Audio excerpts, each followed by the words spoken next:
Okay. There. That'll do.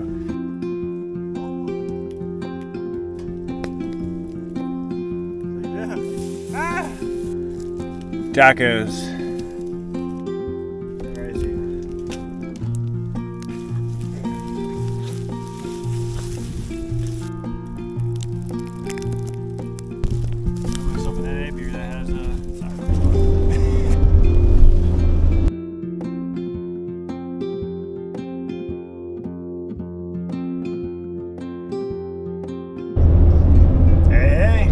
Back to another camp with Wayne and Zena. It's about time to get back out there and get camping. It's been a whole winter, a cold winter. I didn't want to camp out there in this brutal winter, and just figured I'd just wait until the nicer weather comes around. I think we have some rain maybe today, so fingers crossed, get some maybe rain sounds. Today I'm going to White Rock, to the Starfield campground, and hopefully I can get a spot there. It's about 5 o'clock right now. They have first come, first serve campgrounds, or campsites. So I wouldn't imagine that they would be all booked up, but you never know. So I'll bring you back once I'm at the campground, and we'll see you then. All right, and back. So, apparently you have to walk to your site now, which isn't bad. Good thing I brought the backpack with me. It's actually the first time I've used this backpack, so not really too sure how it all works yet. It's not even tightened up, or just putting it on and gonna go grab myself a site. And then last year I was at site 1. This year that's kind of where I'm going right now, but I'm gonna kind of take a quick look around at the other sites and see what looks good. Zena, you are doing pretty good, aren't you? And here is the trail, because that is a site right there where I camped last year, and I love that site. It's a really good site. I just wish you could bring a car over here. I mean, there's a perfect parking spot. But there's that spot, or there's some stuff over here. It's like over by the firewood. So I'm gonna take a quick look at this and see what site we want. All right, I found the site. We're gonna choose site number 3. Has a pretty good foliage right there. But then look at this site. What do you think, Zena? Yeah. There's firewood right up there. The trail just runs all along through here. And yeah, I'm just gonna get myself a fire going here. Alright. Site picked.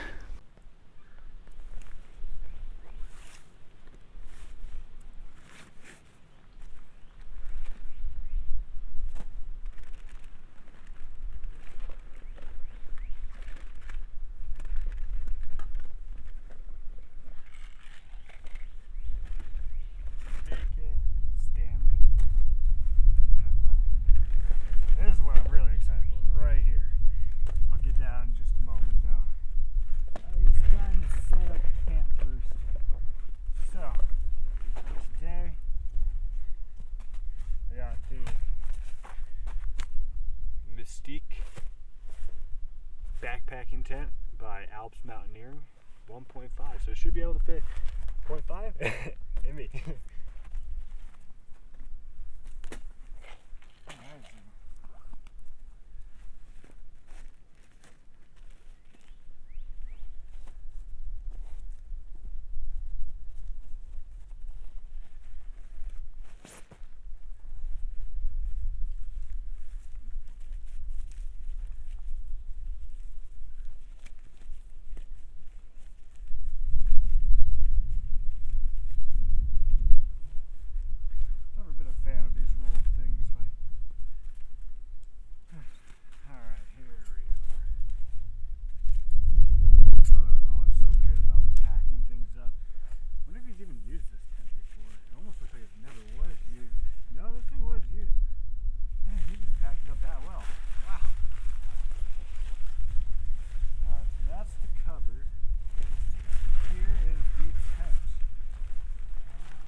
pine cones and acorns, and just kind of clear it up a bit.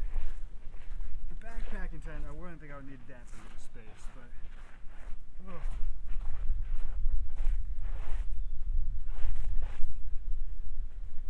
You never know.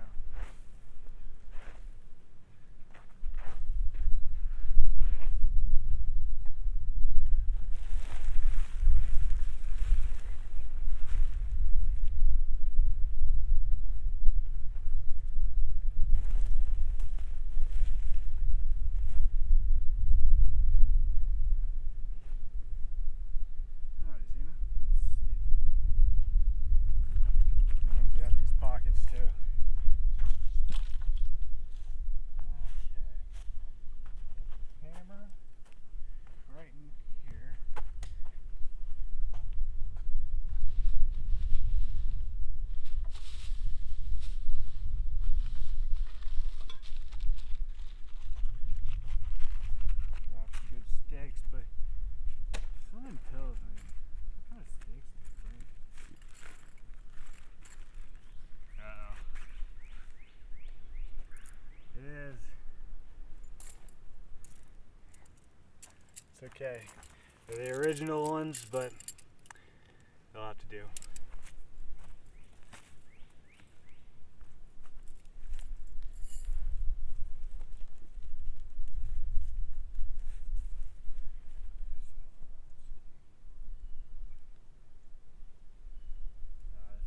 Super simple. The ground is so soft.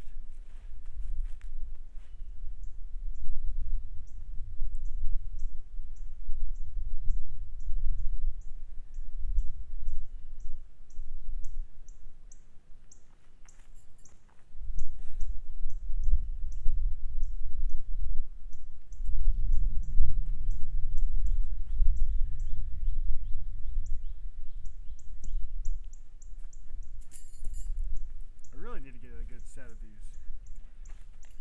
They're gonna come in handy sometime.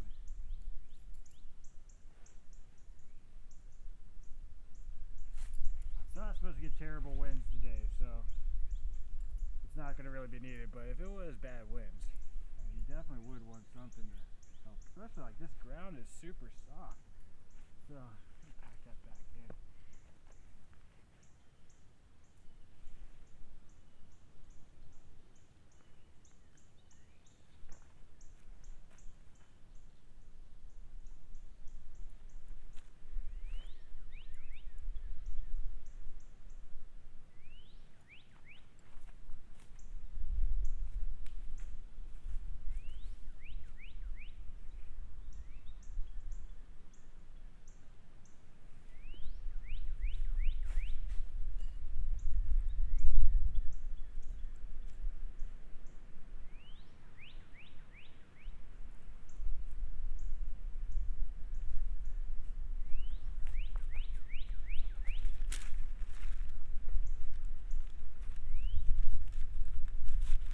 Let's see how the real magic happens. How small and light is this thing? This is pretty small. Man.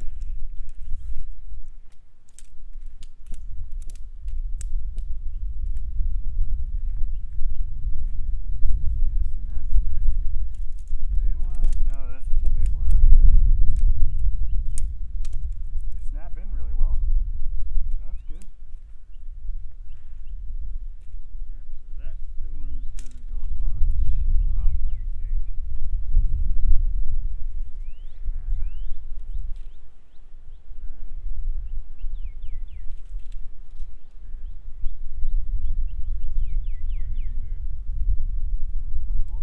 Got it. Back in line.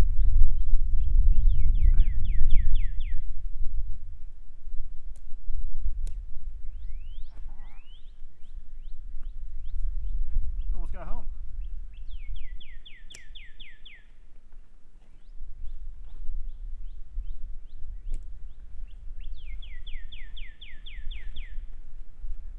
I'm totally gonna bring that mattress in here. That's like perfect size for it. It will fit, huh? I guarantee it.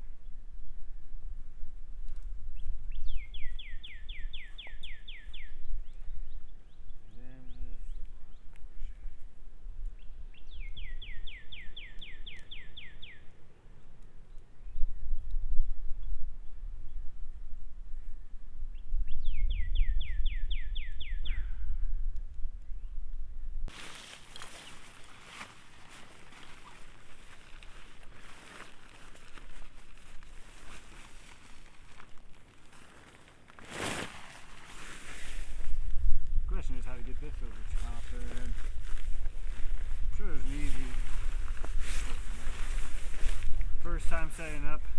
I never even really looked at the pictures of this thing. I just had the bag saying Mystique. This is. Oh, it's dual sided too, so you can get in on each side.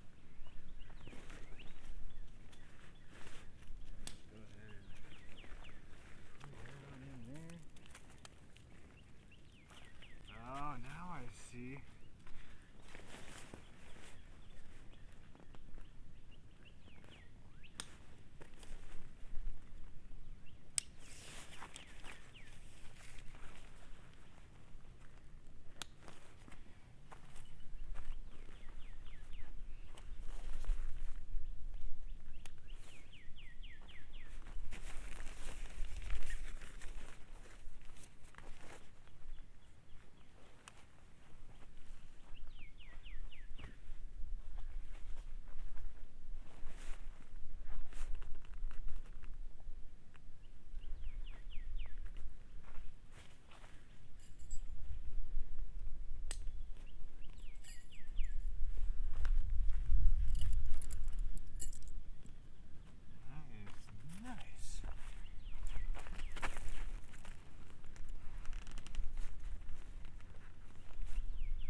Now, if only this could be like act as a tarp. But since it can't, that's okay. I'll just roll it on up for now.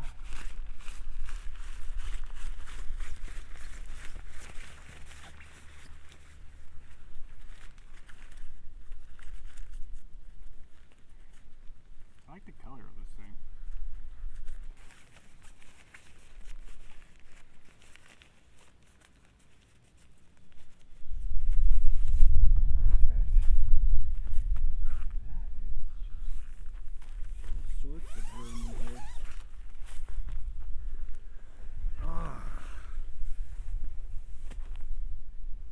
Plenty.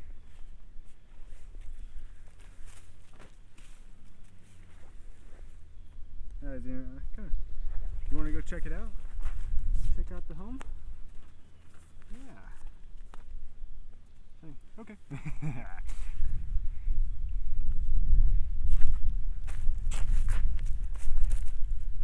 I gotta set straps here. I don't really know if I need to use them. I'm just going to put them back in the bag for now. If I do need to use them, I will get them out. Looks like Frank already has some things, patches for the tent.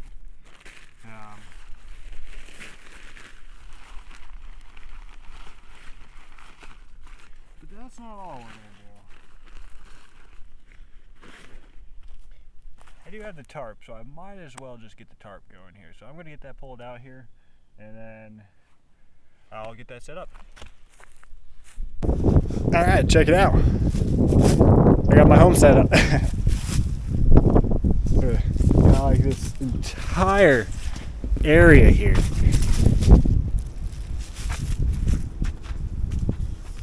I almost can stand up. Wait, right here, I can stand. It's perfect. On my chair right here. I'll be safe from the rain if there is any. And then it just is all set up like I got these things called slot locks. So if you want to see like how it all is designed, you just lock the string or the rope, the cable, whatever you want to call it, into the slot lock. They're really strong. And all I did right here is just stake these into the ground.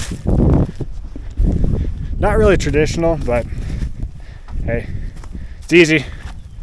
And I got home. So now let's get everything else put together.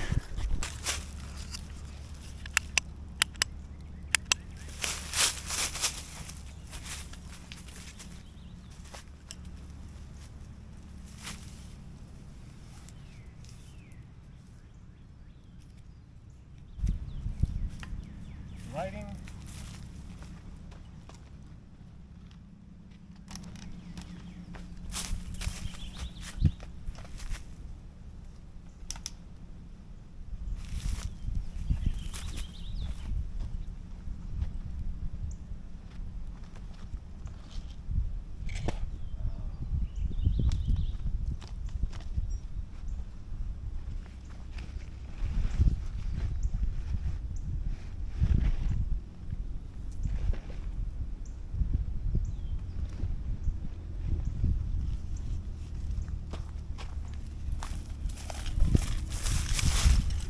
amazing. Alright, still just got a wick. A little worried about I don't know how I'm going to be able to get to that. Yeah, I'll figure it out later.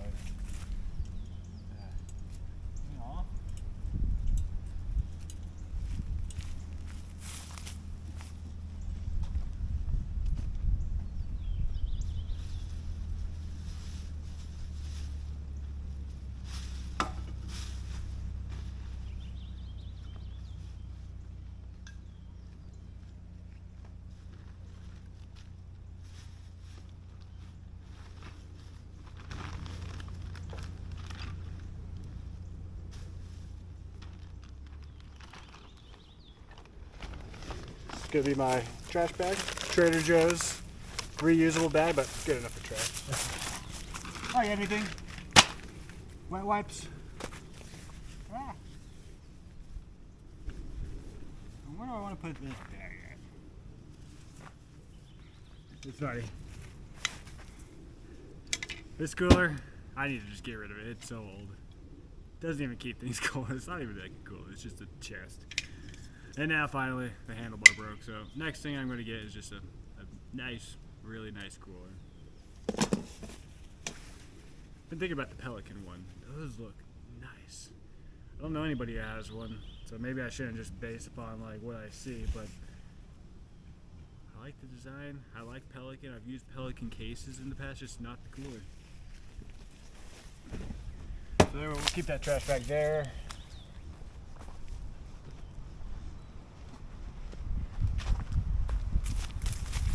Ah, there it is.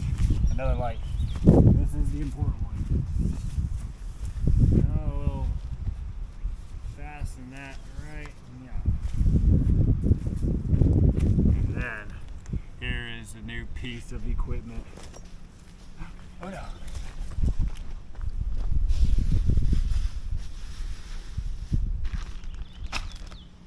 That's so much fat wood.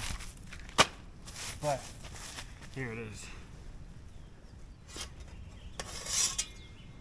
One piece. 2, 3, 4. It's kind of a pain almost to set up, but once it's set up, this thing is nice. So this, I think, is really, no, this goes on the top, yep. And then you got your sides, which I think what you want to do first, you want to put these in. Like that. Yeah. And then you want to put this one in. Like such.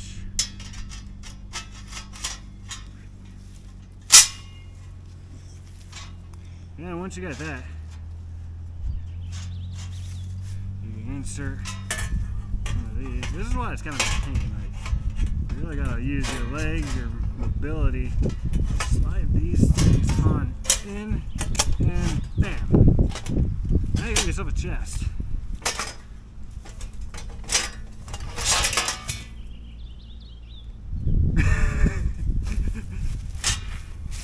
Okay, we'll do it again. I could just use regular old. I don't want to. I like my fire chest. It's just kind of fun to see what they can do. There's so many ways to make a fire out there.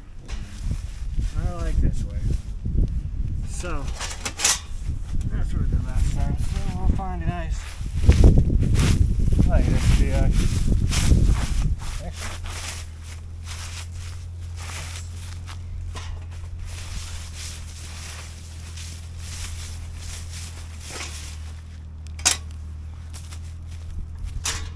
There.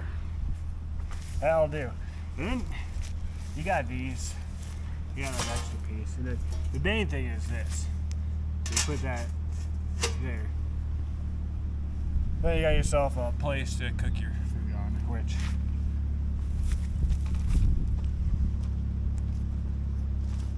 is why I got the Stanley.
gonna get kind of chilly tonight, so I got my bigger blanket. But here's the sleeping bag I'm using. See, I'm not really sure. It's a Scorpion, 45 plus. It's gonna get down to, I think, like 38 degrees tonight. It's a little on the colder side, but oh, this thing is soft as can be, though. What an amazing thing my brother got. So, here is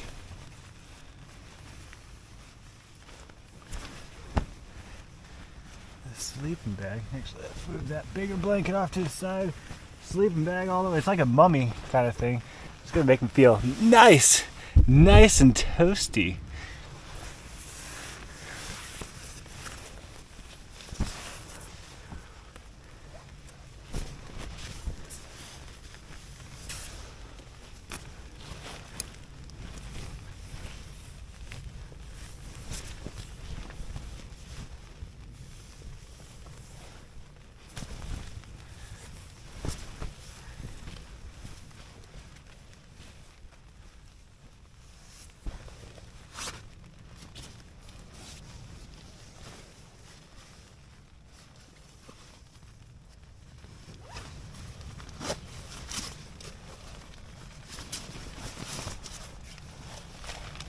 Huh.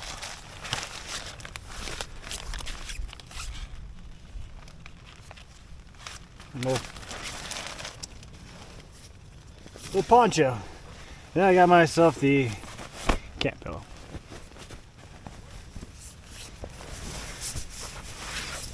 Oh, feels so nice in here. Hey, Zena, come here. Yeah, hey. Oh, aren't you nice and warm? Look, this is where you'll be sleeping. Think we'll have plenty of room? I think we'll have plenty of room. Yeah.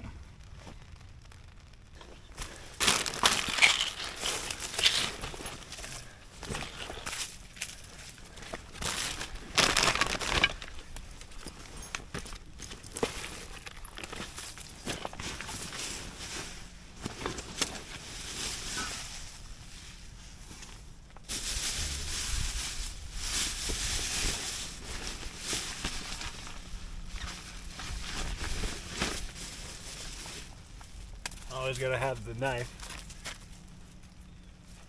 Don't think I'll need it, but I got the axe too. I already got firewood. So there's really no need for the axe. The main thing is just getting a fire going. I don't think it's gonna be that hard. So what I got today, I'll do.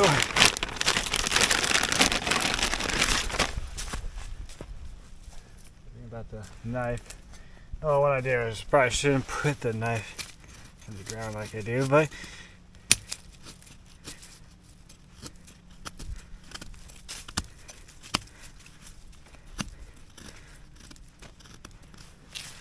just making a little bit of an indentation in this fat wood. This stuff burns so nicely, so you just kind of do it for 3 pieces or so. Sometimes it doesn't want to peel nice, but you can get it just to peel a little bit, and it just starts up just like any kind of lighter fluid. Zena, what are you doing over there? Did you find some food? Zena, get your nose out of there. Zena. Yeah.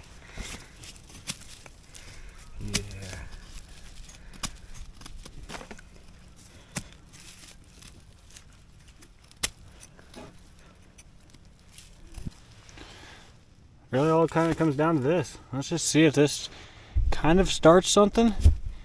It might, but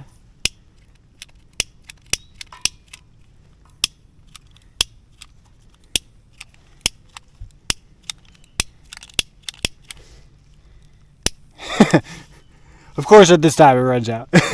One moment as I get this refilled. Alright. And now we're back.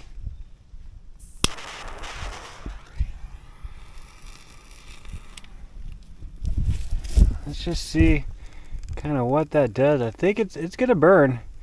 I'm just gonna start feeding it And this thing's gonna make a good fire. Just you wait.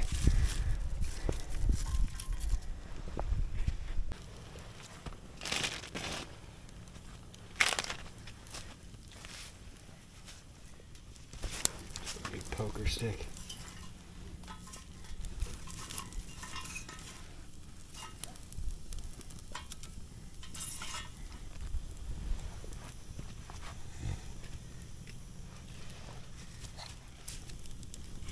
Actually,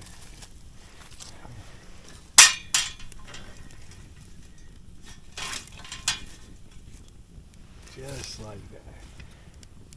Oh, that's burning pretty good.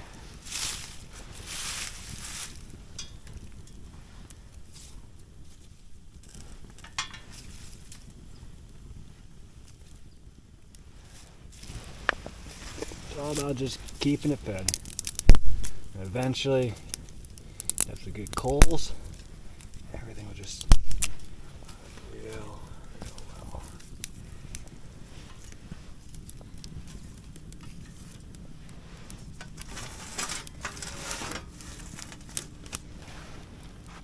Started to think about how that wind's going, because if you look at this, and with the wind, if it's pushing this direction, I'm just gonna get myself smoked out. So maybe that might not be the best spot. Could be. I'm gonna do some evaluating.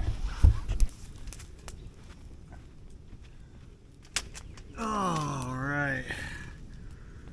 And now I can finally just sit. This fire is burning pretty good. This is actually working really well.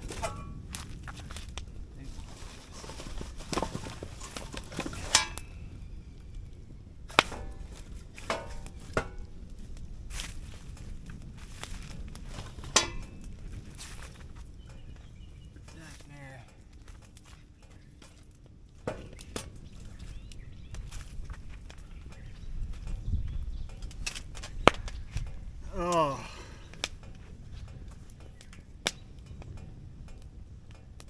Today, I got myself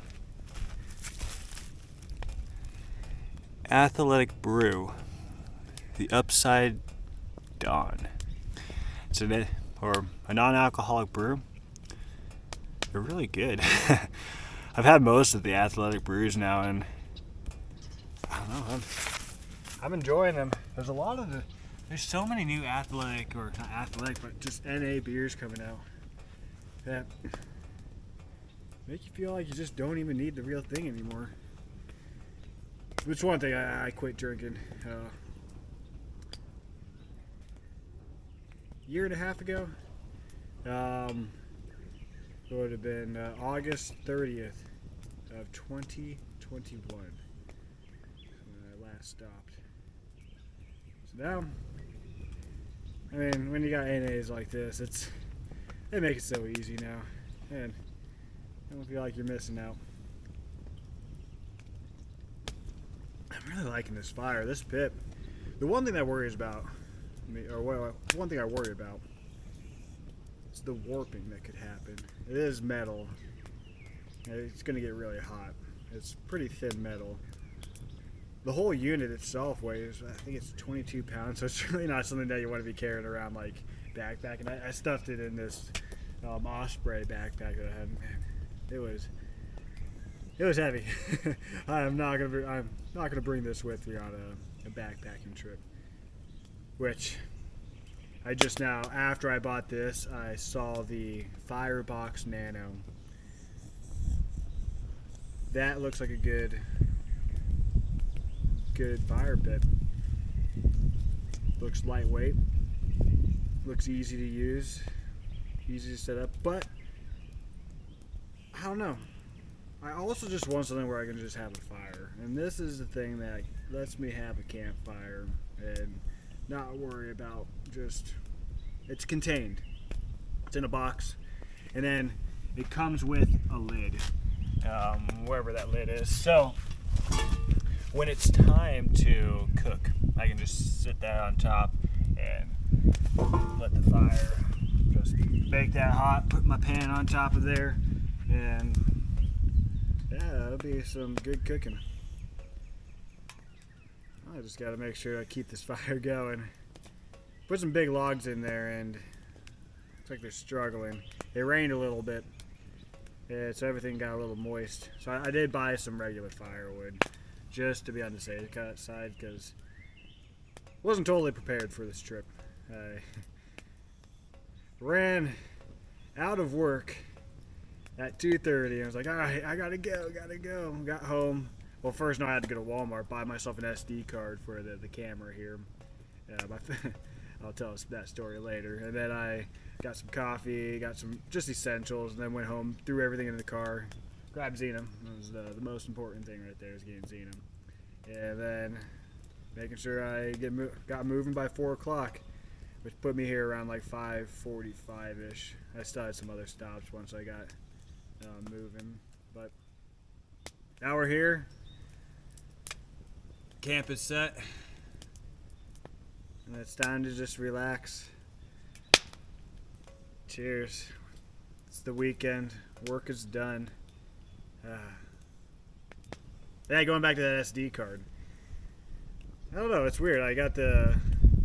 It just seems like the Nintendo SD cards work best for this action camera.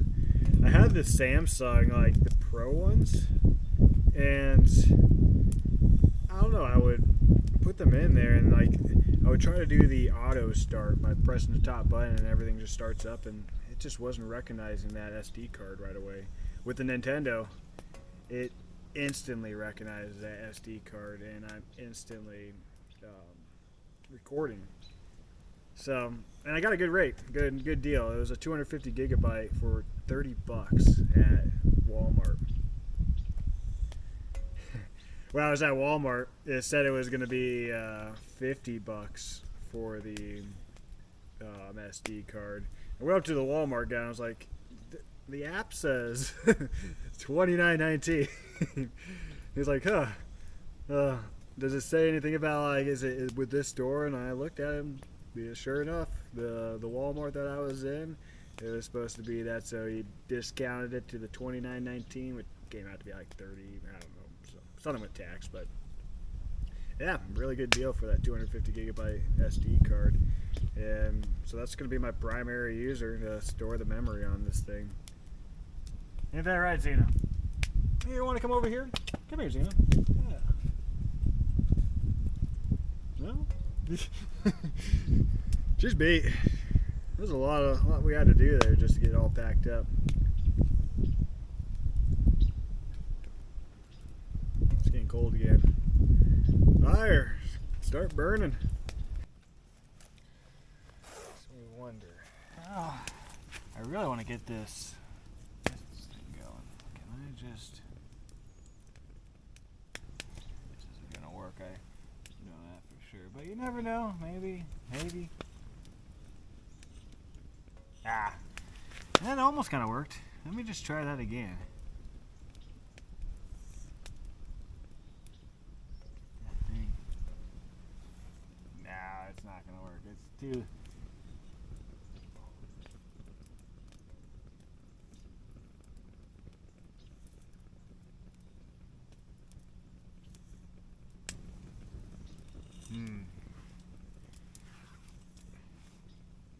I need to give myself some kind of match, which I got matches in the car. That's all the way back where I was. So let me just see if I can just really get this thing burning. Ow! How about this one? This is a little more sturdy. These candles, I mean, they look nice.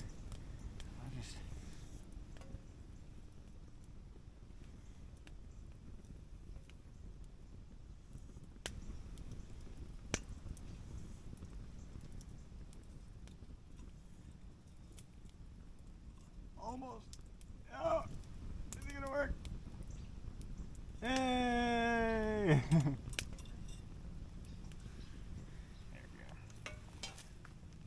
Thank goodness. I do not want to go back to the car.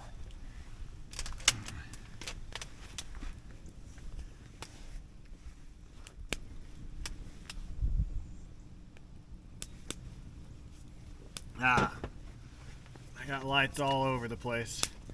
This one's my favorite though. There's a nice magnet. I think it's pretty. Not good. I got it charged. I'm not sure where I'm going to put it yet. It's going to go somewhere. On my A-frame tent, I'm going to put it always up on the A-frame. Here, it might just go best like something like this for right now. But we don't need to have it on yet. Just turn that off. It's still light out. The fire, it's going now. Now it's just something that's just gonna stay going. I don't think it's gonna die out. I wonder how long. So for food, I got not chorizo. I got soy chorizo. The Trader Joe's soy chorizo. It's actually really good. So I'm gonna cook something up in this Stanley pot that I have now. This thing is actually pretty nice. It has the lid there. Has 2 cutting boards, which is perfect. You gotta use up the spatulas or just plain old silverware. A bowl, 2 bowls. Oh yeah, it's a set for 2. And then you got your stainless steel thing here. So I'll go ahead and get that filled up. And how does this work? Oh. It's one of these things, like, I'm not going to bring this down as a downer conversation, but my brother got this for me, and I never really got to show him, like, how it all kind of pulled it out for him. He got it for me for Christmas.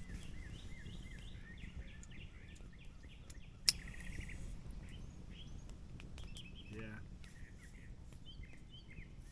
But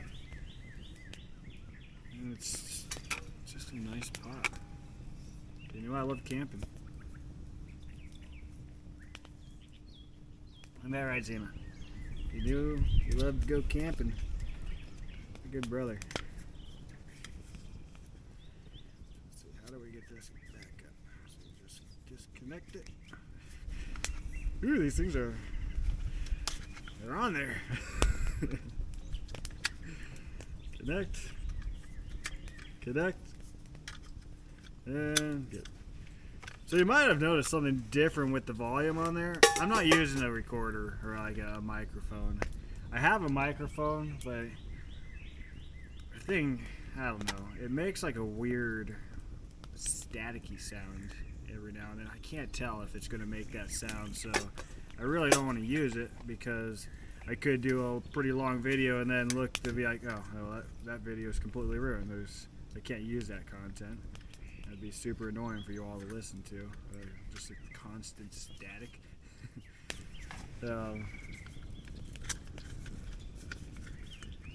So I'm experimenting with this DJI camera. We are going to see if the microphone is going to be good enough. And if it is, heck, maybe I might just continue to just use that and not get an extra microphone. But the DJI, they have that external microphone that you can buy. It's like $300, but you get like 2 booms, and it's remote, so you can connect one to there. You can connect one to your shirt, be able to talk easier. Because I don't even know if you guys can hear me right now. Maybe I'm just kind of like a blur of noise. And there we go. It's all connected.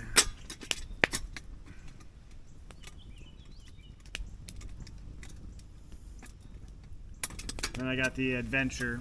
This is what I used all last year. This is going to be for my coffee this year. Oh, my nose is just, it's a running faucet today. Oh, there's this. It's disgusting.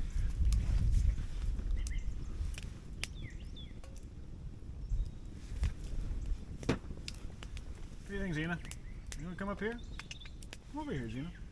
She really likes that bed. Take a look at the queen. She's all zonked out right now. She's just ready to just camp and relax. Aren't you, Xena? Aren't you? Yeah. Oh. You You want to come hang out with me? Xena, we can come up over here. Here's the fire pit, though. If you want to see the front of the fire. It's working. It's warm. It's gonna make good s'mores tonight. Well, not s'mores, I just got marshmallows. But at some point we'll get that up on top. Can't wait.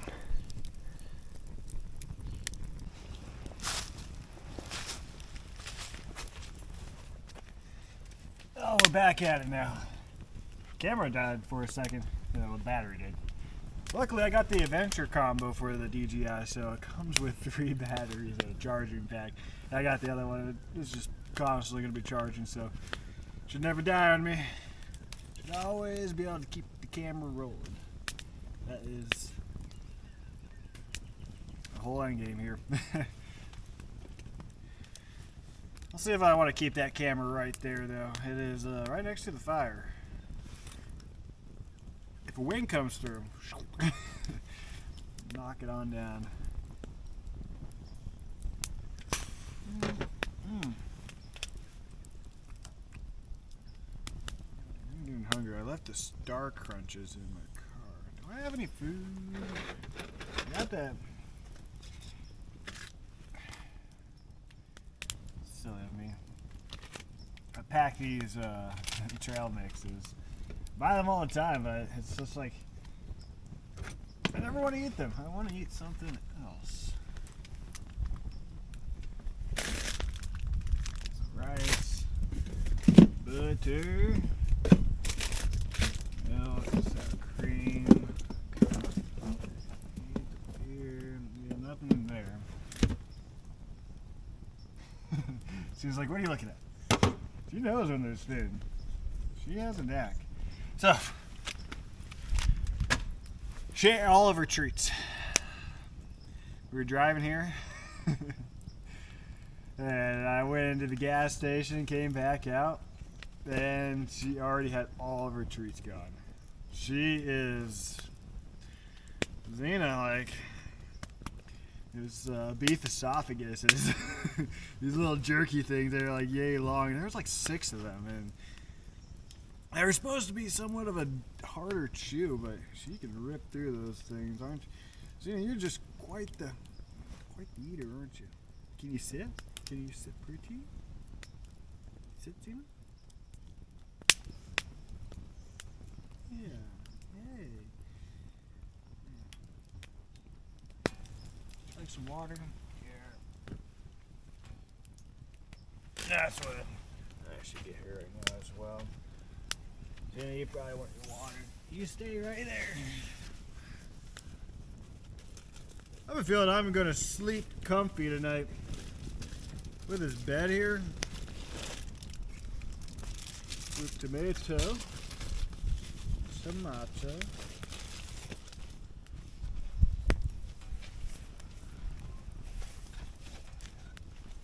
There we go, Xena. Want some more water? They were quite a bit earlier, but he's probably ready for some more. Yeah, there we go. Well, I am hungry.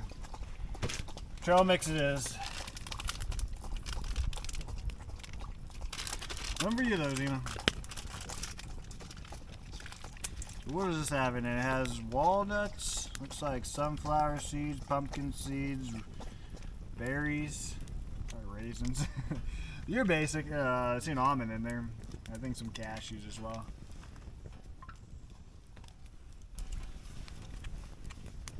Okay.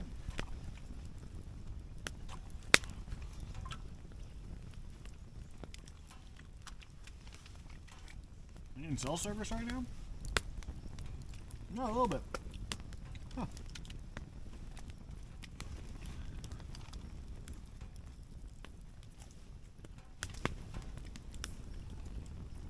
That's another thing I need to invest in. This is why I'm only going to do like Iowa trips right now. Mainly, I don't have a Garmin satellite GPS thing. So, And it would be pretty foolish of me, dangerous of me, just to go out there. Especially when I got Xena. I'm not going to put her in danger. She shouldn't be in danger. Now if I get the satellite thing, I mean those things are expensive. Once I get one, I'll get out there. There's other things I'll need. Iowa doesn't have any major predators. But we get one like black bear a year in this state. Man, it's not out of the realm of possibility. But once you get over towards South Dakota, Wyoming, you gotta start worrying about those things, like really being prepared. Iowa's easy camping. Iowa is easy camping. There's not much that can harm you. There's a few spiders. You got brown recluses. There's some snakes out there, but they're more afraid of you than they are, and we should be afraid of them. They're gonna keep their distance, so I'm just not going out looking for them.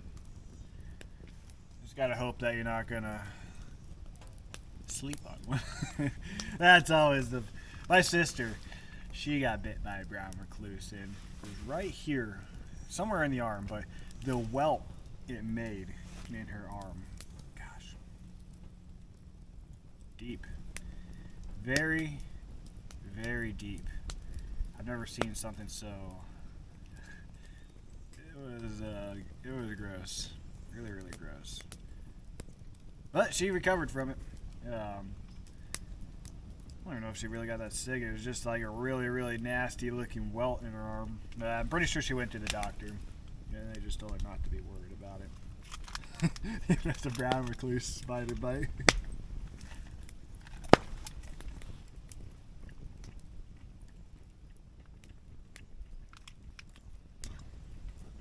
God blam.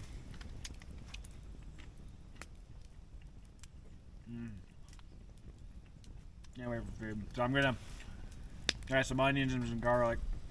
I'll get those sauteing a little bit. Ooh. Well, I guess we'll have to do it with water. Forgot oil. Whoops. Like I said, this was a very, I threw everything into the car last second. And it wasn't very well planned. I really just wanted to come out here to test this fire pit out. A better night. We might get a little cold, but will you keep me warm? Or are you gonna take up all the entire bed? I think she's gonna take up the entire bed. She's a bed hog. Every night she jumps up onto my bed and she just goes straight for the pillows and just sprawls on the entire pillow. Like Xena. That's where my head goes. Disgusting.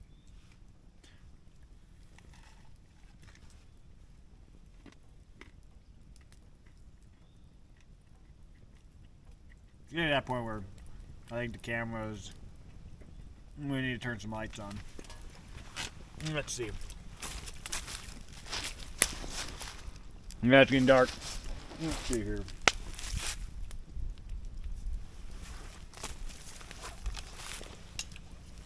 That like that.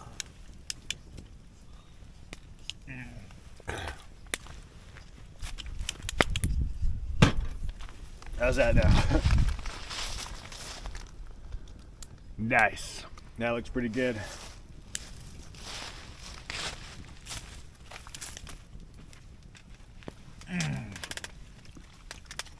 So why do I do this?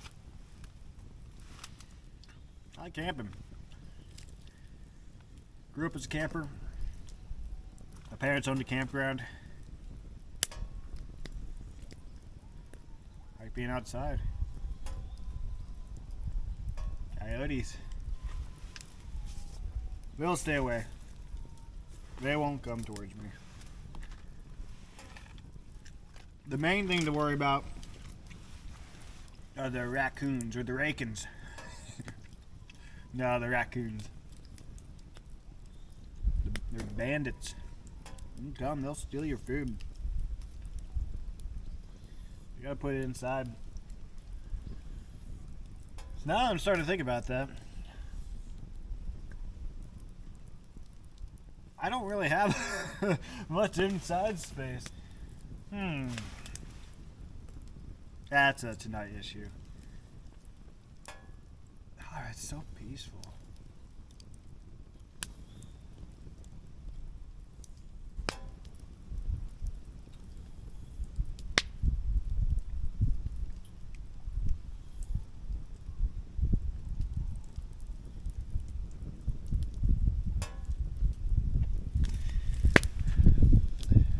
So glad I picked these things up.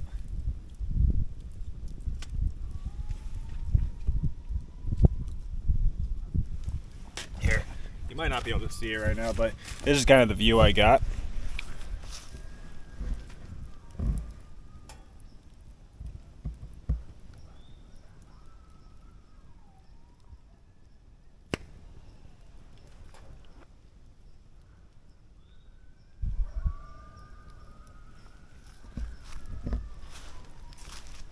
They're screaming.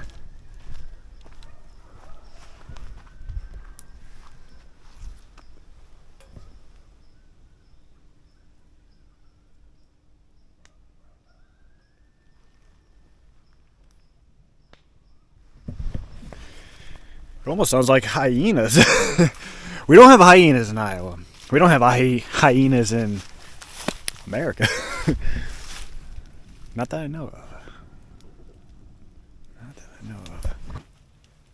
It is time to start cooking. I forgot there's no more handlebar on that thing. Oh, okay. I'm going to use that as kind of like a table.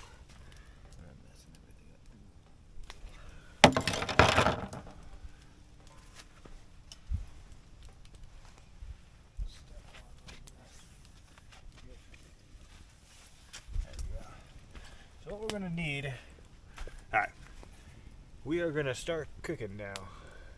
So actually, what I should do is, this is looking like a pretty good ember system right now. And I can start poking the fire maybe.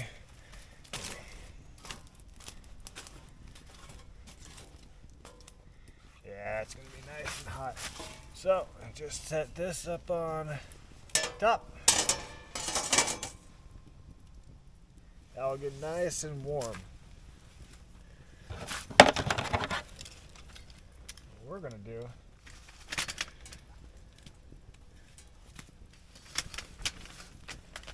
I am gonna get my cutting boards out. Just dump that into Zena's water. It's getting dark out here. They say this is one of the darkest places in Iowa. That's why it's the Starfield campground.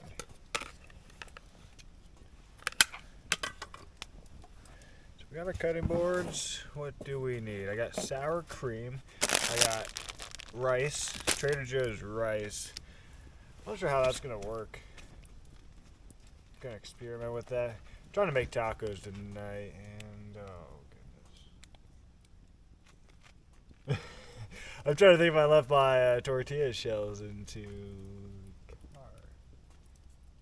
Well, that's a later problem. I got my onions here. And since I can probably just go ahead and set that there. The soy chorizo. Where is the garlic? There's the garlic.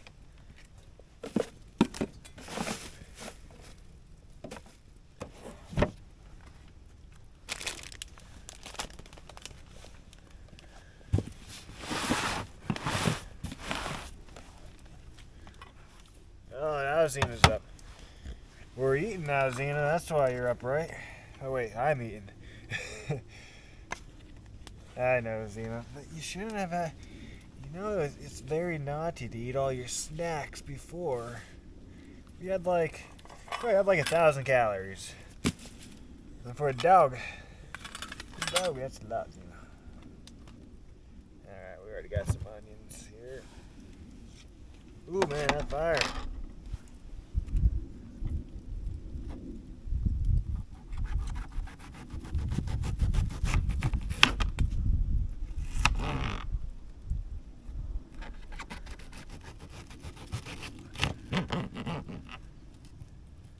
gonna do much cutting on these onions.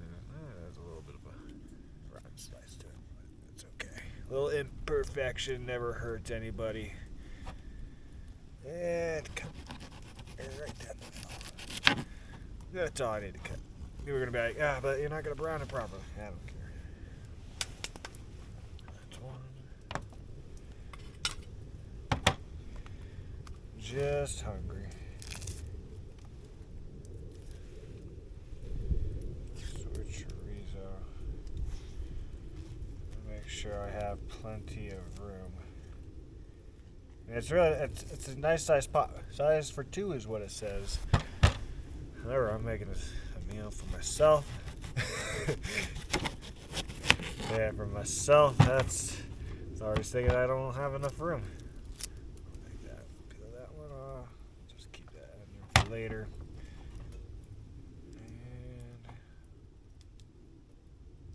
And don't critique me on my cooking of food. I'm a very novice cooker. I don't have much room I'm working with here. These are little cutting boards. Gosh, are they even supposed to be cutting boards? I'm gonna say they are. And I'm using a plastic knife here.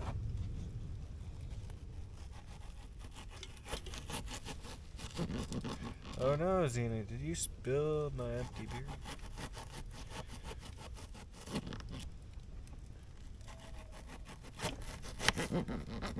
Oh, this is gonna be good. Because then we'll get that soy chorizo browning. So we'll start just by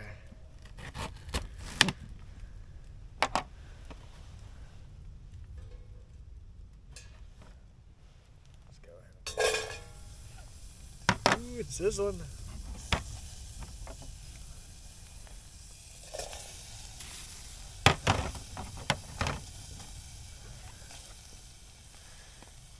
Alright, we'll get that going. Throw in a generous scoop of minced garlic. I like garlic. I always seem to add more than probably what I need, but that's okay, because that's okay.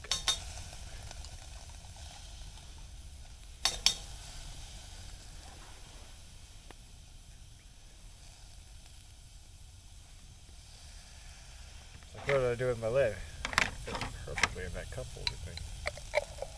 Alright. Now, we got the soy chorizo that we're going to have to cut up here soon. Let me just go over here and... Ooh! Smoky. That could be the one issue with the way I'm cooking.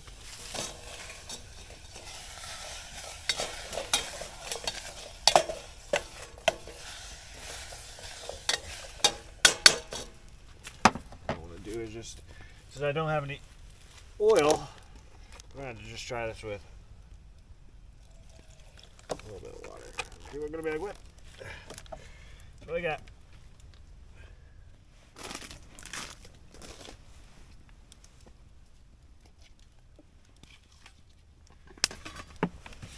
Luckily it's not raining right now. Ooh.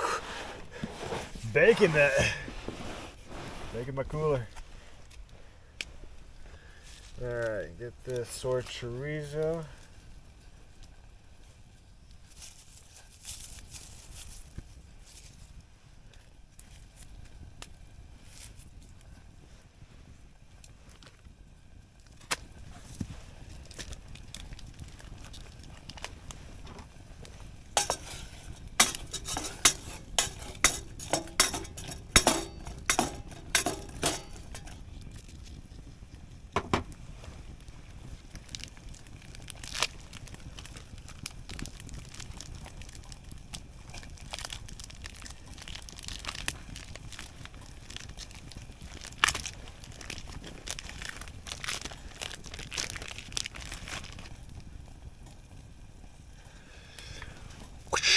Soy chorizo.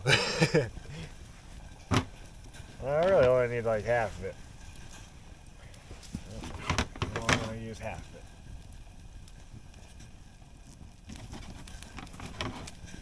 it. Which works for me, because that will that way.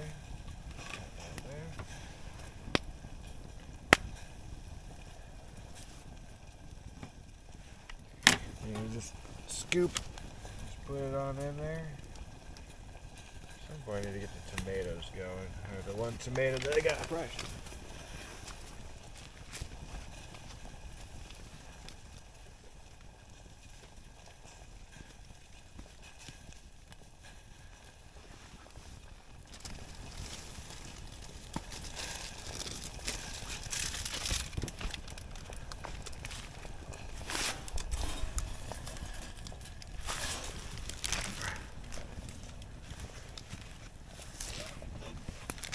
All right.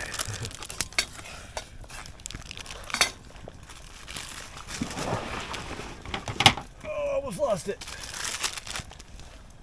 I can't get close to the fire, but like it's the smoke.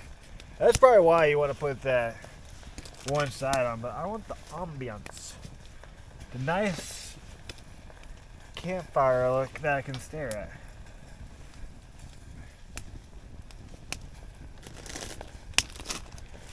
Okay.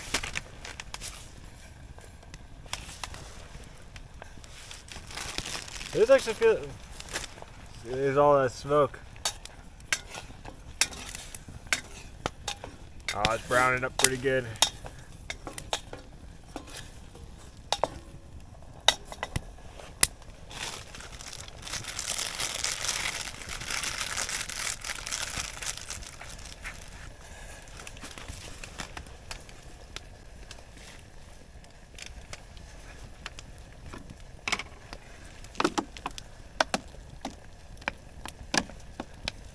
That's it. This thing works pretty good as a stove.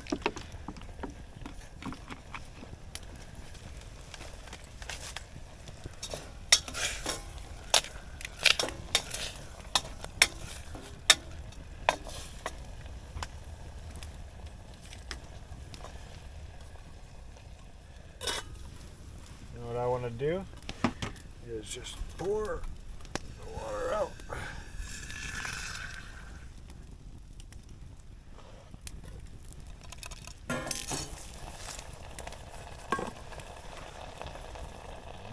This is the time, I think. Maybe a couple more minutes, actually.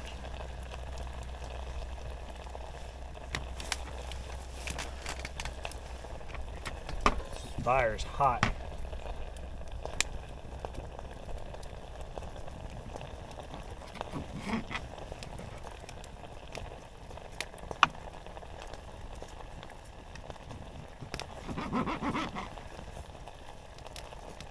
These are called brown tomatoes. They came from Trader Joe's.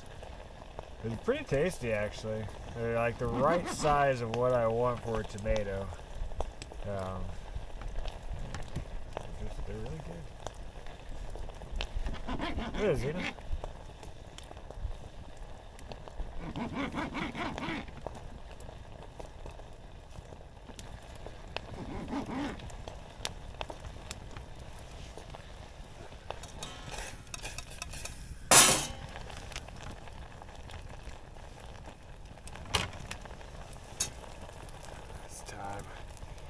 Time to put it all in there.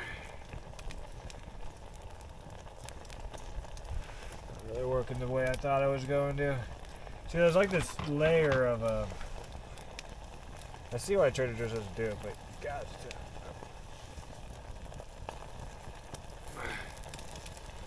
cutting it. There's something there. Really not going to be able to get any of it. I just want to be able to like, oh.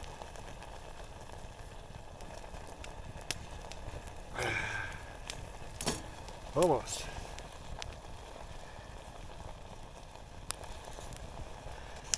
And for like a... There we go. Cut it. Got it.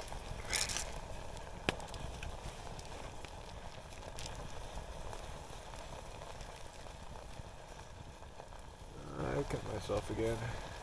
I've been just myself all over the place today. Oh well. There we go, and now it's all... Ah! There. It's all in there. And now, with that, I can go ahead and do that. And do that.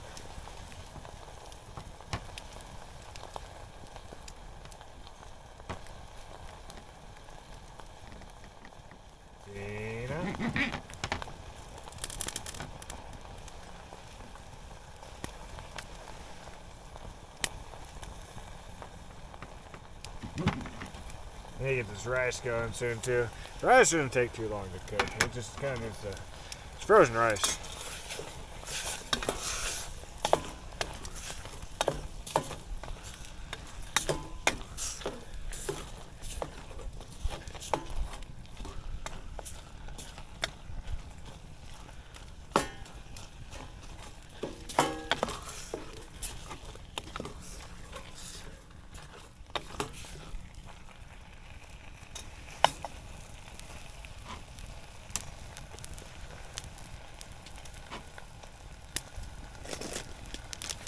Getting brave.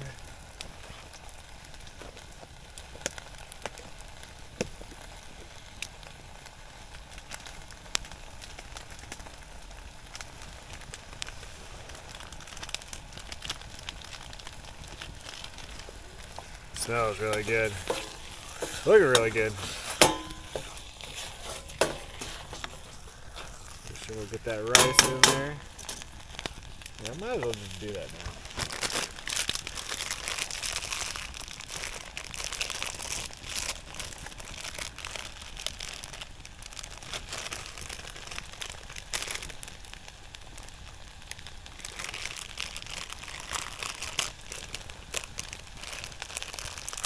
Someone tells me I'll try to do it to this. There we go. Rice in. Tomatoes done. That there.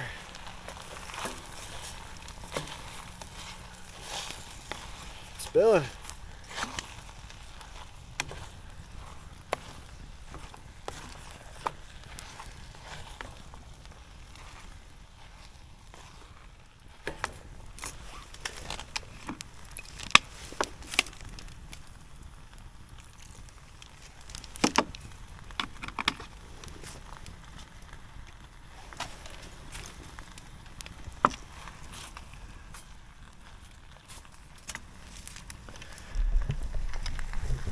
Starting to look pretty good.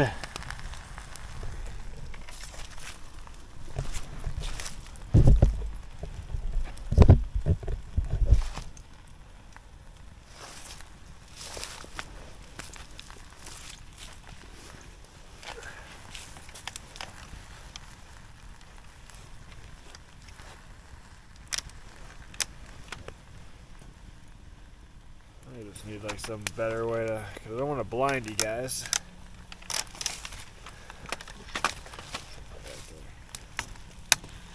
Just blind myself. This is a hot fire.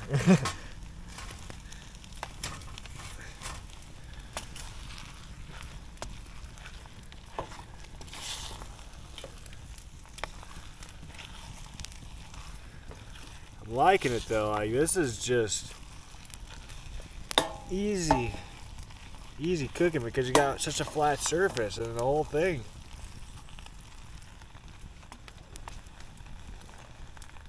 Alright, now I hope I brought those tortillas. I'm thinking I did. Yeah, down it.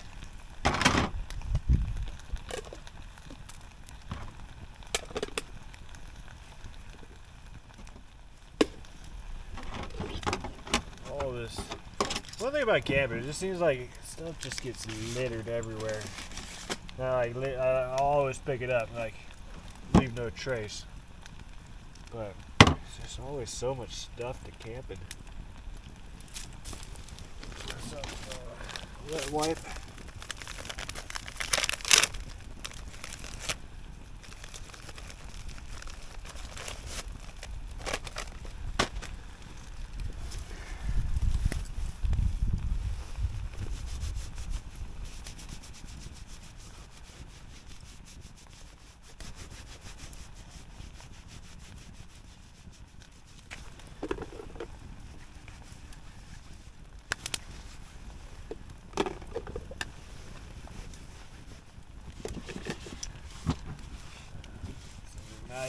nice and thick.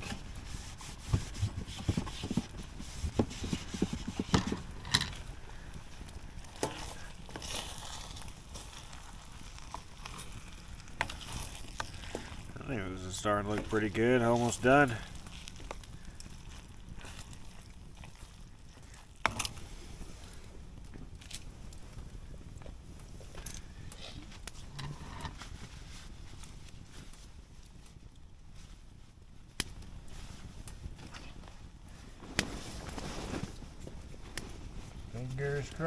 Fingers crossed, I think.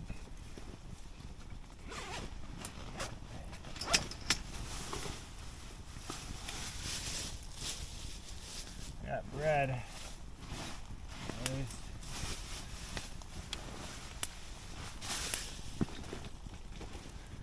Ah, there they are. There they go. There we go. That might be hard to see what they are. Tortillas! Hey, tortilla!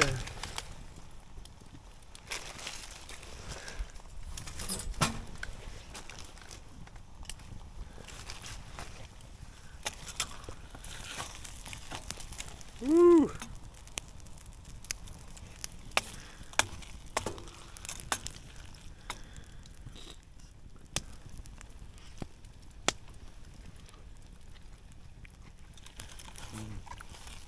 Yeah, I can go a little bit longer. That is good. Get some sour cream on there and then some of this cheese. This is what I got here too. If you can see it, it's mozzarella styled almond cheese. I don't know why I do like. I'm not 100% vegan though. I got sour cream here, so.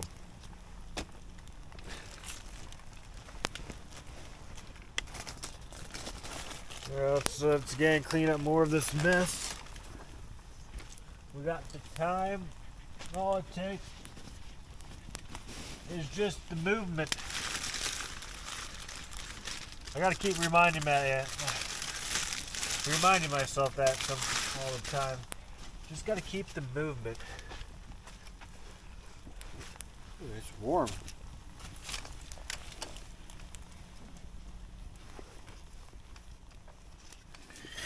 Oh, this is gonna be some good tacos. I just want to set that right there so bad, but I know it's not a good idea. What do you got? I'm licking something down there, but it's nothing. So, alright, I'm gonna continue to lick.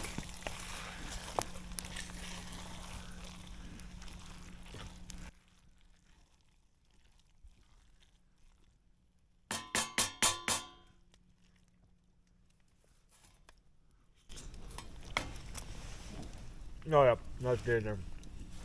So, I bought these last week, May 1st. I said. Sometimes these tortillas seem like they go a lot. So, what we'll do, we'll get these things ready.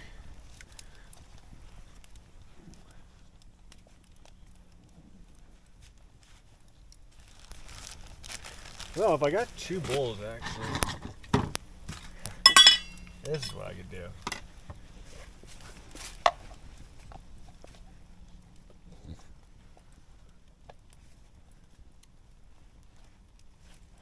Now, so I was going to use the bowls. The bowls are nice. The bowls, they just don't fit the tortilla like how I want it to. I could just use that. And then place that there. No, Zena. Back up. Back up, Zena. I know, you smell the food. And food is good. Food is life, Zena. Remember that. Food is life. You had food.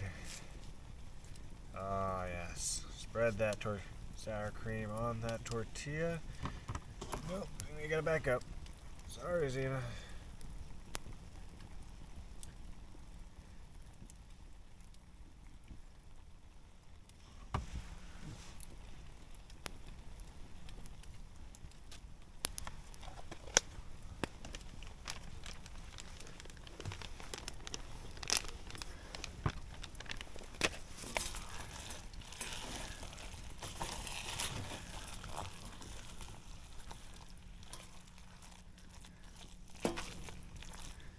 Nice.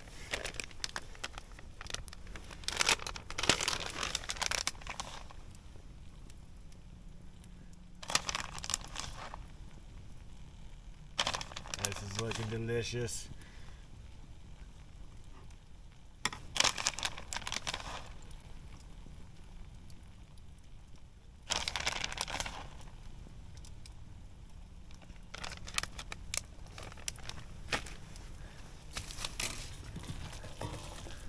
Back up, Xena. Oh, oh, close. No, Xena. You're getting nosy. That's where that term's come from, Xena. You're getting... Nope, Xena. You're getting nosy.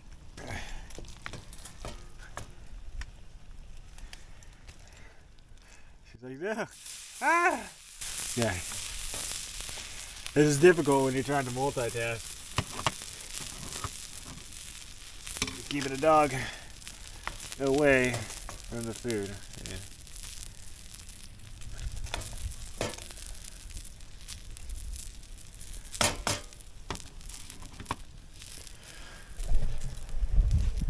There we go. Tacos. Soy chorizo.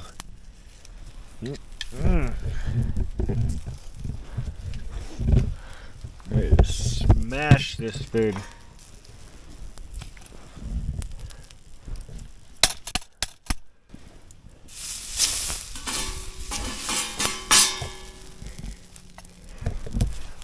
Okay.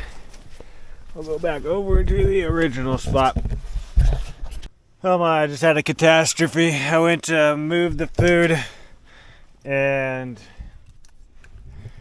I dropped a lot of, actually all of that one. You can't see that right now, but I dropped that one on the ground on Xena's bed. I am not gonna eat that one because of all the dog hair. But I got one to save, and I got plenty of, actually, spare. So I didn't lose out on much.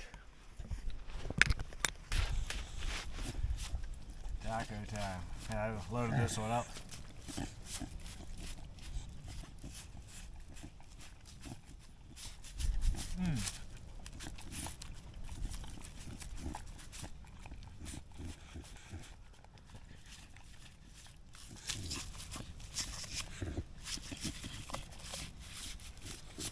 Yep.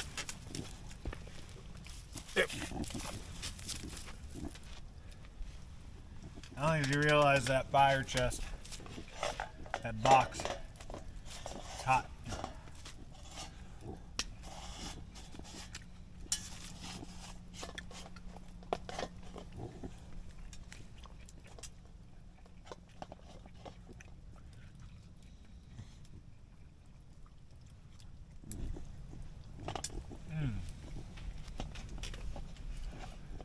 I've always heard good things about the soy chorizo from Trader Joe's. It's good. It's good.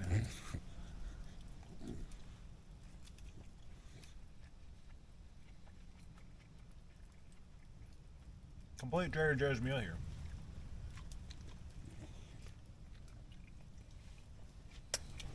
Back up. Oh, back up, Xena. Back up. Xena, back up.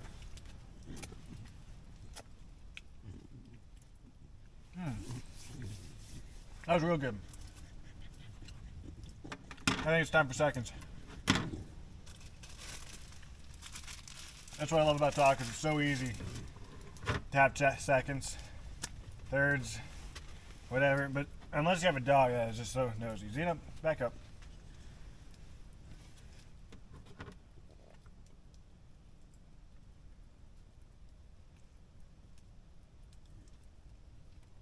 Xena, back up. She's a beggar. She is a beggar.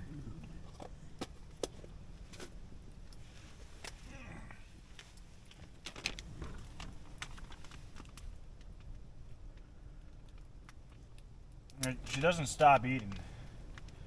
She doesn't get full. Like she had all those treats earlier and she still is hungry.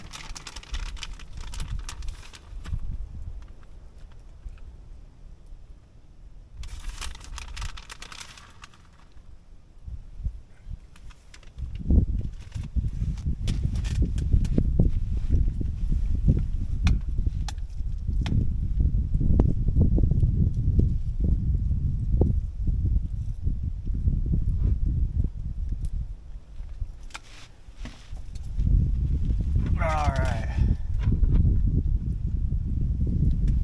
Time for another.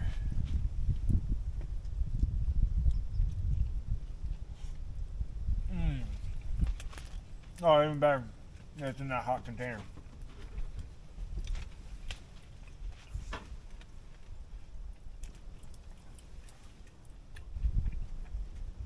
I feel like I'm gonna eat it all.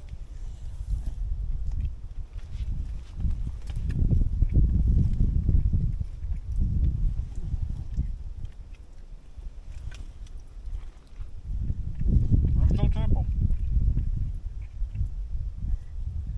Onion. Trader Joe's has an awesome minced garlic. Just get that. Tomato. The brown rice, frozen brown rice from Trader Joe's. Soy chorizo. Tortilla. Sour cream. Probably find a really nice vegan. I should have done that. But vegan sour cream. Damn. Got the cheese alternative.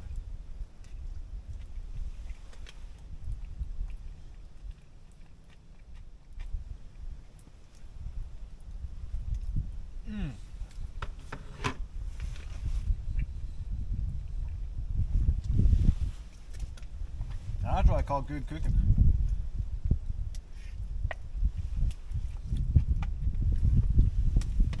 I don't want to bore you guys watching me eat. I'm going to continue.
Oh, that food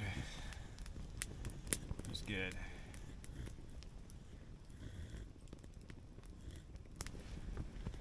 Stuffed. I feel like I'm gonna sleep well tonight. Changed into different clothes, some a little bit more comfy clothes. For the weather too, it actually feels perfect. A sweatshirt. I think it's probably like, I don't know, it feels like it's like high 40s right now. And then with the fire going, I mean the heat's just coming this direction, so it just feels great. It feels really good. That fire pit. Proud Pyro. I think that's what it's called. Although the pyro fire cage, that's probably what I would type in Google. It's the mini version, and it's perfect. Just bring it out to a campsite. Fire go. And then you got that lid. The lid took about 15 minutes to kind of cool down. It might have been a little sooner than that, but I took it off of there, and about 15 minutes later I came back, and it was cold. And when I took it off of there, it was scorching. So it's really a good way to cook something. That's for sure.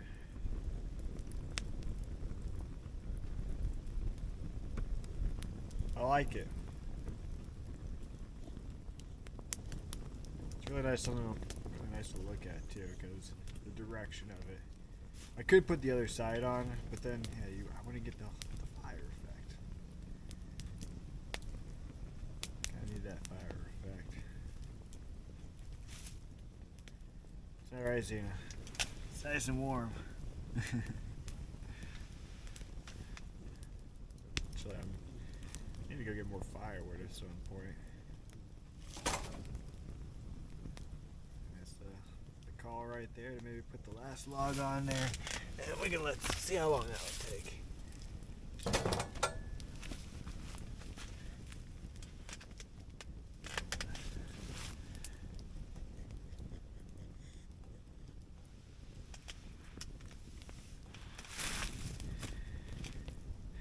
It's nice to have a break, have a time just to relax right here, just to just don't have to do anything now.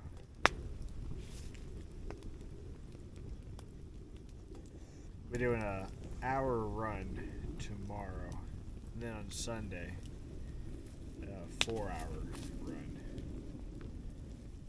All leading up May 20th at the Berryman race. It's not even a race, it's just something to go run, but it's a 50-miler down in Potosi, Missouri, south of St. Louis, in those Ozark Hills. It's been a lot of training. That's mainly where a lot of my kind of devotion has been. All my time has been spent. Just weekends, couldn't really get out here, and it was cold. Honestly, I don't want to really camp in the cold, especially when I don't have the gear. Maybe if I had the right gear, that might make a different story. But yeah, so it's about a little less than a month from now. I feel pretty confident about it. From what I know is just walk up the hills. The first 50-miler, I'm not gonna try to go win this thing. Just want to go there, run it. Parents will be there. That's gonna be nice. So with my grandma, we're all gonna. I think afterwards we're gonna have like a grill out. So as long as I get it back in time, I'm hoping the cutoff time is 14 hours. I'm hoping for something around 10 hours to get in there. I did a marathon in 4 hours. This is a trail run. I would imagine it would take at least like 5 hours or 5.5 to do the trail portion for a marathon for me. And then just double that. Hopefully it doesn't take the 14 hours. It shouldn't. So yeah, that's what's gonna happen May 20th. It's just kind of nice just to be here and relax. What did I do over the week? I ran an hour and a half on Tuesday, 45 minutes on Wednesday, another hour and a half on Thursday. Today's Friday, rest day. And tomorrow the hour, and then Sunday the 4 hours.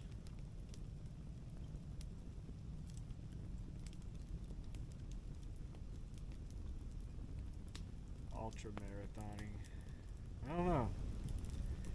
It's one of those things, like, do I really want to continue on after I do this one? It was a lot. It's a lot of work. A lot of time. Trying to figure out how to spend it wisely. And the one thing is just, I get off work, and then I have to go on these runs. But that's time, like, I'm already spending time away from Xena for work. And then I'll just go run, like, I know, like, a lot of people might say, like, why don't you run with her? She's not much of a runner. She likes to try to get her to run, but she just doesn't really want to go run. She's getting older. She's 9. Maybe feeling big. I wish she didn't get into those treats today. She's been on a diet.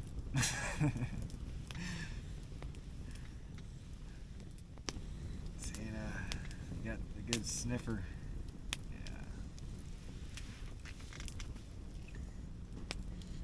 Yeah, we'll see though. Like, it's kind of one of those things. Once you build up so far, like, you kind of wonder, like, how far can you go? And you're just like, could you go more than that? But then that's more training. And then it's when you're trying to balance that with work and just like just life in general. I'd rather. Question I'm going to have to answer after this 50-miler. I'll probably take at least a week or 2 off. It's been kind of a tough training time, though. It's just a lot has happened in this past since January. Whole brother thing. That injured my ankle, not ankle, my knee a little bit, the IT thing. That's So I actually did take about a 2-3 week break, something like that. But it's all back to better. And so I'm kind of going into this race a little underprepared, a little more to the story, I guess. But I don't know. I just think if you just don't psych yourself out, just when it comes to it, go do it. If you feel like you're going to get injured during the race, yeah, maybe stop so you don't get yourself injured. But at least go out there and try. That's going to be my goal there. It's the Barabin. There's a lot of kind of a sentimental value there. It's a race I need to do. Then afterwards, yeah, you just kind of figure, like, how far can you go? And you start hearing about these people. I mean, I've done all the following. It's actually kind of fun to follow the top ultra marathoners, especially like with the UTMB race. I like to see who's in the top and see who's gonna like be the person to win that race. It's nice seeing Courtney DeWalter winning it. Killian Jornet, that guy is a beast. Same with Francisco.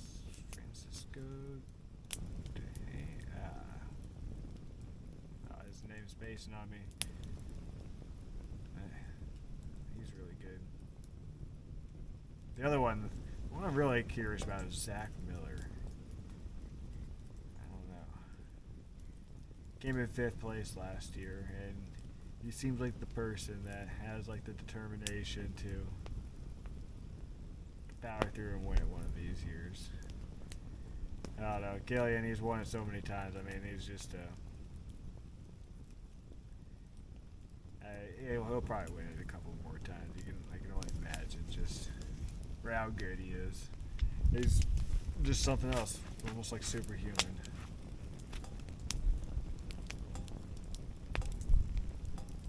But yeah, just following like what they're doing in the ultra marathon world. These people, like how they eat, it's just so interesting. My eating habits are a little a little off. I think a lot of the, like, when you start running long distances, you just kind of you eat. And eat. It's just kind of nice because you can just eat all the time. And other times it's just, it's a lot of eating. I guess Xena just sees me eating all the time. She's like, wait, why are you eating all the time? Give me some of that food so I can eat all the time too. I'm like, Xena, if you would go for a run with me, we would talk.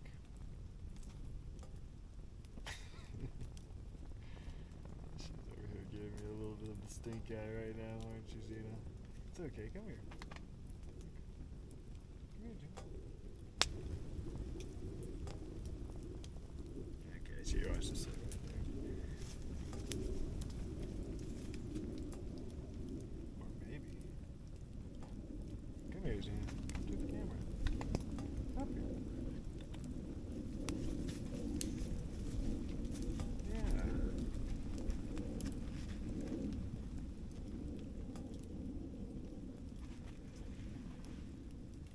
She's such a good girl.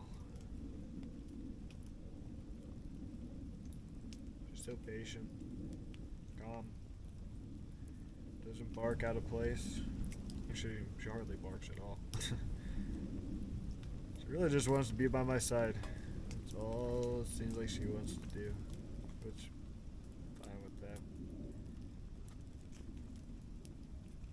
She's smart, too.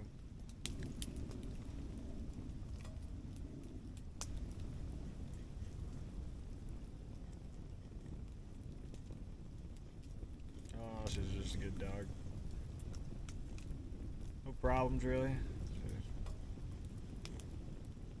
I'd take her to the vet a few times, but they were all from minor things that even the doctors were like, yeah, it's nothing really to worry about. But it's just like a simple thing, like a simple dog, first dog owner. You know, what's all this drainage in her eye? When you start researching on Google, just like any medical thing, it's just like, yeah, you psych yourself out, you go to the doctor, they tell you, oh, that's nothing to worry about. It's like, okay, perfect. And it wasn't. Yeah, years go by, and she's still perfectly normal. Aren't you, girl?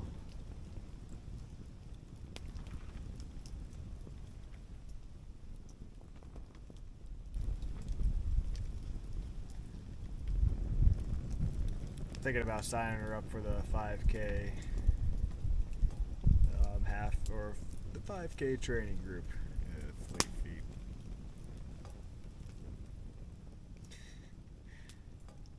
I think she could ride a 5K still. I mean, she's 9. She's not insanely old. She still's got a lot of life left in her. 5K, Xena. How does that sound?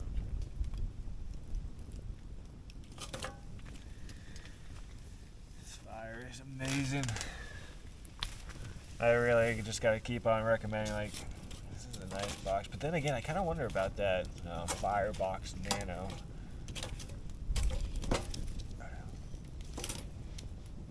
I need to get some of those, like, gloves for so many things to, like, buy when you're trying to go camping. You can always have more and more things to buy.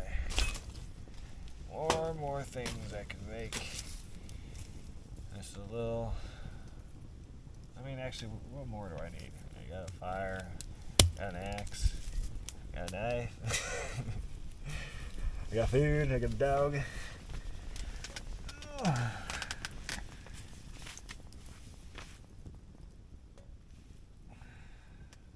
is a nice tent, too. I was not expecting to be able to set it up that fast.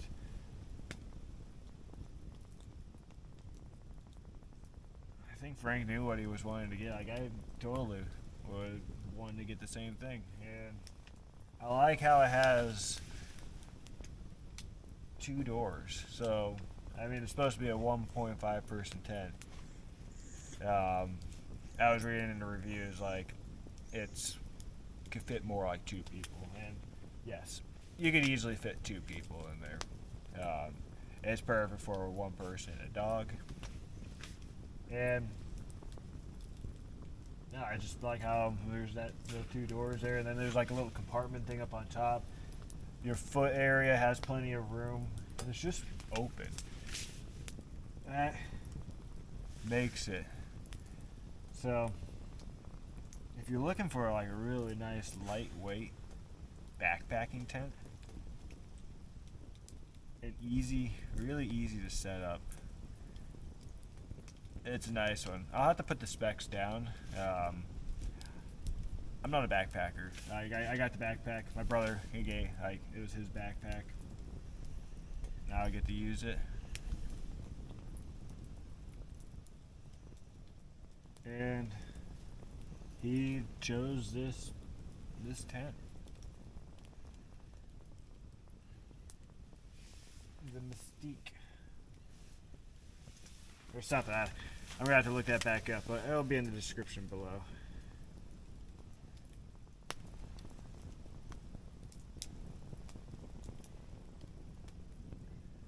And the Roadhouse tarp, it holds up again. I like this setup here. Just goes over and the team. Maybe it might not be the best in the wind. I don't know. And I probably should pull this out a little bit more, maybe. But,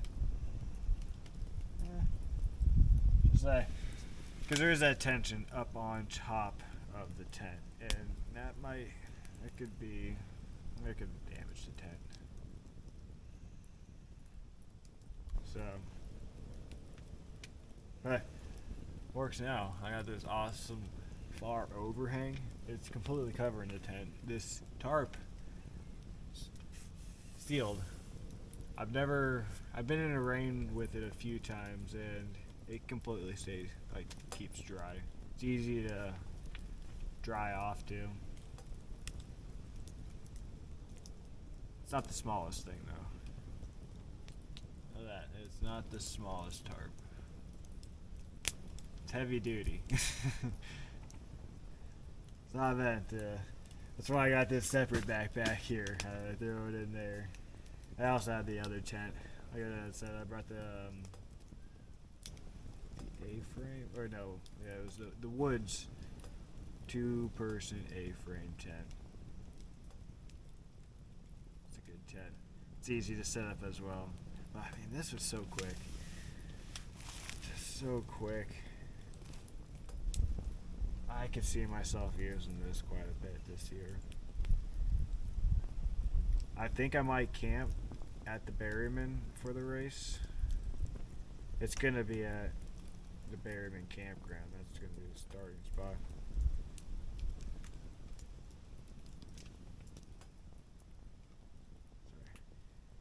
Sorry. I heard some footsteps or something. I think it's just from the fire. It just made a little weird crackle. And the smoke out of my... No, I think I'm probably going to camp at the Berryman. Got this other tent there that actually had this tent a long time ago. This is my tent for when I worked at ASI. I had for about 2 weeks when I got the job, I camped out up at the state park just north of the airport. And my mom got me this tent actually, and it's a Goldman. No, I think it's an Ozark Trail. It's something for Walmart, but it's an instant pop, like just. And you set it up within less than 30 seconds. It's a good tent. So I might try that one out because this Berryman race, it's not about camp. It's really not about the camping. It's about the race, and I really don't want to have too much stress going into anything, so just a pop-up tent. I think that would be the perfect solution.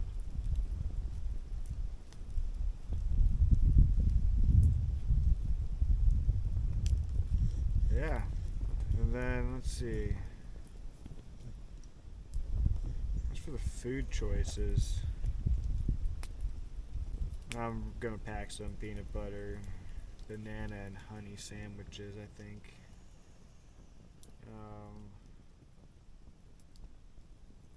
I've been really liking these Sunbelt granola bars. They're the oat and honey. Oh, those things are so good. And speaking of honey, I've been making this drink. Just one orange, one lemon. Let's see, 1 tablespoon of no. It's sorry. What was I saying there? No maple syrup in it. It's 3 to 4 tablespoons of honey, and then a 1/4 teaspoon of salt, and then 500 milliliters of water. And the orange and the lemon, it's the juice from the orange and the lemon, so just juice it out. And then put the water in, put the honey in, put the salt in, and then the best thing to do is just blend it up really nicely. You can shake it, but when you watch it blend, and pour it over some ice, or maybe blend it with some ice. So good. I don't know, it's nice for running too. I put it in some of my running bottles now. So some of those Sunbelt peanut butter sandwiches. Got the drink. I'll be bringing salt stick fast chews for just a quick electrolyte burst I'll bring a few packs of those. Let's see. I'll bring goo. Or some kind of energy gel. But I don't know if I'm actually going to pack that much, because they have an aid station at every 5 miles, and they're going to be giving out stuff. People saw I understand the thing, like, you don't want to try new things, but a lot of times, like, these places, like, they got the goos, and they're going to be saying, like, they already, like, indicated the sports drink that they're going to be sponsoring there. So they're like, if you want to try it, you can buy it now. I forget what it's called, but I'm actually thinking about trying it just to see. It probably would be nice just to see how it does work. There's like certain things, like just when they have bananas there, of course I'm gonna probably eat on something like that, or I don't know what they'll have at the aid stations. But I will have the things that I will be counting on, but also probably might be using some things at the aid stations. So the race is it's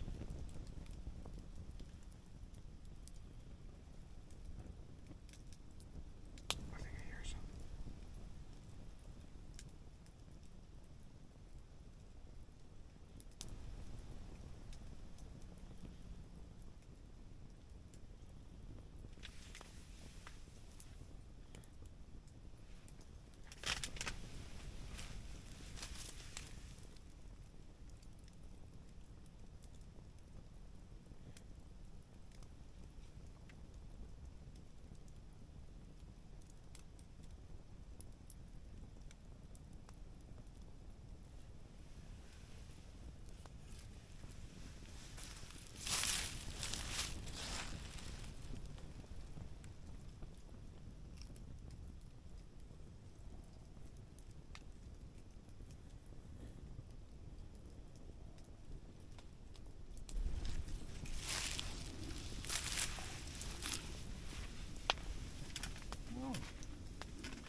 I don't know what that was.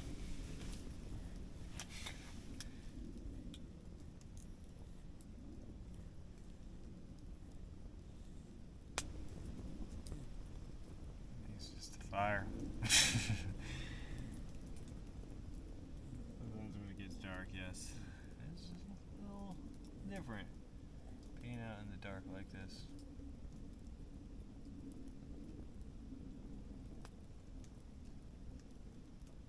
Fire's nice though. It's cozy. I just kind of wish it was closer. almost might put another jacket on. I forgot about my drink. Still got the Athletic Brewing Company drink upside down.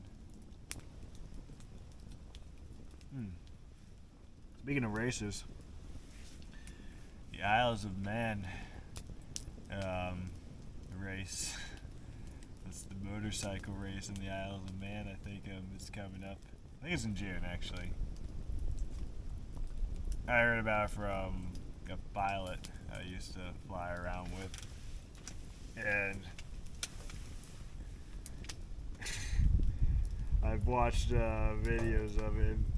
How does this race even exist?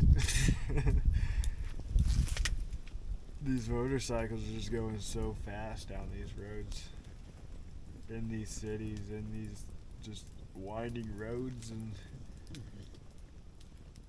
it's crazy. I think I said somewhere like the number of fatalities is somewhere around 260 people. I mean, the race has only been around for oh, I don't even know, but still, if it's only been around like it's been around 100 years, that's 2 fatalities or 3 fatalities per year. It's an intense race. It's like, do I really even want to watch it? I actually don't even know if I want to watch it now.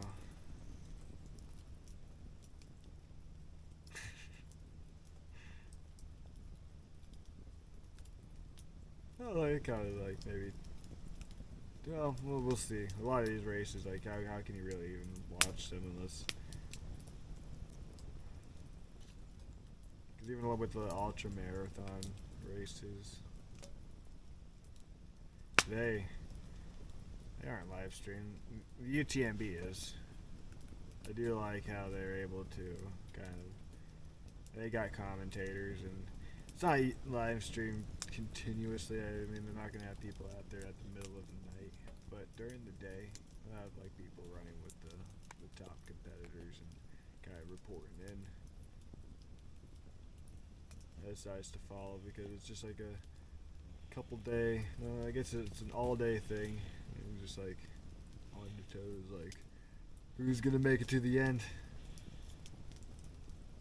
The guy was going back and forth. Like I forgot about Jim Walmsley. I mean, there's so many good runners out there. The field is incredible.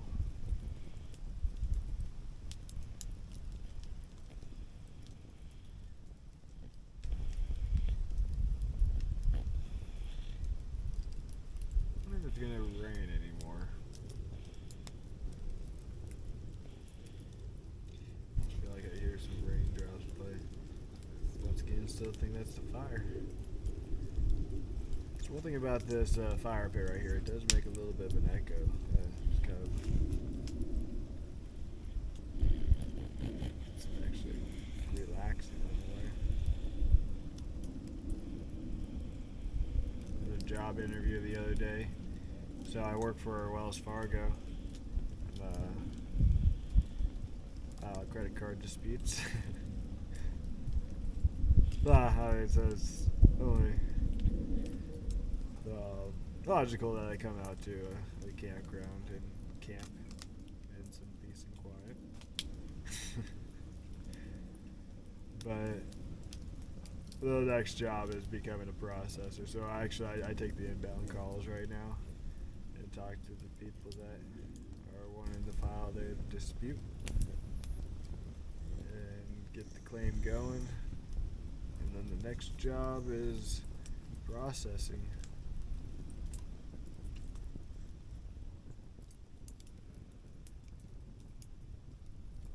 Yeah. It's not bad. It's a job. That's it pays the bills. It feeds Xena, doesn't it, Xena? Wells Fargo keeps you fed.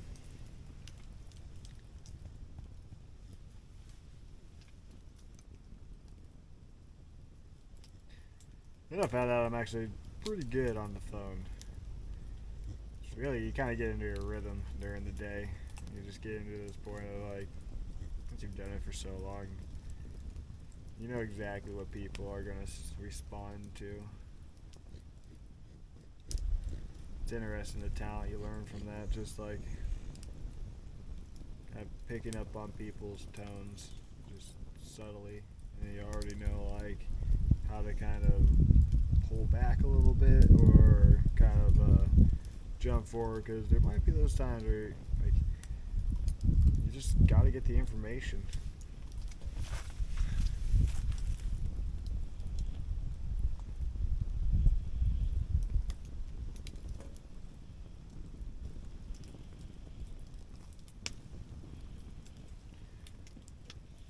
Yeah. Let's see.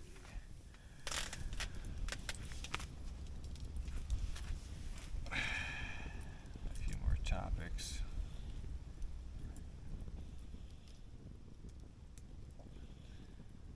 Yeah. I don't know why I forgot about this. Speaking of more sports. Chicago Bears fan now. I feel like I jump around from football team to football team. I always liked the underdog teams. So back when I was a kid, it was always the LA Chargers, and then the St. Louis Rams. But then it made sense why I would like the St. Louis Rams. It was a team that lived near where my family would be from, like down by St. Louis. Then the Rams moved to LA. Left me kind of in the spot like, do I continue? And I still kind of feel like I continue to root for the Rams, but now the Bears, it's kind of interesting to see where they're taking their team. I don't know. I was fascinated by how they used Justin Fields. It's like, just run. I don't know. Like, it's great. He's good. But how long can a person like that go until inevitably, however you just want to say that word, you just fall apart. Your body breaks. You can only take so many hits. I guess they just picked up Darnell Williams, was it, in the first round of the draft, an outside, I think they're left tackle or something like that. So somebody who's gonna protect Justin Fields. But is that gonna be enough? Like, I don't know. They got DJ Moore now, which, with the Panthers, it makes you wonder how the Panthers would have done with DJ Moore and Bryce Young. They might have. That could have been a very, very disastrous combo. Like, I mean, that'd be Super Bowl worthy. I mean, maybe not the Super Bowl worthy, but just a lot to fear in that. Now, you got DJ Moore and Justin Fields. And Justin Fields doesn't like throw it a lot, but you still got Darnell Mooney, and then Chase Claypool. I think there's still more to the Chase Claypool story. People are kind of giving up hope on him.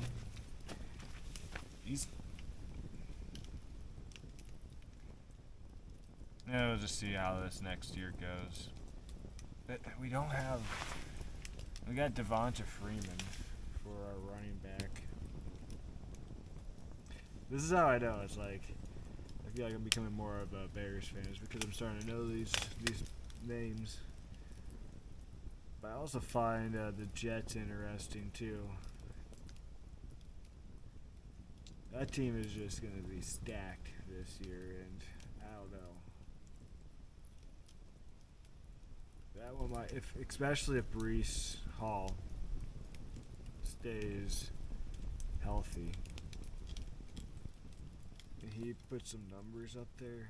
I don't know how the Jets could be, how you could stop them when you got Aaron Rodgers, which at first I was like, well, he really is going to the Jets. Like, he's getting pretty old. Like, the Jets should focus on, I guess they're trying to focus on Zach Wilson. So this is going to be a good thing for, I would say, Aaron Rodgers to pretty much teach Zach Wilson, like, get him back up to speed. I feel like the Jets still want to believe that he can produce some. Yeah, he can play some games. I was thinking Mike White would be that person, but it looks like they got rid of him to the Dolphins. That might be good. I think it'd be cool if Brock Purdy would go to the Jets, and then you get to play with Breece Hall as the two people from Iowa State, and then the Jets just picked up, what was it, Will McDonald, first round pick, Iowa State, first time in Iowa State's like since for 50 years, I think is what it said, that they had a first round pick team player.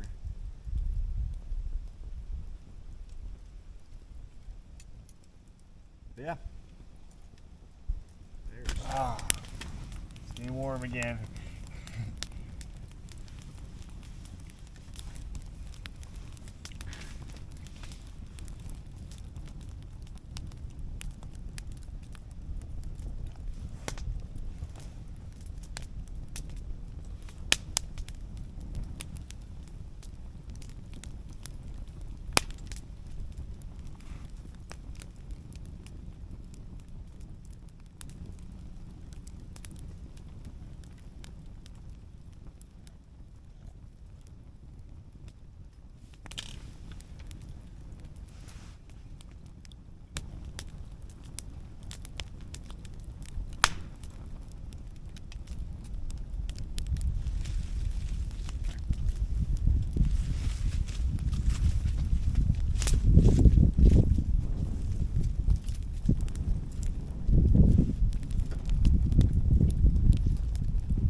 Spilled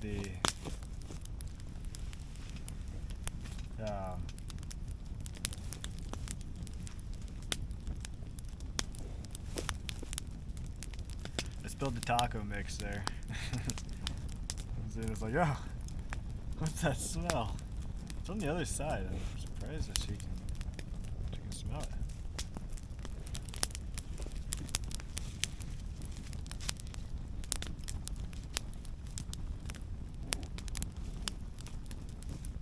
There are times where it's just like I put down a piece of bread and you can't see it for the life of your front. Like, couldn't smell anything.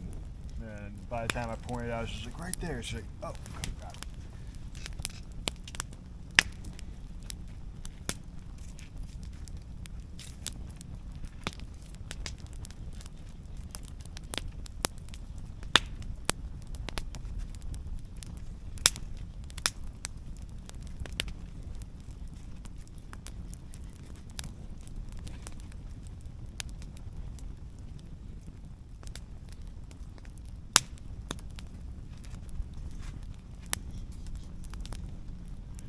Really need to get a new cooler though.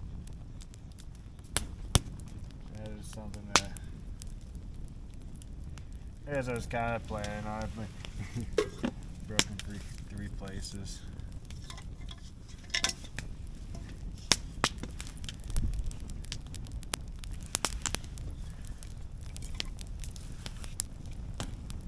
Pelican coolers.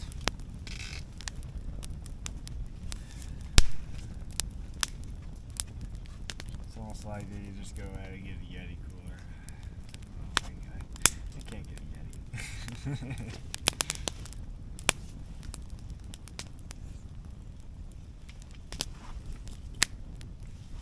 But I guess they're good coolers. They keep things cool. They're a Yeti. Pelicans, though, never keep things cool. There's like a brownish one that I kind of want to get. It's a 30 quart, so it wouldn't be too big.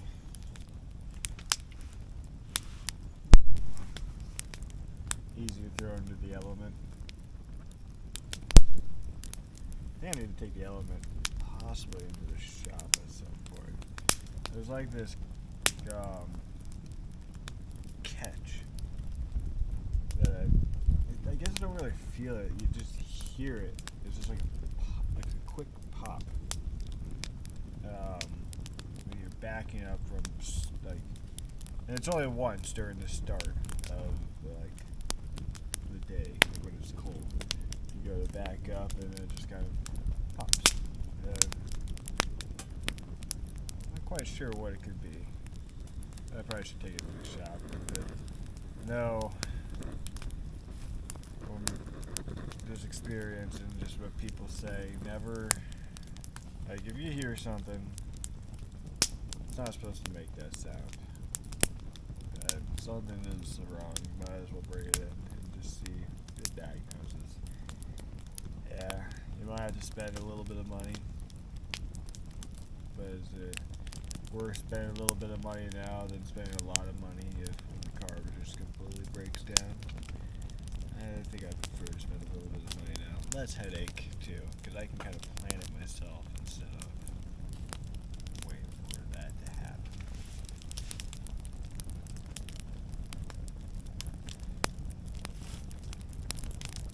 Oh yeah, if you do that, I don't think you need to do that. Take it on into the shop.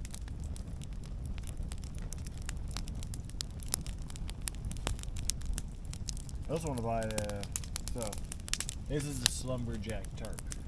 There's a cargo overland bin. I think is what it's called. It's just like this backpack looking thing that you could attach to a tire that would be on the back of the car, like your Jeep or something like that. So you just attach that bag to that tire. Well, it kind of looks like it would be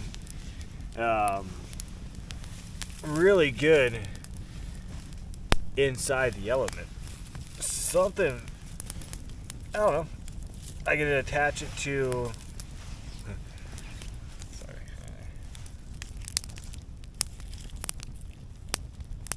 There we go. I can attach it to the chair. When it's like lifted up, there's the two back chairs. You can put the recliner seats all the way back, and then lift it up, and then it kind of blocks out all the windows. But then you can attach the bag to the back end of that chair, and then yeah, you can fill it up with firewood, whatever you need, fill it up with. And then I'm just thinking about using that mattress that I have and just laying it down on the right side of the passenger seat all the way through. And then I got a full-size bed. I got the bin. I'll have the Pelican cooler. It's really not.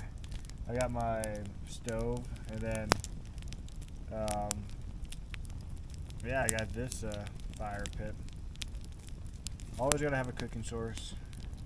Always need to have a bed, of course. Always need a way to keep things cold, especially for multi-day things. Need water. Water is another one I need to work on. Right now, all I have is just these giant things of water right now. Just gotta filter some.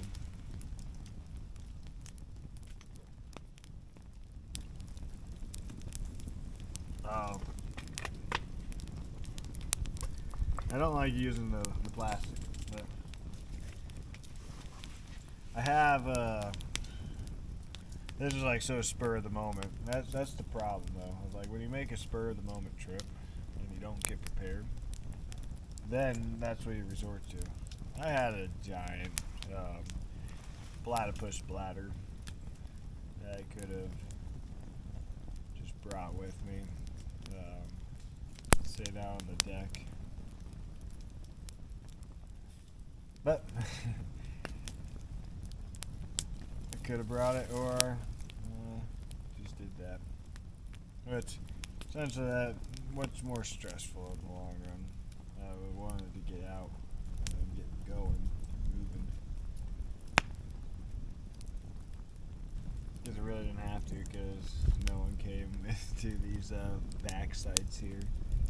There's at the campground. There was one site way down there that I was hoping I'd get. I would have been able to bring the car over there,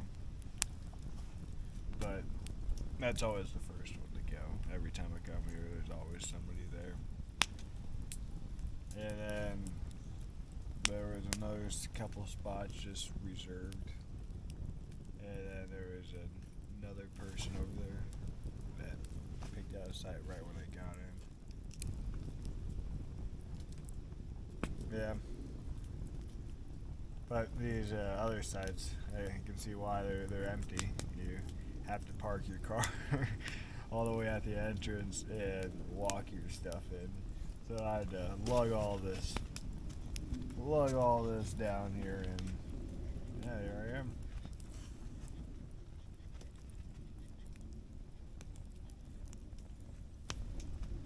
For future camps, though, I've been using this app called Camp, and I like it. It's kind of like the Airbnb of camping.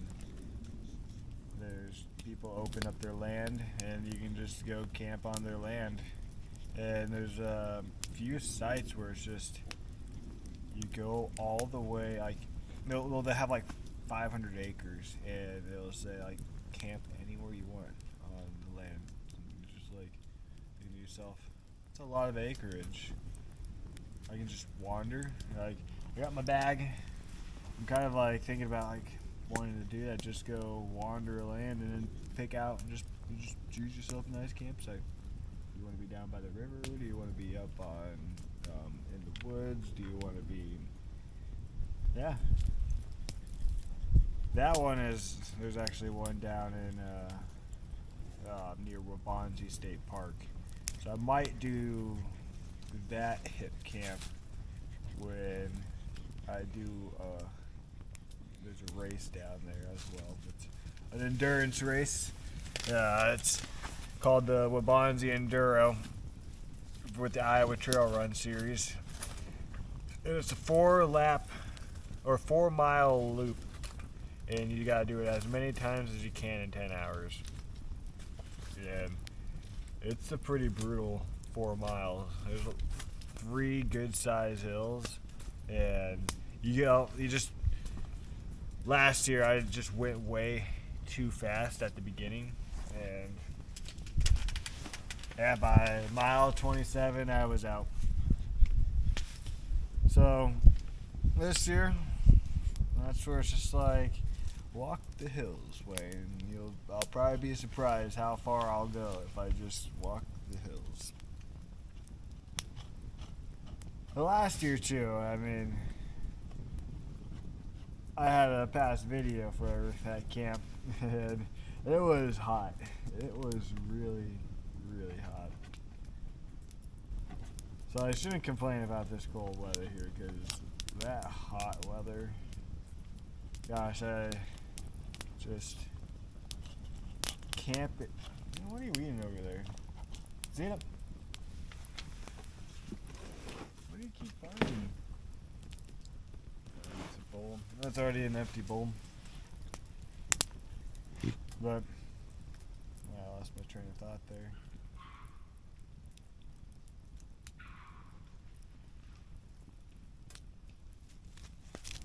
Yeah.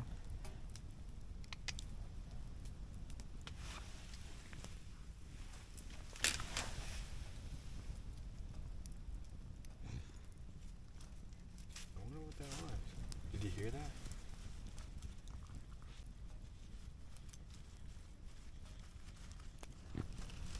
Interesting. Sometimes it's like, oh, maybe capable.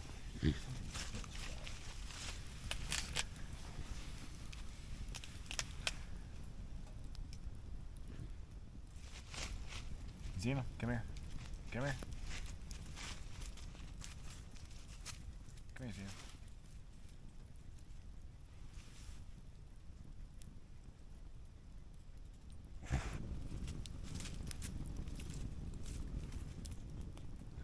It's a hot fire. I'm worried that I'm getting this way too hot because I've seen the bottom bow. Look how hot it is. God, I got. Oh, what did I do with them? What did I do with them?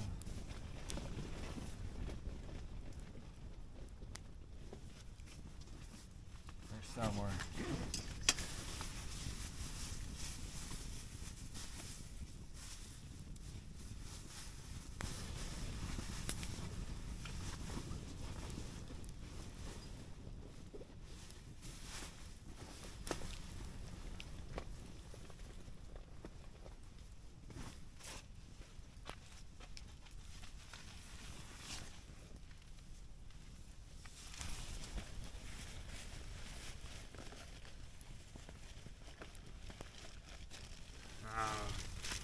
There they are.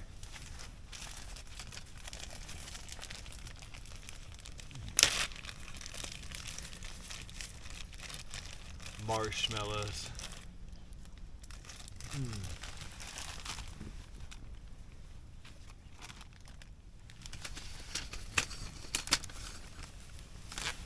Okay, so it's like no camping trip is complete unless you roasted some marshmallows. Just clean this. Sorry, Zena.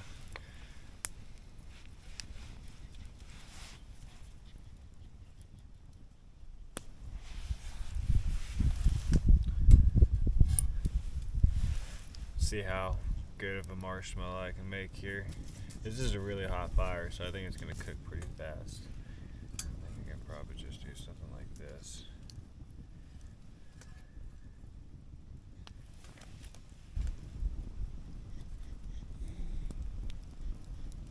Oh yeah, it's cooking.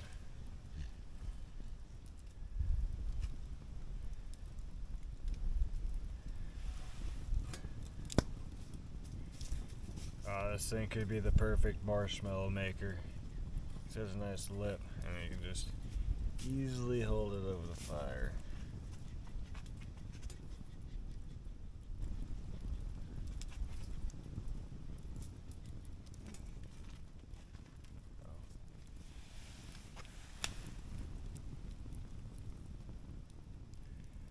I also need to be able to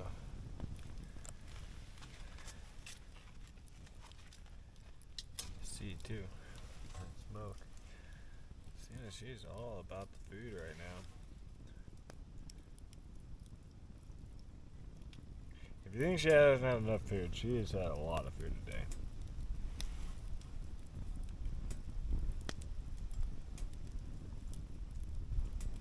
Oh man, that smoke. Definitely should have picked a different, should have planned for that.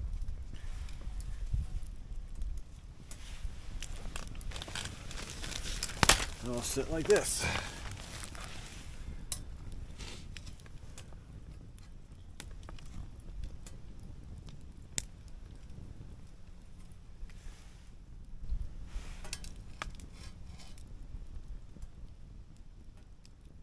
Oh yeah, here it is.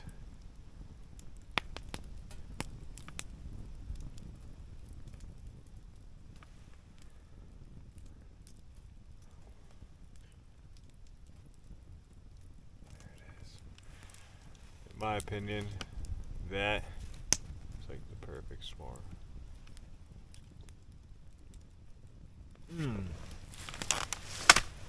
The perfect roasted marshmallow.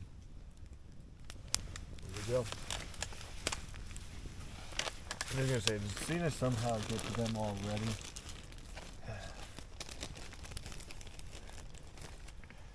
Round two. You can't just have one.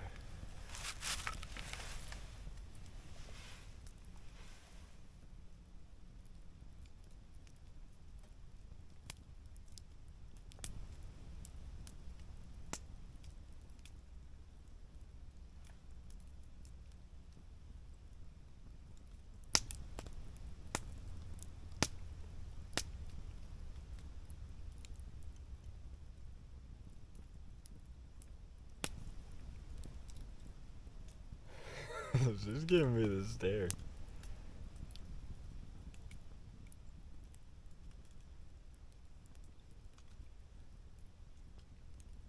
That's the begging. That's that begging. No begging, Xena. No begging.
Got it.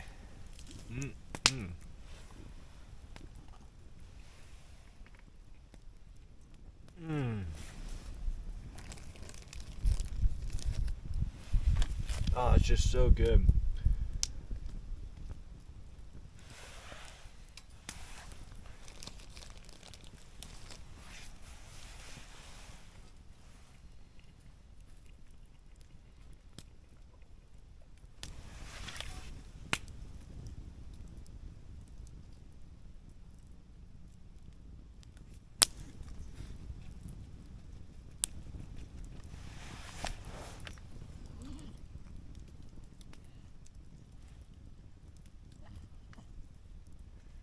We're gonna try this one a little close to the fire this time.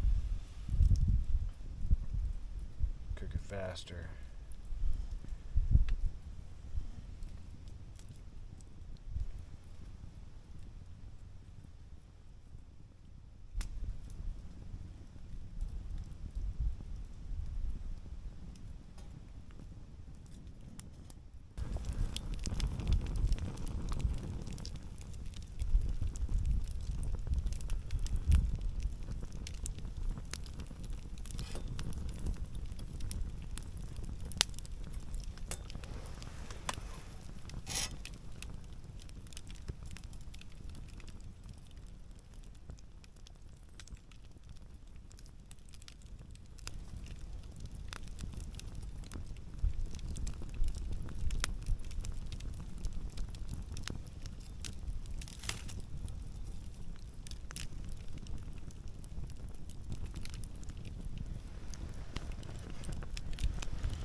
Mm-mm.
About that time to call it for the night. You think, Cena, you getting pretty tired?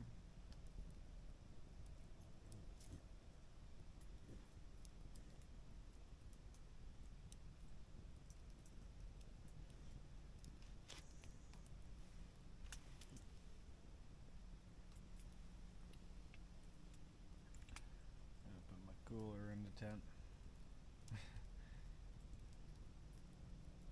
I think we're gonna sleep pretty good tonight. This temperature feels pretty good. I got a sheet, I got a blanket, I got the sleeping bag, got these layers. I think we'll do pretty good. What do you think you'll do, Xena? You're probably pretty warm right now as is. She's got a pretty decent sized coat. It's thick. She doesn't shed much, which is good. Twice a year. Usually lasts for about like 2 weeks per shed. So, other than that, she's all good. She's apparently a pure Australian cattle dog, red heeler. I got her, what was it, back December of, was it 2021? Yeah. December 2021. She's been a great dog ever since. She just really, what she wanted, she just wanted to be an only dog. That's all she wanted. She was with other dogs, and she just She's very attached to her owner. That's what happens. She just gets very, very attached with her owner. That's good. Ain't that right, Zena? Yeah.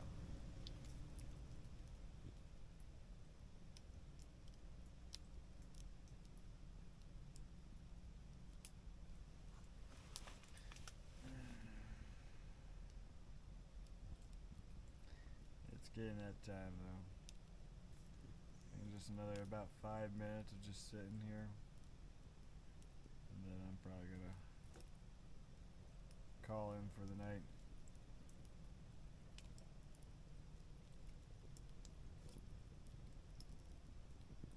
This is a good looking fire.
Oh, yep, it's time to start getting ready for bed. I'm pooped. Tired. Long day at work. Lots of preparation for this. Actually, quick preparation. And then lots of food. Tired. I'm gonna get things packed up, and then I'll catch back in right before I go to bed.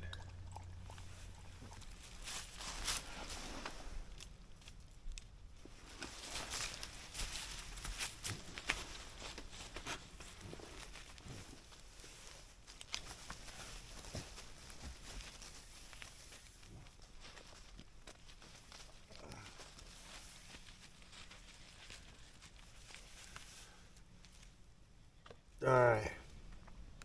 I think I got everything packed up that I need to. Paid a quick appreciation to the stars because, man, it is a clear night out there. And now, I am going to go to bed. I wonder if I can, let's see if I can do this.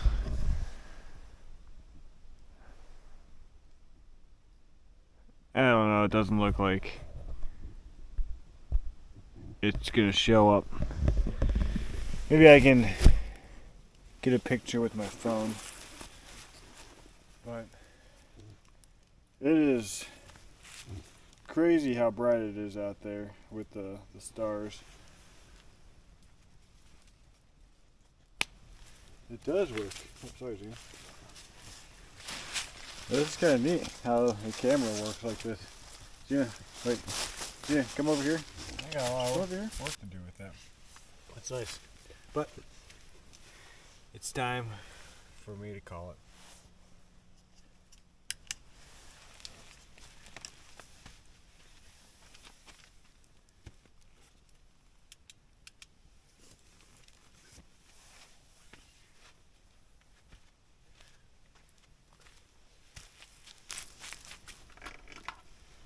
Bedtime, Zena.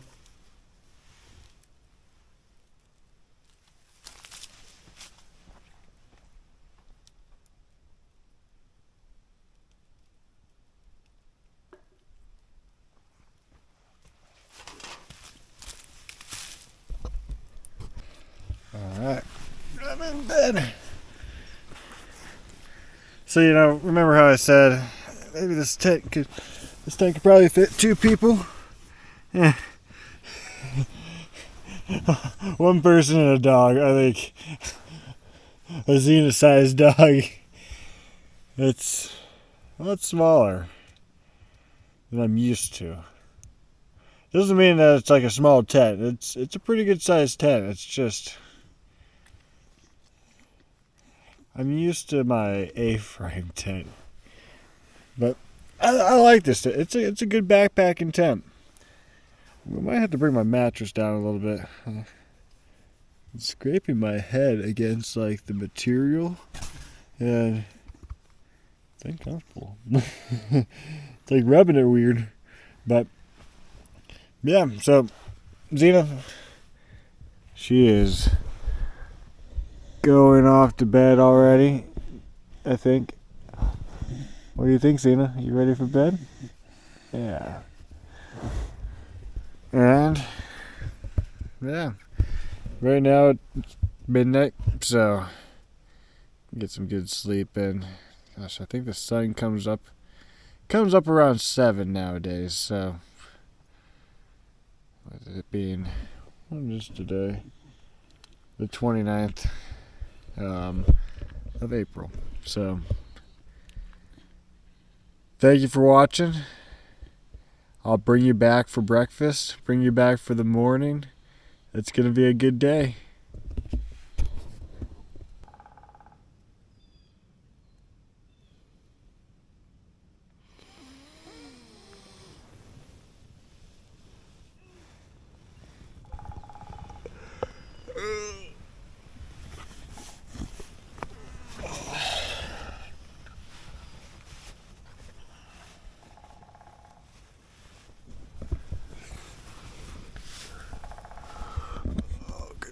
Xena, good morning.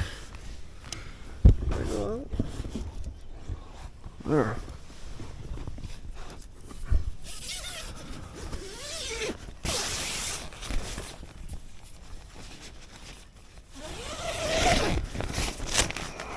There you go out.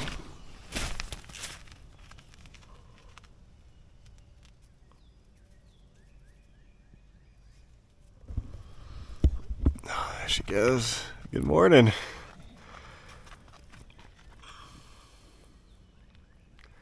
Got cold last night. She didn't really get cold until like 5 o'clock at night, and then it got real cold. Look at that.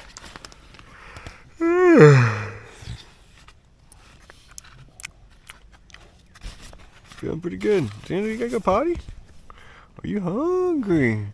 Oh, she's hungry. Look at that face on her. Xena, are you hungry?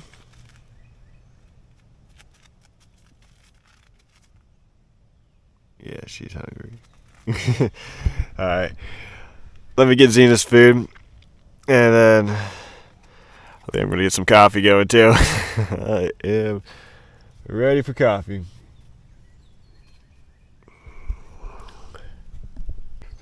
Go on, Xena. First things first. First thing's always to feed Xena. I love Xena's food in the car. So we're gonna walk back and get her food. Come on, Xena. Yeah.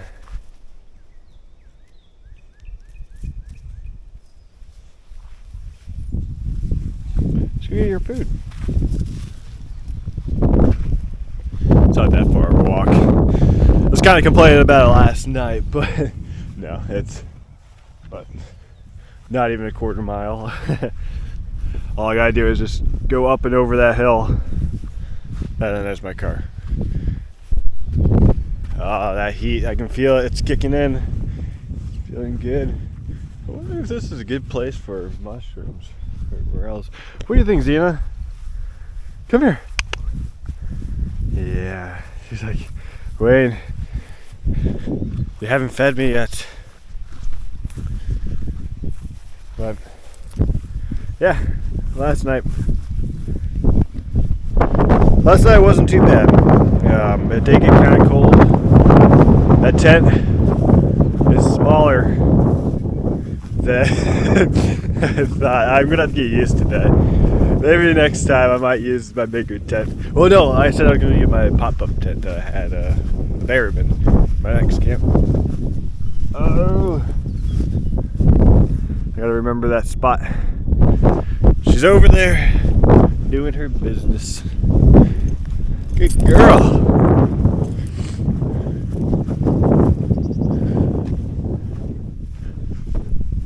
Come on, Xena.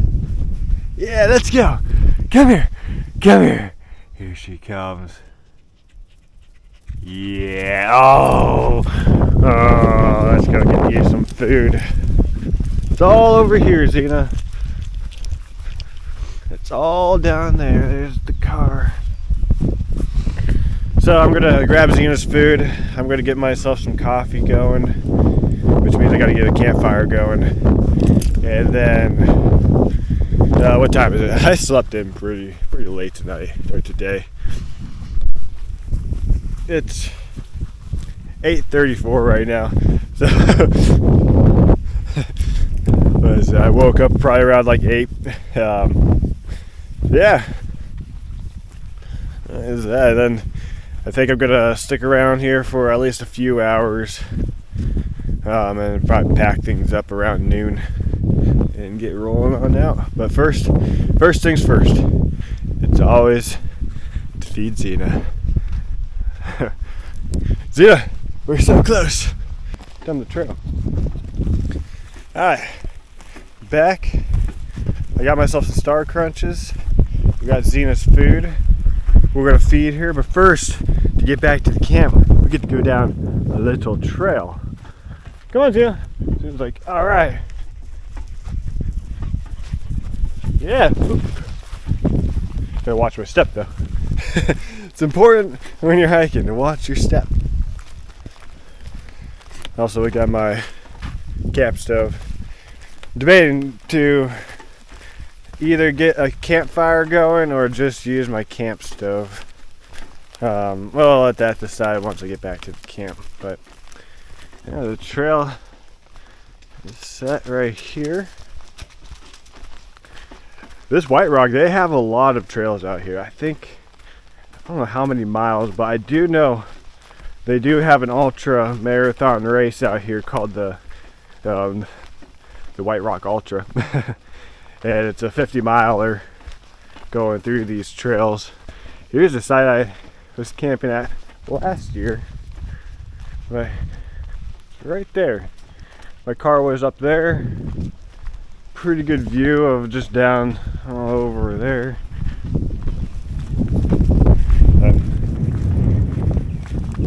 But yeah, I woke up today and it wasn't too bad. I figured it would have been colder. This sun is really starting to warm up, so I'm hoping I won't need much.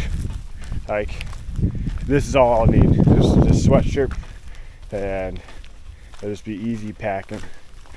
That's why I'm not really looking, like, do I really want to have a fire? To just pack that up. I guess if I get it going now, I can have a fire going for about an hour and a half. That might be what I do. It's not camping unless you have a fire, so let me just get a fire going, and which means I brought one extra thing to bring back, but that's okay. Alright, back at camp. We made it, Zena, and time to get her fed.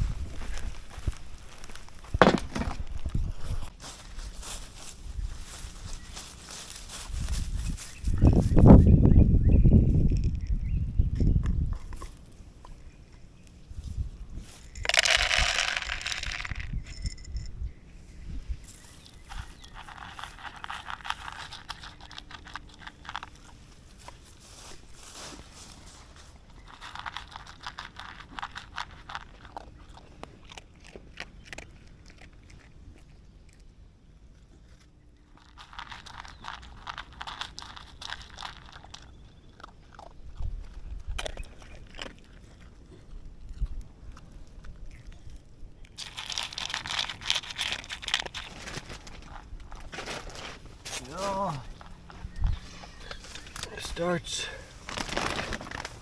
with the fat wood starter.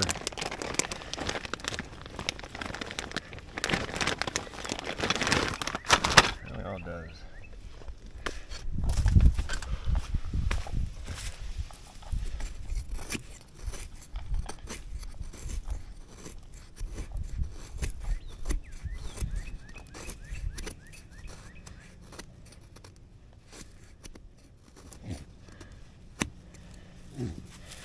Could do is this.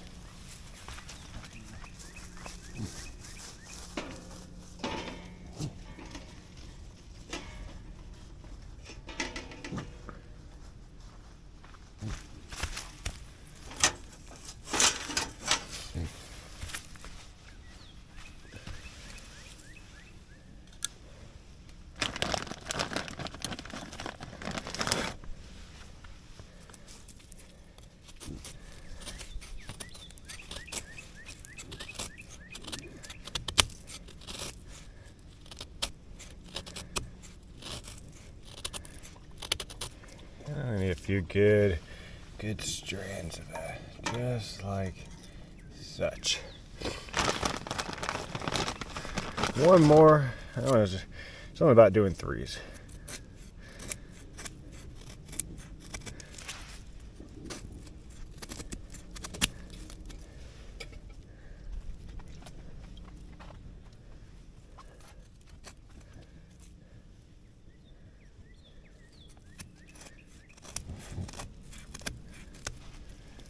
That's all we need to do.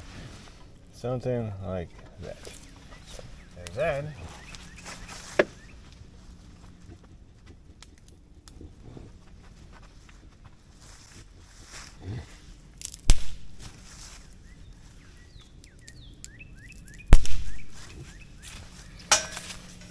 some kind of a little bit of a fire starting source, which isn't too hard to find. This is why I need to bring the pruners with me. But do things like this.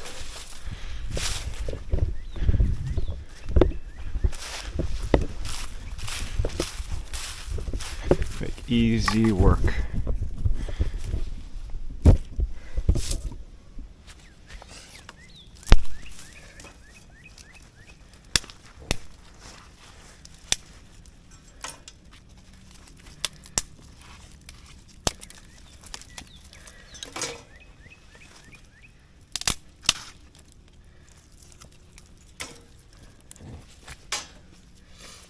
I really don't need much. Just something that will catch. And this totally is going to catch.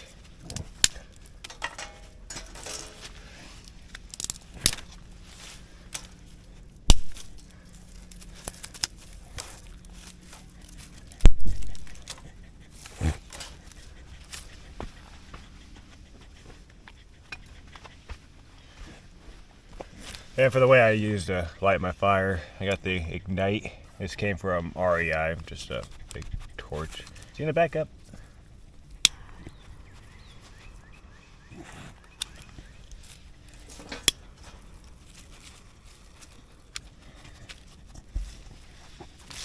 There we go.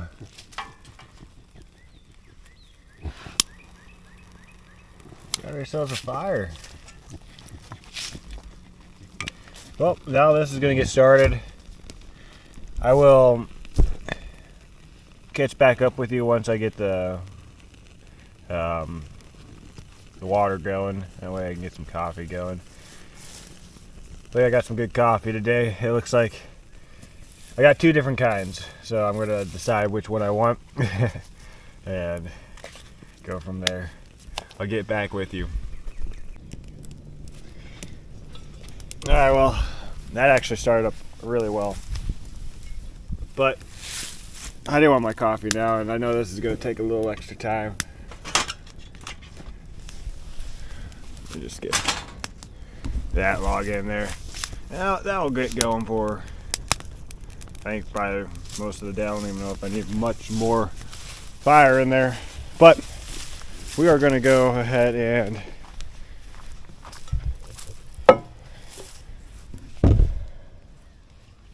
use our camp stove.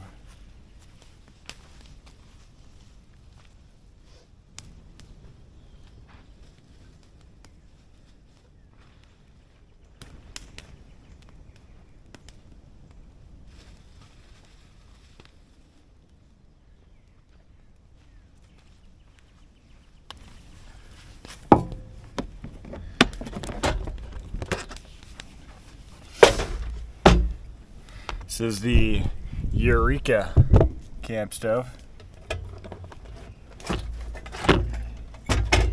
All it takes is just a little,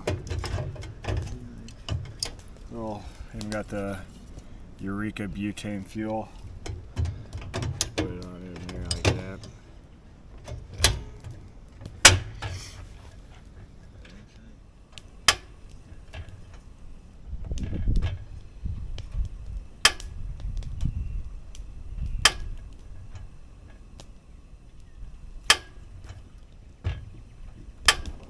There we go.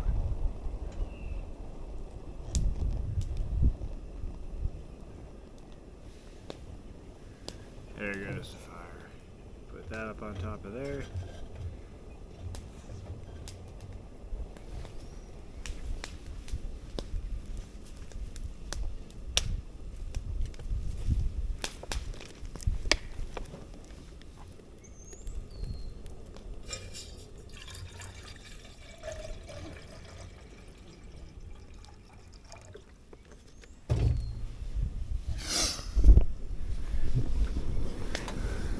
It's not too loud. You can hear it, but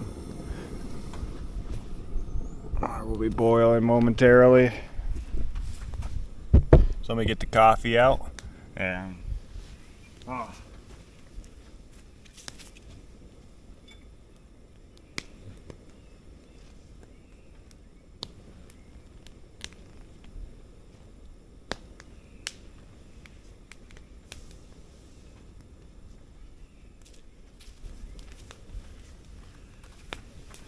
couple different kinds of coffee. I got this Coffee Graham, the world's best specialty coffee. Makes 4 to 6 cups, which I'm not sure if I really want to make 4 to 6 cups right now. Or this is the other thing. This is steep coffee, so you just, it's like tea, which I think this is what I'm going to use right now. It's going to be the easiest thing. So he says, just like you do tea, just dunk it into a mug, let it for 15 to 30 seconds, and then leave it in the cup for about 5 minutes. Okay, so I'm going to get my cup and then have some coffee.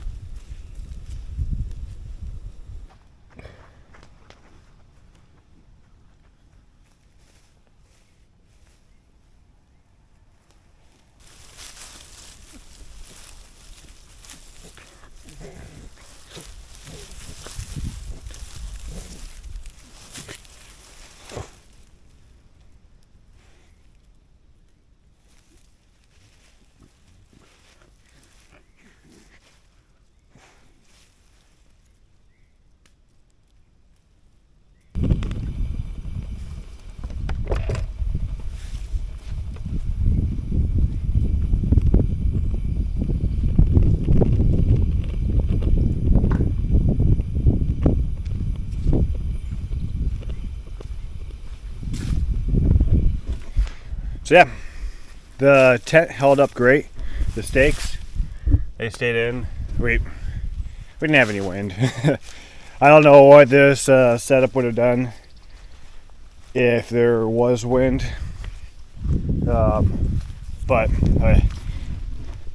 it's not even any dew on the tarp, so it's gonna be all clean by the time I just tear it down. No need to let it air out or anything. Ain't that right, Zena? Fire's going pretty good, roaring. I got pancakes I can make for breakfast. I'm pretty full. But I'm sure by 10 or something, 10:30, I'll be ready for some pancakes. I actually got the easy kind of pancakes to make this time. Let's see, what kind of pancakes are they? They're nice and simple. It's just biz quick. Shake and pour. Put water in there. Pour it on into the griddle. Or for me, I got I'm actually thinking about how am I going to cook those pancakes. I guess I can use the pan I used yesterday. I didn't think that one through. That pan has tacos in it. I'll get it cleaned up. And the water is just about boiled. There it is. It's starting to roll.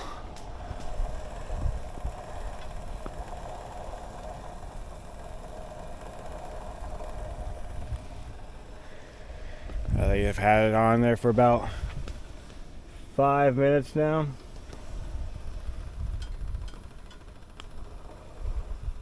Butane stove, boiling water. How much do I have in here? I got about 16 ounces of water. More than I need for my cup of coffee, but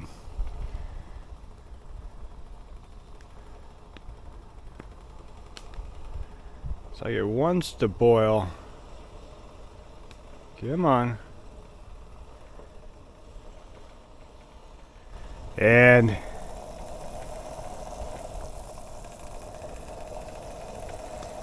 there it goes. We got boiling water now. Alright. Now, time for some coffee. I'll just pull this off for just a moment.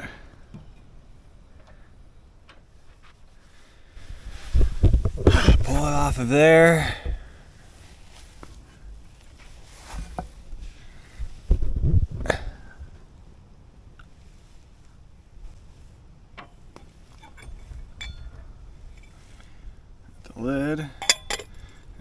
just pour.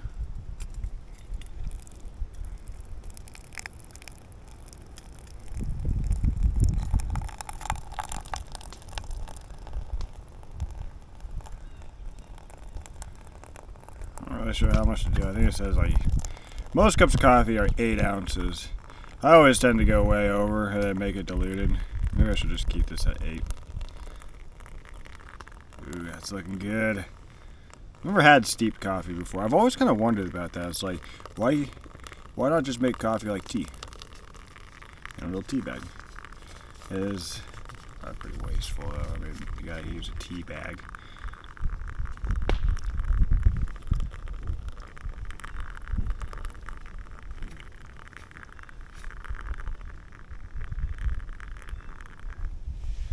There we go, that should do.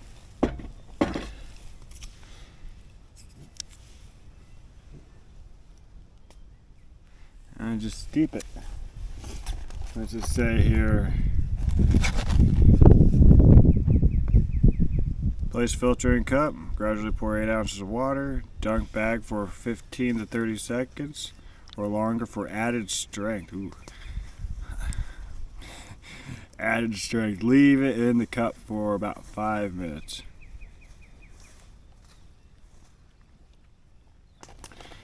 "100% specialty coffee." No machines required. Perfect compost pack and bag. Oh, alright. It's all compostable. Nitro sealed for freshness.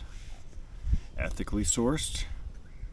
Glue and staple free. Ah, perfect. And craft roasted in small batches.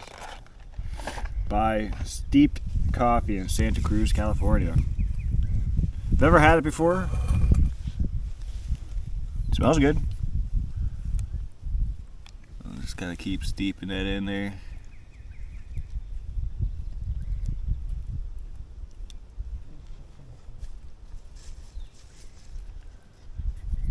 So yeah, the tent. I would recommend it for one person. I said yesterday 2 people. I was pretty cramped in there all night. I woke up a few times. Zeta, like, just trying to find room for her when she moves around. Yeah. It works. It works for a person and a dog. I will say that. If you are like 5'8", or let's just say 5 foot to 5'10", you're going to be perfect in that tent. Perfect with the dog. Probably any size dog then. But for a 6 foot person, that's what I am with the dog. It was a little cramped. I was kind of, my head was touching one end and my feet were touching the other end. So keep that in mind when you buy that. If you buy that tent, it works. It's just if you're over 6 foot, maybe go for something a little bit bigger. I do like how the rain tarp just fits perfectly over it. I still kind of wonder how it would do if there was high winds. I do have more rope that I would be able to like tie it down further. So if it did worst comes to worst, I could just do that. Which means I probably should get more slot locks because I already am using the 2 there. I have 1 left over, but I broke I broke one the last year, and that was kind of on my fault, not on the slot lock. But I recommend those. They make things super easy, just sliding the rope on in there and then locking it into place. Oh man, I'm looking at this coffee. I also just can't believe how like nice it's getting. It was so cold around 5 o'clock. I would say it was probably it was probably that 38 degree mark at around 5 o'clock this morning. It is right now. It's 9 o'clock. That sun is coming down onto me, and it feels like a nice fall day. What you would expect for a fall day. I know it's spring, but I got my sweatshirt on right now, and it's just kind of what you want to wake up to in a camp. Just this perfect temperature. It's kind of what I was thinking like when I was going to go on to this camp. Other people were saying, I was like, oh, wait, it's going to be cold. Yeah, for just a little bit. I can pack the blankets that I need. And that'll keep me warm. Xena will keep me warm. Yeah. What do you think, Xena? What do you think?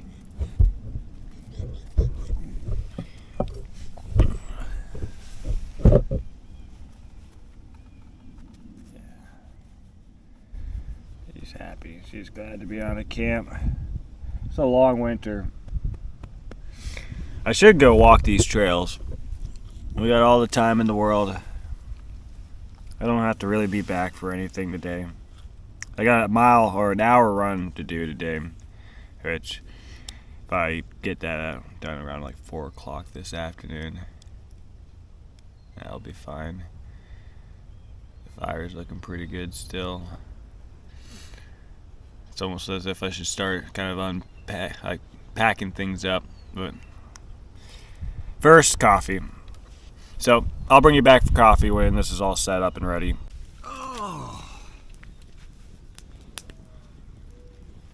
Welcome back, guys, to some coffee with me again and Xena. Hey.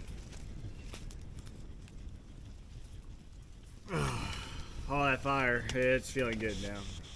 It's warm here. A lot of people kind of sort of wonder, it's just like, why do you do these alone camping trips? It's peaceful. It's nice to get out here and just kind of sit by a fire.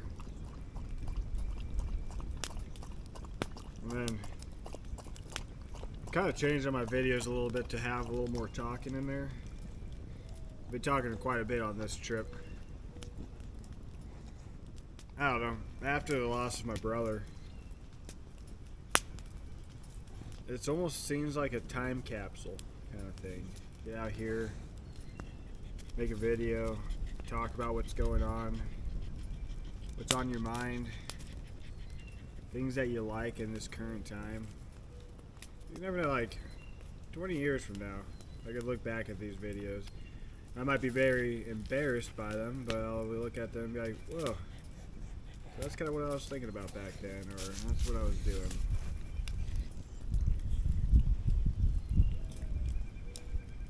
The weather around Iowa has been, actually, it was a good winter. It was cold, but we barely got much snow, which is odd for Iowa. Normally we have just downpours of snow, and then you got snow on the ground for 3 to 4 months until it goes away. Here, this winter, it would snow, it would melt away, and then it wouldn't snow for a long time. Then it would snow again. It'd stick on the ground for like maybe about a week and then melt away. Really can't complain about this winter. So it was a long one, but I can't say enough about Wells Fargo too. When everything happened back in January, the way I kind of told my boss about how everything happened, I just kind of went up to him.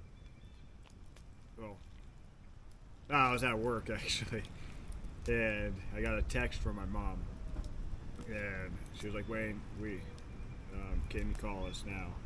I'm like, break is coming up. Is everything okay? And then the next message she said is like, "No, not everything is okay." And then, so I had like 30 minutes until lunch. This is the first time I've ever had to experience this kind of a message from my family. And so I just went over to my boss and I asked him, I was like, "Hey, I got 20 minutes till lunch. I got this message from my parents. I need to go talk to them, I think. Should I do this now, or should I just wait till lunch? And he just told me, it's like, Wayne, if there's something super important, just go take the call. Did the call. Found nothing to lose. Went home immediately.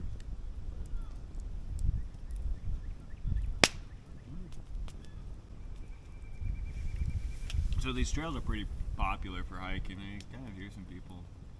That is some good coffee. That was my first sip I had there, and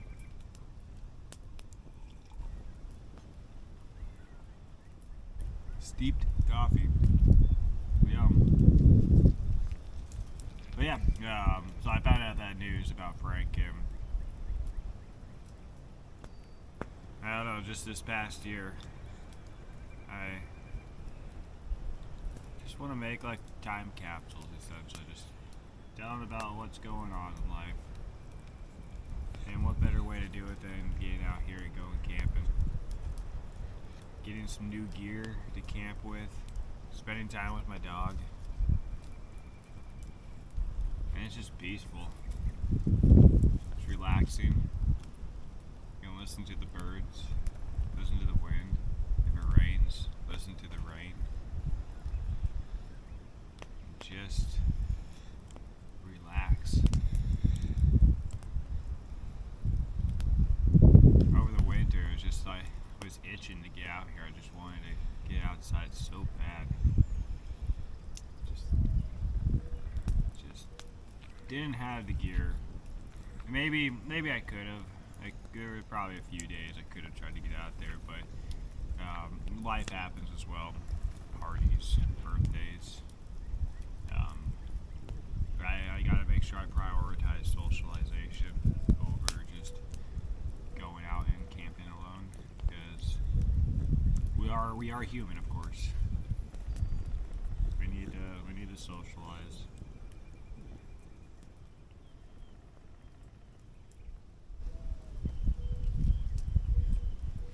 And I got sick.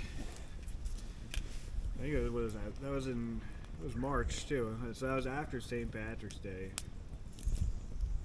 Was it? No, that was before. It was before St. Patrick's Day. I got sick, and then I went and did my marathon run, which probably was another thing that caused me to get injured. I thought I was all better, and I know I was all better. It's just I probably should have spent another couple days of recovery instead of being like, oh, I'm better now. Let's go run a marathon. You live and you learn.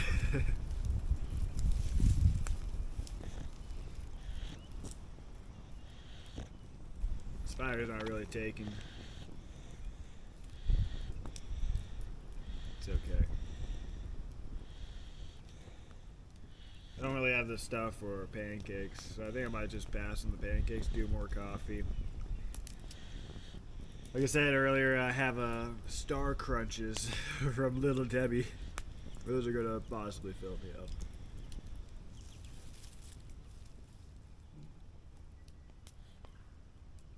It's going to be hard to want to leave this area. Just here's my view. The last night I tried showing it to you when it was dark out. Here's what I got right now.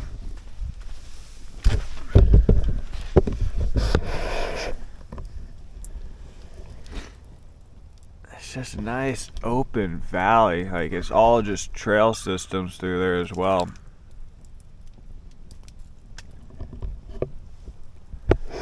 It almost made me wonder, like, would I have seen that coyote? Looks like the battery on this camera is gonna die here soon, so I'm gonna switch that out, get things kind of set up a little bit more, and we'll come back for more coffee talk.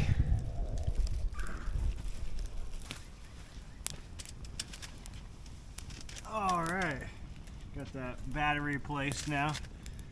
This is what, as you can tell, I got coffee on my sweatshirt. This is why you don't wear a gray sweatshirt in a camping situation. It's gonna get stained, but it's a crash sweatshirt. If you guys want a good product for like just clothing, Craft Sports. I've been using it for running. I have a friend who told me all about it. They got me hooked on it. The pants are Craft. This sweatshirt's Craft. I got hats. I got shorts. I got all sorts of things with Crafted. Every product I love. So you want to get some good athletic wear, casual wear, anything, Craft is the way to go. Yeah, what I was going to say is just I got the battery changed. This is with the Adventure combo. You get this 3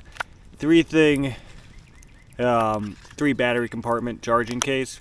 So as one dies, put it in here and get it charging again, and there's already one charged up. So it just kind of is a continuous flow of charging. And the way I'm charging it, quite simple.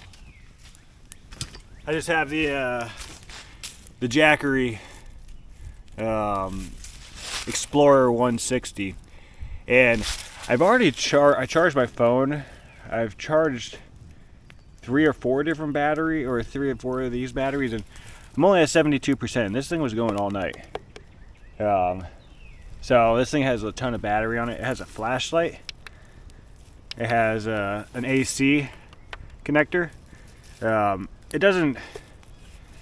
Yeah, you're not going to be able to power a blender or anything like that. But for anything like charging your phones, charging anything, I even have used a mason jar warmer by Presto, and it worked. It cooked an egg in it, so it can cook things. And maybe on one of these camping trips, I'll do that. I'll bring the mason jar warmer, and we'll cook an egg in it. Make it simple. Life is all about simplicity. And that's how camp should be. Simplicity. And it makes me wonder sometimes, why do I come out here with all this gear when sometimes I probably just need the tent and I just need a fire and some food. So that's some things I've been thinking about. Right now I got a coffee going actually. So one sec.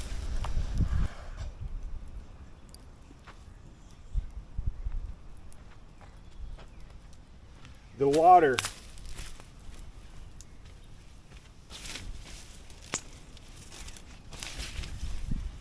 The water is still boiling, and my fire is looking pretty weak. It's 9:38 right now. I'm gonna start packing things up at 10:30. So I'm gonna skip on the pancakes today. I'm not that hungry. It was a big meal yesterday, and the coffee's kind of holding things off. Like I said, I had the Star Crunch. I had 2 of them. Don't want to admit that, but those things are delicious and not healthy for you whatsoever.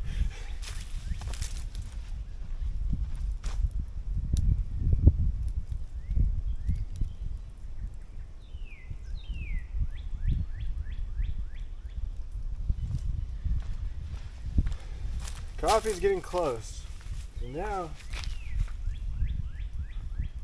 because yeah, like, to make things simple, I mean, you always want like your certain things, like you need a first aid kit. You got to have your knife. An axe or like a hatchet is beneficial. With my other fire pit, I was pruners. I felt like were really good, like a nice, just good pair of loppers. The ones I have are too big, so I can't like backpack it with them.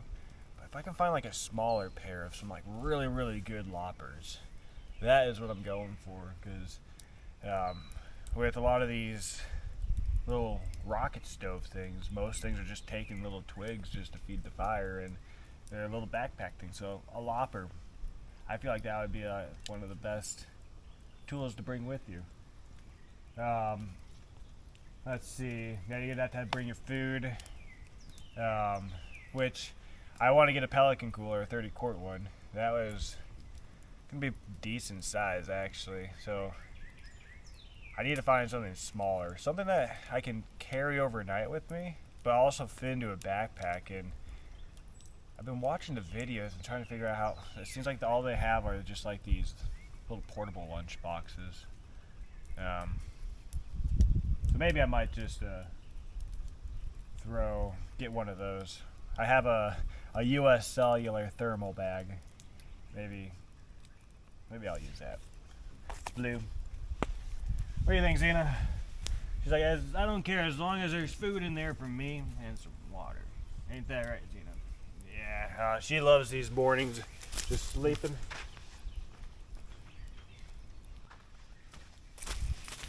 Oh, it's taking that water some time to boil.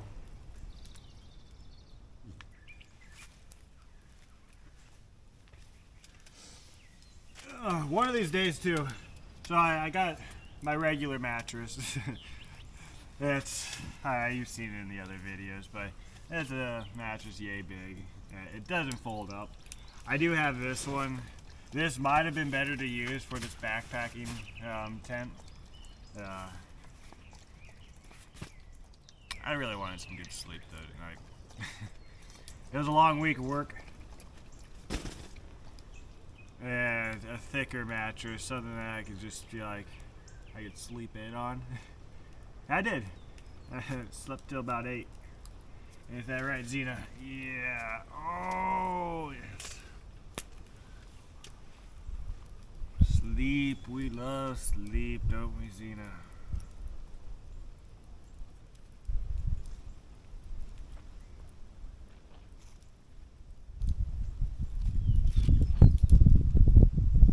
Fire's just not taken.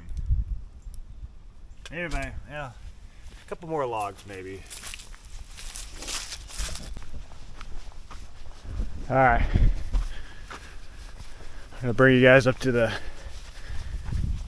log pile. This is why this is just such a great site to come to. It's because for $5 you get all the firewood that you want. Let's just grab.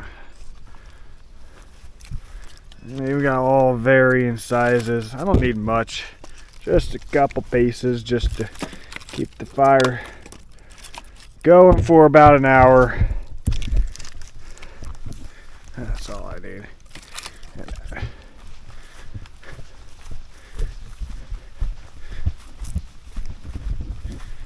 Actually, it's like perfect for my firebox.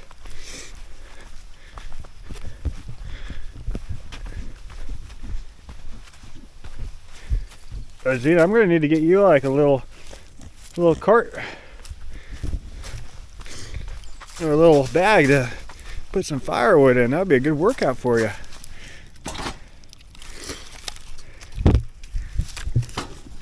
Here we go. Let's see here.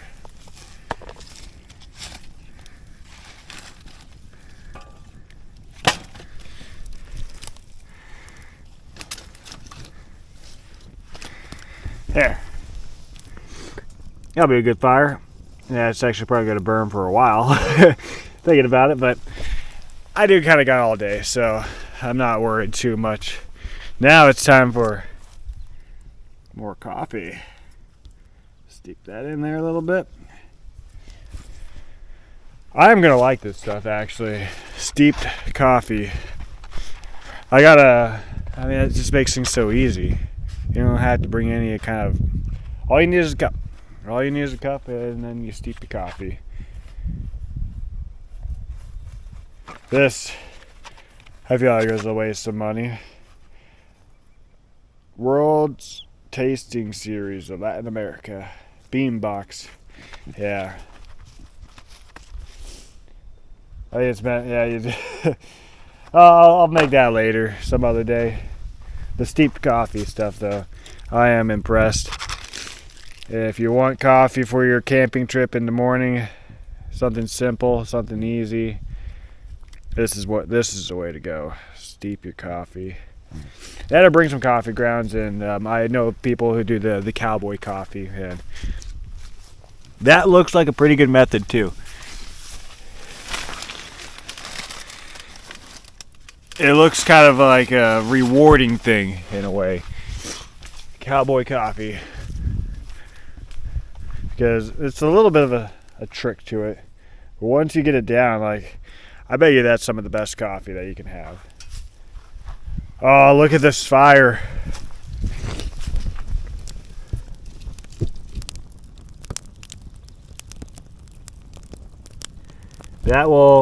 I think that'll be a good 45-minute burn there. And then it'll peter down. Oh man, I don't know how I'm gonna. Oh, I'll just pour water on it. It'll cool down, I hope. And then somehow transition it over to the fire pit. The biggest thing is making sure we leave no trace. Everything is about leaving no trace, because making it seem like we were never even here. I just remember those times, like with my parents owning a campground. You have the people that really are good about leaving no trace, and then you got the people who just don't care whatsoever. And I would go down there and clean up their site. Just cigarette butts everywhere, beer cans everywhere, just trash littered everywhere. And there's a dumpster at the campground. There's multiple dumpsters, and I don't get it. Like, you're at a campground, yeah, you're paying for the site.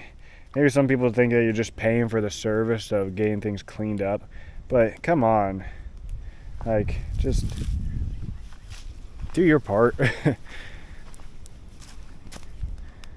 But yeah, that's people can do what they want to do. Yeah, I get it. We'll clean it up. So I'm looking at my firebox right now, or the pyro chest. Here's what you can kind of see. There's a little bit of a warp there. And I kind of was thinking that this might happen. I don't know if it's going to go back into my backpack that I have, just because it's warping a little bit, but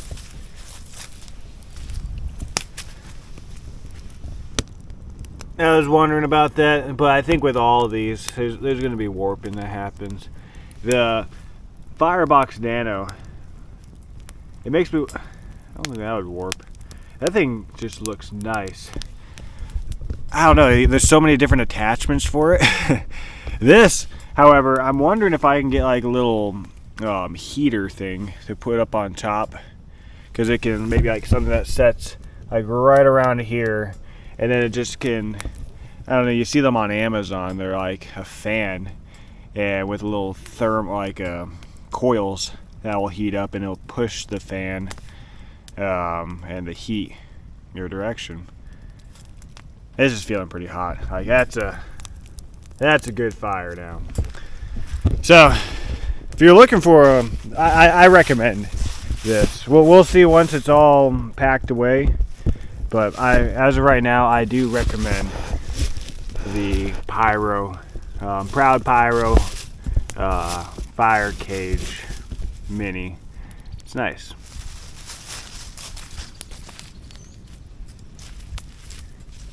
Alright, so now I got my coffee again.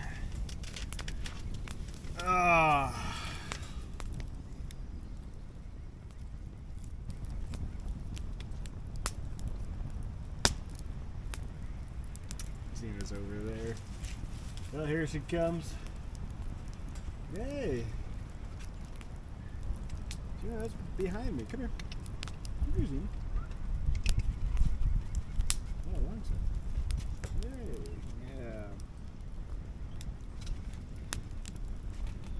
I love about her, she's just not like an energetic dog. She just wants to be by me. Ah, man, I can't say how wonderful it is outside right now. It is just beautiful.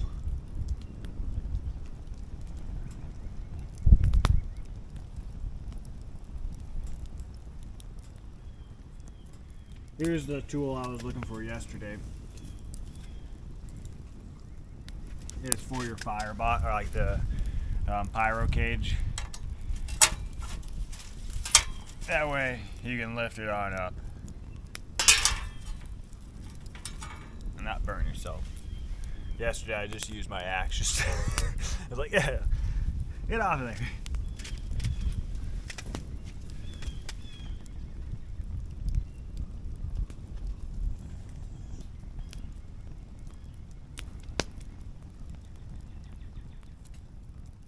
I recently got a membership to this place called Paws and Pints. It's a big dog park. Of course, it's like also a bar area, but they got a lot of good NA beers there. And the place is massive, and there's just dogs everywhere. Zena's a little skeptical on it still. We've gone maybe a handful of times now, and she's not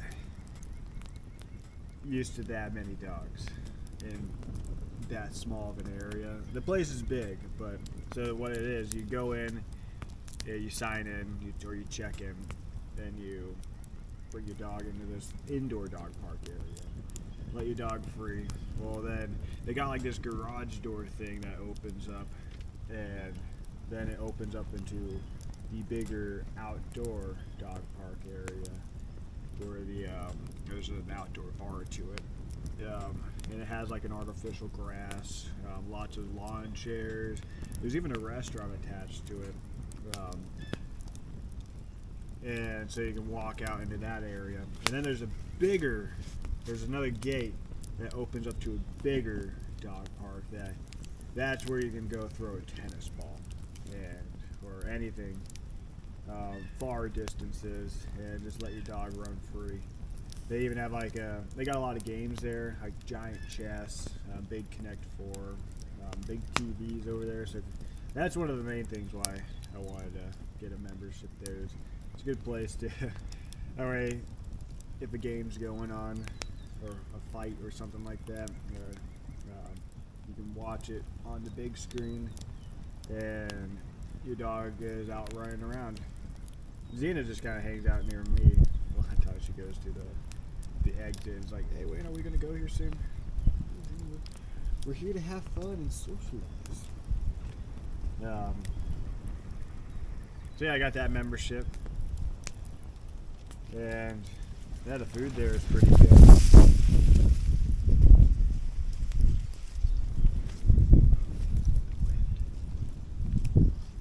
Food is good. A little on the pricey side, but I found myself, one month I went 4 times. No, I went 5 times. And you pay $10 to get in. The membership there is $50 a month. So I've already gone, I guess, 6 times this month. And they just kind of put it together. It's like, well, if you're going to go that many times, you might as well just get the membership. You get discounts on things, so they're going to have a vet there. They got grooming there. They got a little boutique pet food store. Just little things like that. And they got a coffee shop there. That's another reason why. It's just like, go there in the morning. You meet up with people there. Yeah, let's go to Paws and Pints and just let your dog run free.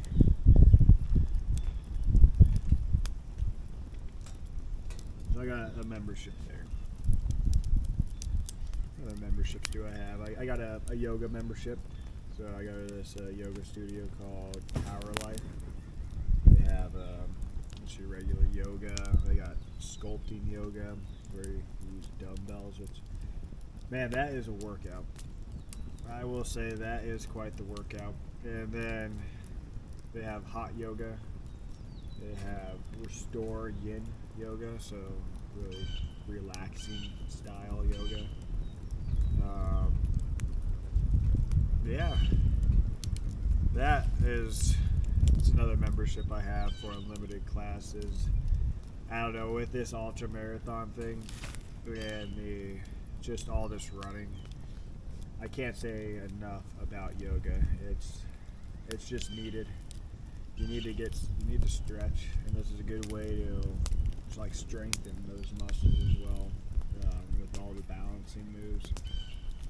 Yes, that's why I also do the sculpting too. Is you gotta throw some weights in there, just little bit of progressive overload resistance training, and yeah, and then I got my bike back out, so I can bike to yoga.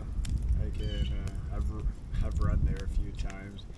Difficult to run back, especially after a sculpt class. Maybe it's not like the wisest thing, but I don't know, when you're trying to balance your running in with yoga as well. That's another thing, is just how to balance all of this time. So you got yoga, you got Paws and Pints to go to, take the dog to, take the dog on walks. You got to get the runs done. You got to make food for yourself, and then socialize. I mean, I got a roommate. I room with my best friend, and I don't want to just like be just gone all the time and then be like, oh, gotta go to bed, and then the next thing you know, same thing. I work at 6 o'clock in the morning, so I'm always up super early and gone or working, and then so I just want to have like a little time just to sit down and chat through the day. I got a YouTube Premium. I think that is more necessary than any other subscription out there. It's sad that we live in the world of ads, and we gotta pay to get rid of ads. But with the amount of YouTube that I use, and it comes with YouTube Music as well, so there's really no need for Spotify or any of those subscription services. So you got the music, you get the premium, or like the ad-free services.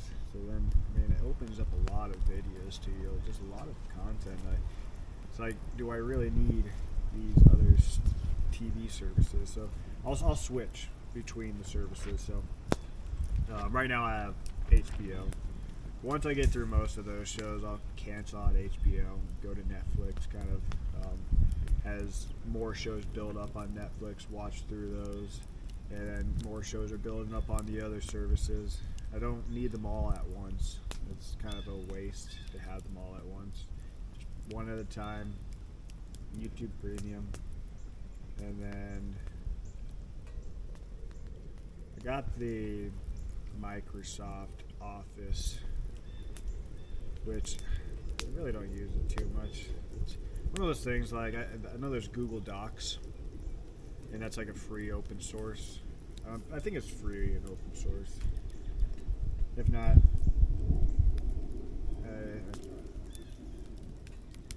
I got it at least. Well, I need to experiment with it, because just Microsoft Word just works so flawlessly.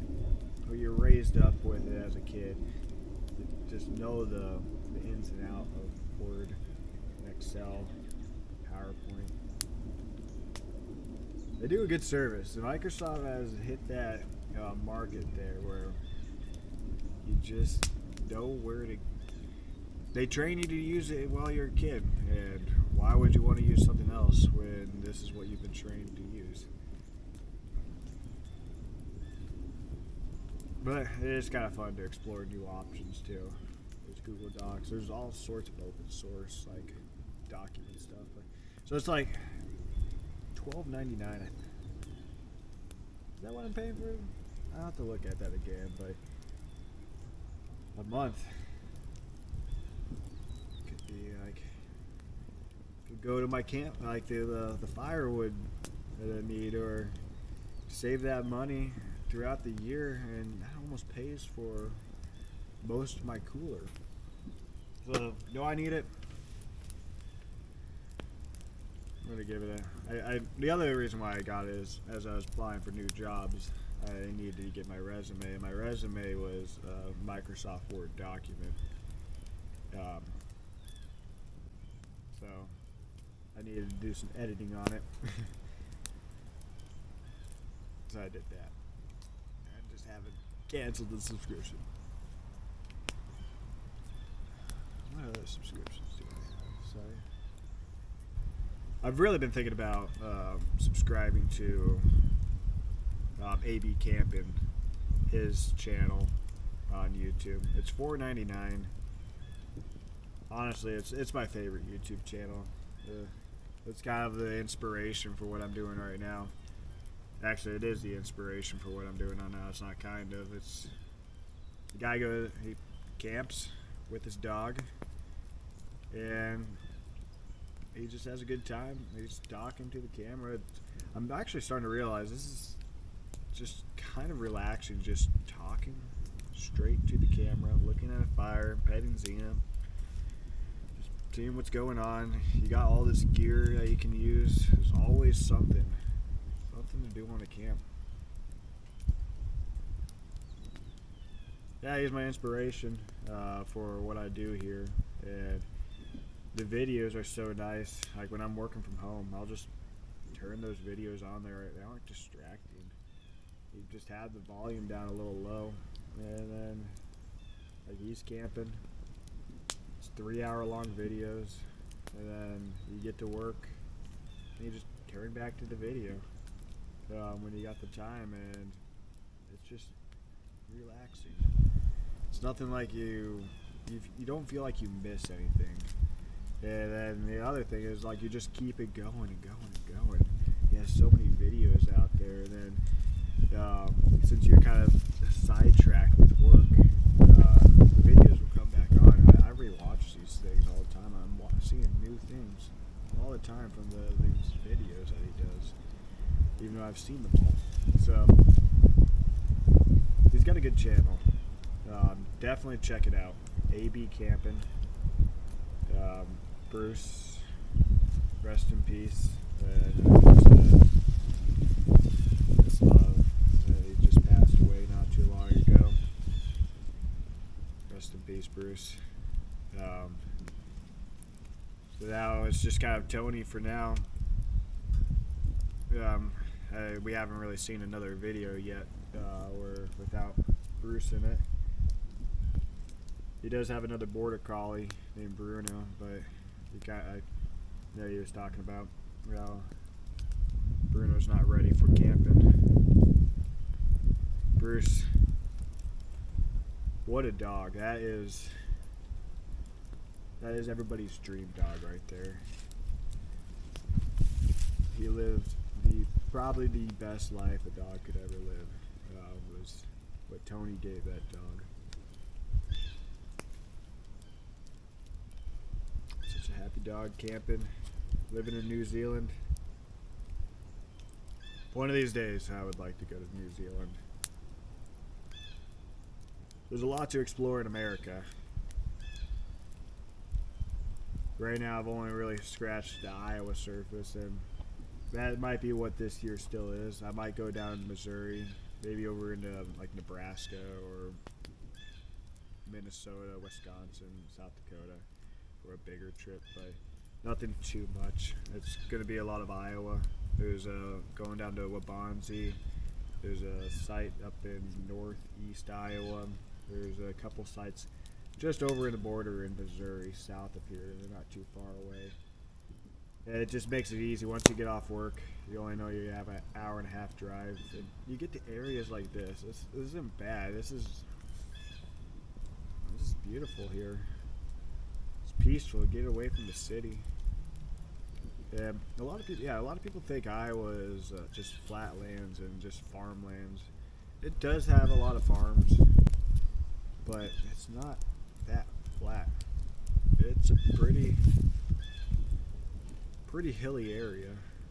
It almost, in certain spots when you think about it, it reminds me of Hobbiton from the Lord of the Rings in the Shire. Just these rolling hills, green hills. You'd almost think you'd see some just like, I don't know, housing on the sides of the hills with little circular doors, and you see little hobbits walking around. Oh, those are good movies. Some of the best. My friend will send me Lord of the Ring memes and Instagram reels. The last one was think so. Coming here. Maybe. Yeah, the last one he sent me was with Malcolm in the Middle. It was when Hal was talking to Malcolm about rollerblading and just roller skating in general, and it's like, yo, once you go, you can never go back. Are you sure you want to do this now? And everything just gets really, really dark and just so serious. It's like, are you ready for the Lord of the Rings adventure? There's times where it's almost like one of those things where if you could wish for something, it's like, I'd kind of wish to be able to forget everything about Lord of the Rings so I can go into it fresh again and just experience that first moment of watching the Lord of the Rings. They got the TV show out there now. I'm not so sure about it. The one thing with Lord of the Rings and The Hobbit, there was always like a set stone point. They got to go to Mount Doom to throw the ring into the volcano. Or in The Hobbit, they got to go to the Lonely Mountain. There's always like a destination. In this, there's not really a destination that they're going towards. So it just doesn't feel like the Lord of the Rings because of that. Yes, it's a prequel trying to set everything up, and once you know, like, you already know like, what's gonna happen. What do we need the prequel for? Maybe if we could have done something like future-wise, so it's just like, but how do you do future-wise when you don't have the author anymore? It's one of those things that it probably should just stay where it is. Then you get the people that are like, should they remake The Lord of the Rings? Not for a long, long time. Let's just say that. That's not for a long, long time. What is it? See something?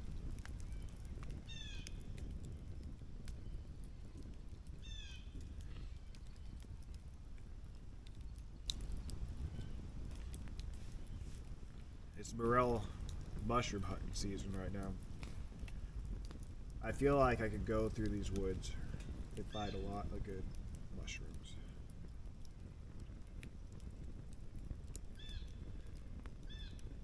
I should. I'm here. Oh man, my nose is plugging up. The spring allergies are kicking in. That's what it is, isn't it, Zena?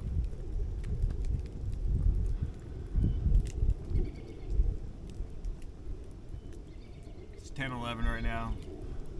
At about 10:30, that's when I'm going to start kind of packing things up, getting things ready to head on out. I still got to pay for my site here. It's $15 a night. I think I said it was $5 for the firewood, but I think it says $7. I have $30 in my pocket. So I'm just gonna throw $30 into the extra money just goes for a donation. This place is beautiful. And or maybe the host here, super nice host. He came up, talked to me for quite some time. We just talked about home builds or like camping builds and just these awesome rigs. I think he knows that. Well, he saw my element and knows that. When you got an element and you're going camping. He uses it for like car camping, which I've only done that a couple times. I'm gonna do that a few times this year, and that's for sure. But when I do the car camping, last year I tried to make put a lot of stuff in there. I just went a little bit of things, like just have the mattress on top of the seats, and then yeah, just using the tailgate as a table. I could probably figure out something to, I'll just take the the back left seat out, and I can probably figure out how to make a folding table or something if I needed to just do something inside the car.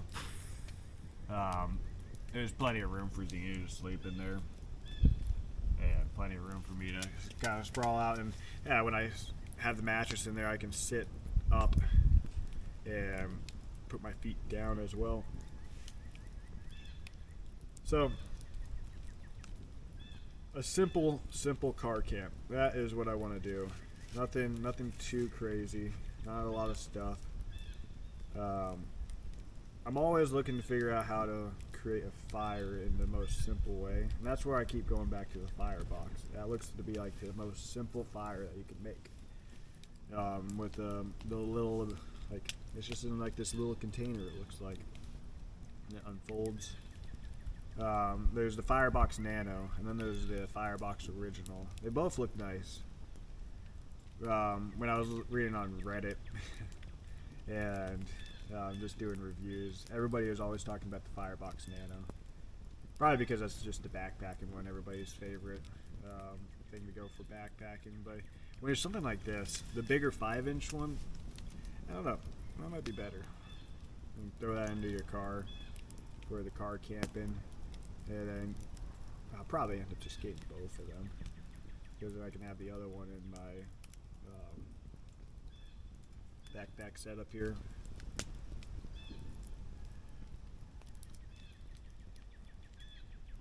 And this, I can see myself using this quite a bit.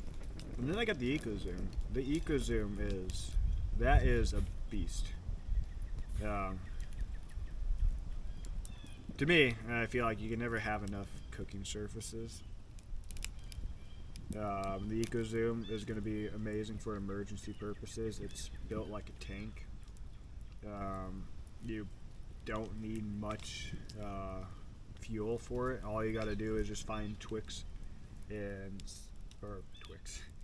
sticks, twigs. That's how I'm gonna call it, not Twix. Isn't there a cereal called Twix? But yeah, I'll get the sticks and twigs, pine cones, anything. That's where you just get the pruners. You just prune them on up and then throw them on into the EcoZoom, and you always got yourself like an easy fuel source, and you can just get the fire going and cook up some food.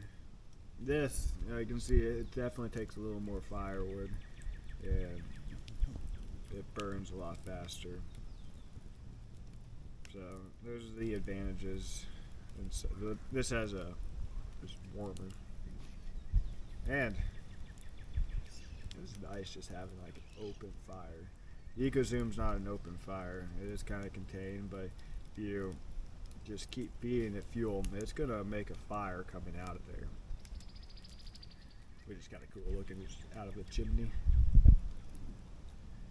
I'm using it for all the like. It's supposed to be for cooking. I'm using it for a camper. I even put like a little thing up on top of the EcoZoom once, just to have a fire up on top for the open campfire. So yep, EcoZoom. I recommend that as a rocket stove. This pyro fire cage. I'm recommending it. It's nice. Right now, I haven't put it away yet. And then the Firebox Nano, that is to come. And I always got my little butane stove with me though. I think that is always going to be in the car camp. It's just, if all else fails, at least you have something to do some cooking. And I've been also thinking about the alcohol stoves. If you get the Firebox Nano, you can use one of those little alcohol stove things. You can use firewood, or you can even use the little cubes.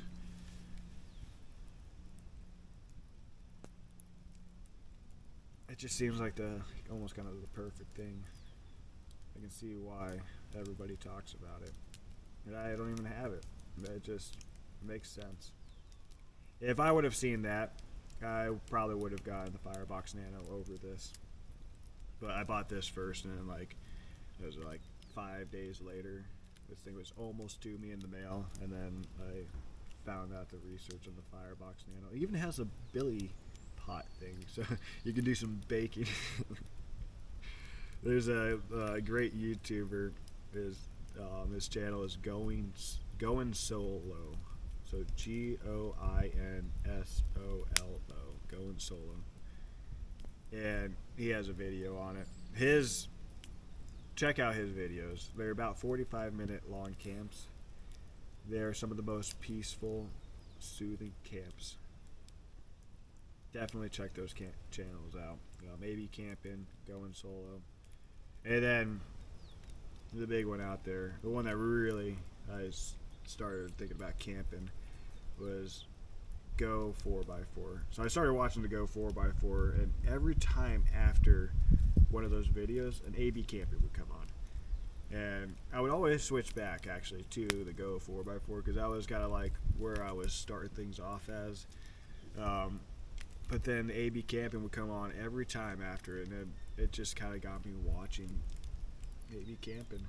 And I realized how good that channel was, and I started searching more and more for like a mix, and that's where Going Solo came in play. Going Solo is like a perfect middle ground between Go 4x4 and AB camping. It has very beautiful scenery. He's going hiking around through the mountains.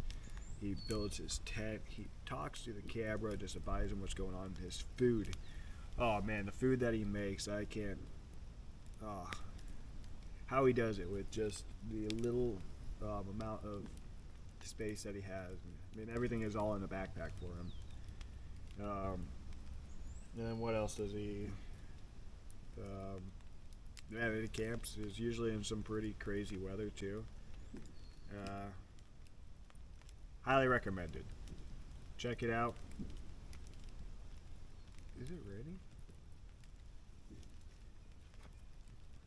I think it's raining.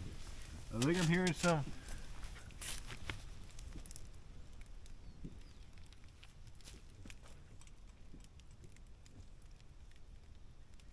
I don't know. I don't think it's raining anymore. No, it's not raining. This coffee's good.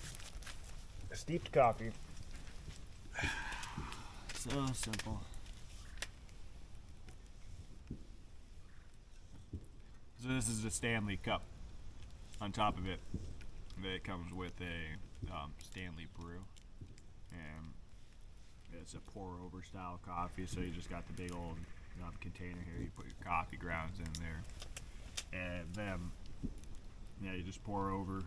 And once you're done, pretty much just go out to the woods and the coffee grounds compost down, and cleans up super easily. It is just one. I wish they designed it a little differently, or it'd be like the cup could compact into the brewing system. That would make more sense, but it doesn't. So it's just like this big unit, brewing unit, plus you got your cup, and then you gotta bring your coffee. If there was like a way where you could just compact it all down to where you can store the coffee in the brewing system, or in the cup, and then the cup in the brewing system, and then keep it all contained, then you would have yourself an awesome cup of coffee thing, or for like camping. I like this cup. This is the color of this cup, the way it holds heat in. You can have a lid, so it holds it in more. I bring this to work all the time. This is my work cup. This is just my coffee mug that I use all the time. It almost makes me want to get rid of all my other coffee mugs because this is just the one I want to use. It's nice. But the steeped coffee, yep, just steep it on in. It's perfect. What else could you need? And I mean, you could just bring the, I guess, I've seen the people with, they're like these springs that will spring up, and make like a little cone shape so you can put your cone filter in, and then pour the coffee into the filter, and then do a pour over coffee that way. But still, it's still another item that you have to have when all you need is the steeped coffee. The tea or the coffee bags. And it's really, really good. Like, this is really, really good.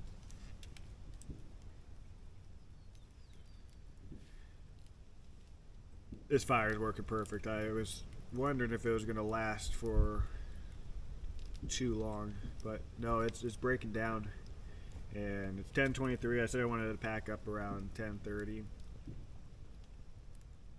I am just enjoying this right here. This is just so relaxing. The birds are chirping, not too loud. That was another thing I noticed during some of the camps. So like midsummer, it's gonna be just birds, bugs, so many wild sounds. My last camp last year was, what was that? It was like October, late October, and pure silence. Pure silence. All the bugs were gone because of the cold weather. The birds were gone. And that's kind of what it was like last night. It was pretty silent. Really silent. So they're still coming back. Trying to figure out what I will. I sleep better with like a white noise, so when there are the crickets out there or the locusts, it's kind of nice to just drift off into sleep with. It's probably nice for the camera too. That's a good bug sound. The birds are chirping though, just ever so faint.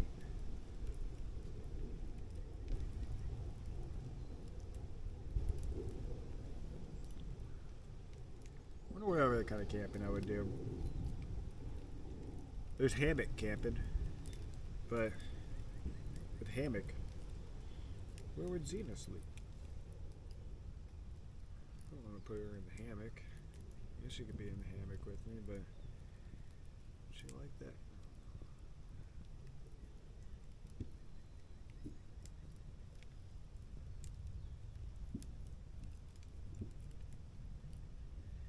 And I really need to get myself some fire gloves, because that'd be so nice just to be able to pick that chest up, bring it over to the fire ring over there, and then dump the ashes in the ring and spread it out. Right now I feel like I have to kind of wait for this to just burn down. How long could that take?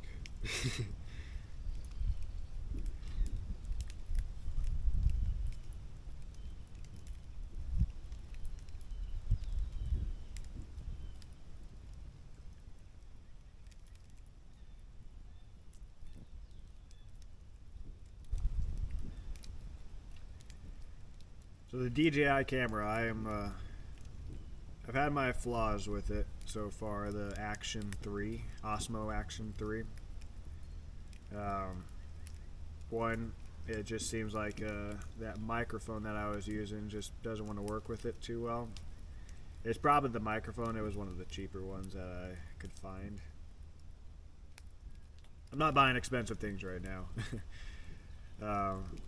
So I'm hoping just the extra or the internal microphone from this Action 3 is going to be nice, because if it works well and this is all I need, actually this camera is pretty good because it stays running continuously, so it won't overheat, and it's small.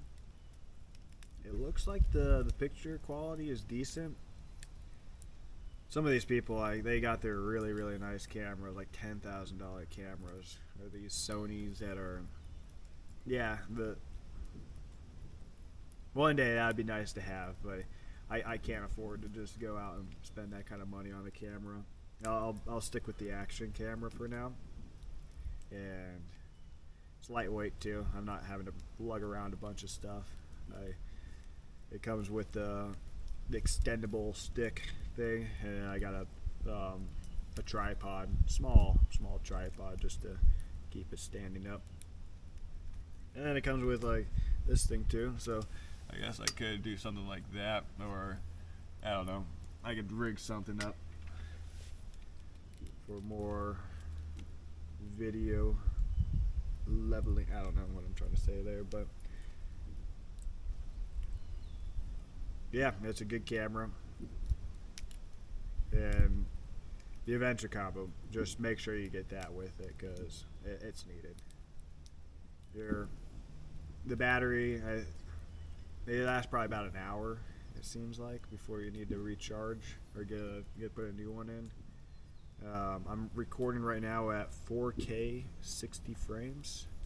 Rocksteady Plus is so hopefully there's not going to be much movement on there. And then I bought that new 256 gigabyte SD card. What is it, Xena? Oh, yeah.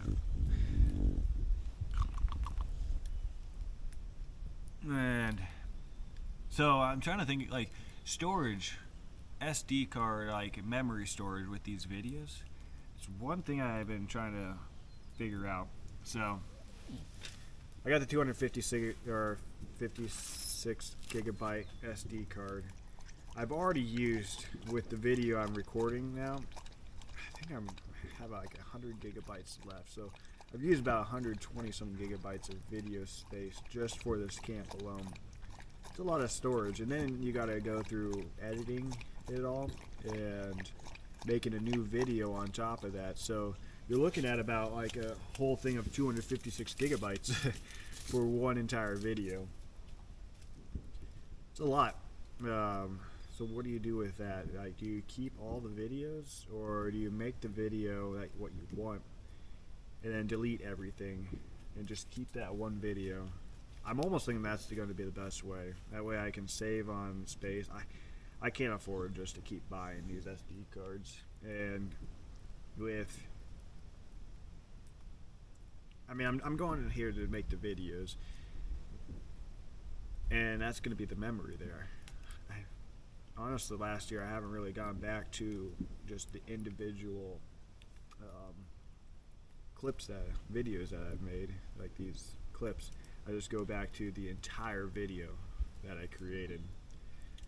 So that's, I think, what I'm going to do. Just delete all of everything that I recorded after I'm done editing and making the video, because that's all I need. That's just the least amount of space there being used. I'll probably get a couple more of these SD cards. Nintendo, you have made a nice SD card. I'm getting excited, like, with what Nintendo's doing. I have a Game Boy Advance SP, so I've been kind of playing some games on that. Like, for instance, Fire Emblem Sacred Stones. It's a good game. But I got a Switch, and the new Zelda game is coming out. I bought a Switch a while back, and I bought Breath of the Wild. It's a good game. The only problem with it is that there's no dungeons in it, so I haven't beat the game. And you just kind of get to a point where you're just kind of running around, and you're just kind of doing the same thing over and over again, it seems like. This new game looks like it's going to have dungeons, temples,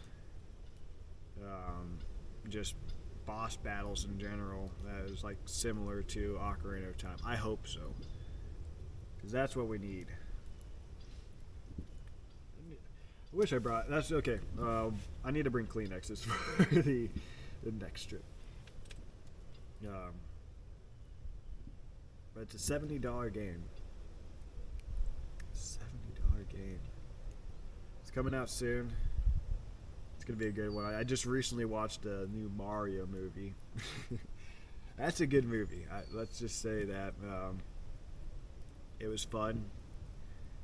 It's kind of strange going to watch one of these kind of family friendly. I don't have kids or anything like that. Just Mario movies, but I mean, just going back to the past, and you kind of learn a lot about what Mario, the whole backstory of Mario. This is Nintendo's version of it. This is how they want you to think of Mario here. So, Mario, the Brooklyn plumber, gets sucked into the Mushroom Kingdom. Peach is already kind of like awesome. And that's all I'm going to do. That's all I'm going to say about that movie, because if you haven't seen it, I don't want to spoil anything, because it's a good movie. I would recommend watching it. I think Nintendo is going to do way more good than Disney. What am I saying? Way more good. I think Nintendo is the entertainment that is going to be coming up. It's the up and coming entertainment. Disney's on the down, I think. They've ruined Star Wars. They have ruined Marvel. They have ruined everything that they've touched so far. And maybe it's too personal preferences, but what they're putting out there now is just not anything after Infinity War is just not good. And just it's like we can just do a spin-off on this Star Wars thing and everybody would love it. Should make a new story for once. And don't try to capitalize on, for instance, there's Baby Yoda or Grogu. I don't know what his name really is, but the whole thing is just capitalizing on just something that is cute looking and then trying to do cute things with it. It's like there's no real story to The Mandalorian right now. It's just going off in all sorts of different directions, and what they're trying to do is just make you buy probably like merchandise of Grogu or these Baby Yoda things, and I'm not going to fall for that trap. Nintendo has a story to tell. They have created an empire of games, and they can now make movies on them, and I will watch those until they start ruining this thing. So for now, they did good with the Mario movie, and I will watch the next Nintendo film if they ever make another one.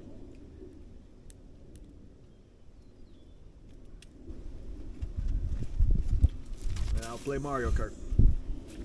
It's my favorite game is Mario Kart. Zelda, I'll get that game. Will it be a day one purchase? I don't know, I really kind of want to save my money.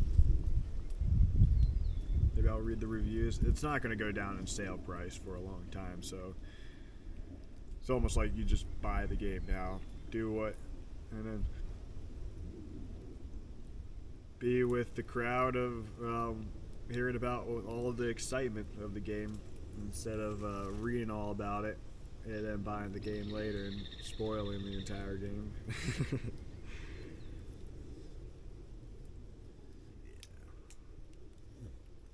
What do you think, Zena? It's 10:36. Man, I really just don't want to move. This is just nice. Fire's still kind of... It's down to an ember now. It's hot. You can tell it's a hot flame.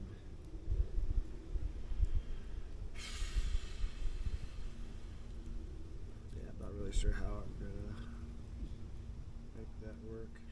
It's almost as if I should pour water on it now and start getting it. I think that's what I'm gonna do. Start getting it cooled down.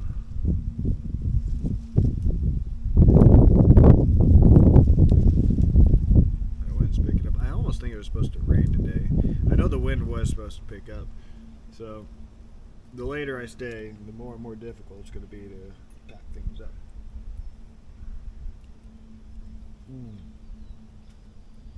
I'm a coffee holic though. I just finished my second cup there and my mind is instantly like, Wayne, have another cup. Have another cup.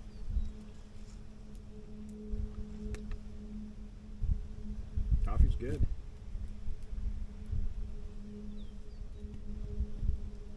Too much coffee probably isn't, especially I've been known to have high blood pressure. It's one of the reasons why I don't eat a lot of meat. They say that's supposed to reduce your blood pressure, and it has. But how do you get away from some of this? It's so good. Like, and a lot of the food is culturally just sound. You go out with friends, have a pizza, have a cheeseburger, talk over the food that you have, and I mean, you go to these other places like around the world. I'm not going to be that person that just like, oh, I'm a vegan, I don't eat that food, so sorry. No, culturally, if they present me with a cultural food that they make, I'm going to eat it. I'm going to enjoy it. Well, at least sometimes our palates just can't enjoy everything. I'll try to enjoy it, and I will be curious everything. Curiosity. They say curiosity killed the cat, but curiosity is also a necessity. We're curious people.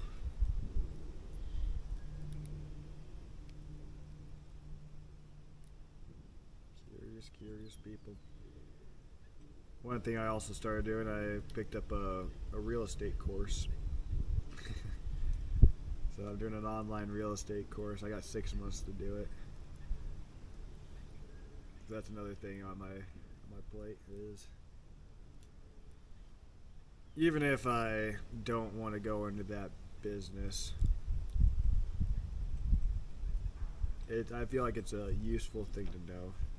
I don't own a home, but I mean, if I learn about the process of buying a home, yeah, maybe it would be something that could be nice to know. Camera just sent a message this way. I think it's showing that the battery's getting low, which this video's been going for a while. Let's see, where am I at? Oh, I've been talking for an hour.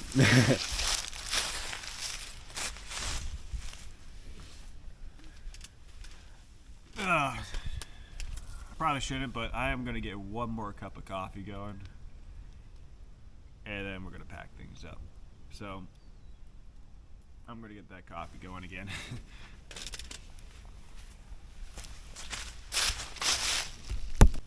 Alright, I think I can try something here. So I just pour water onto this fire pit.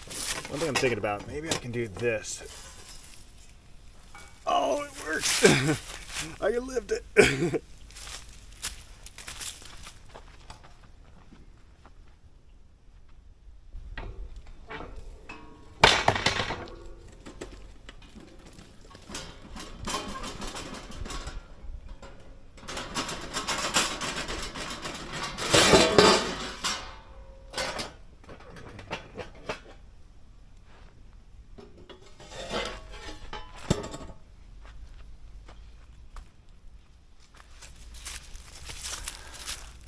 Perfect.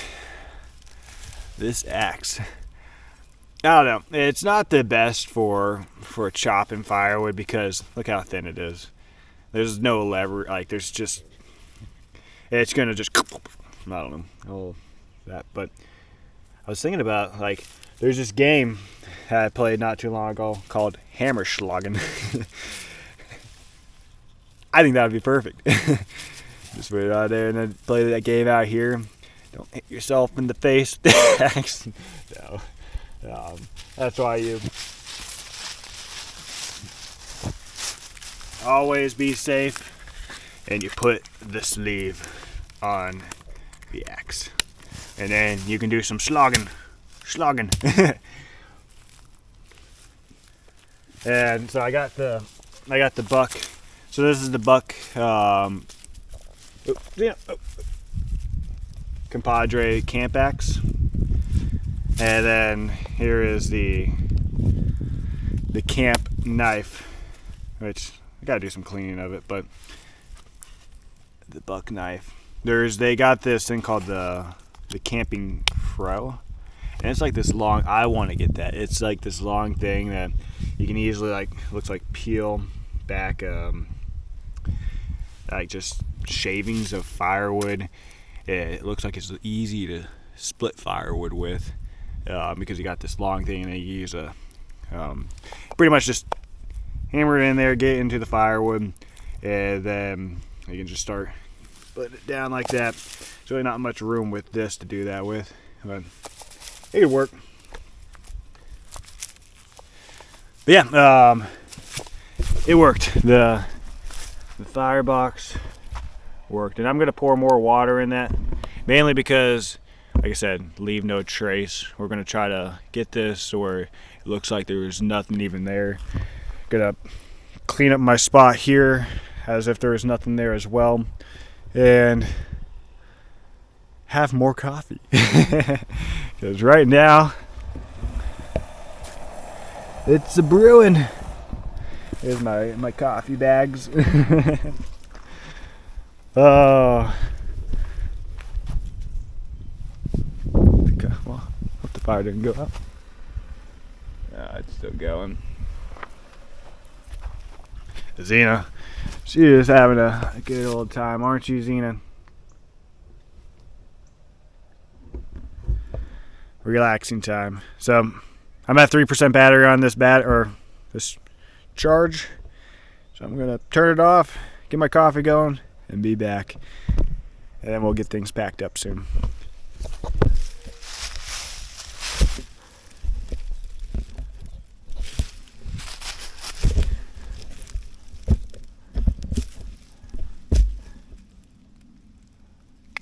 Come here, Zane.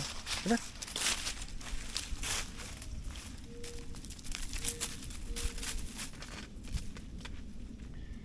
Alright. So I think I got everything pretty much set to start packing up. It took a lot of work just to kind of organize everything into its groups, and then now it's just time to start bringing things to the car, which I think the first thing to bring to the car will be the mattress.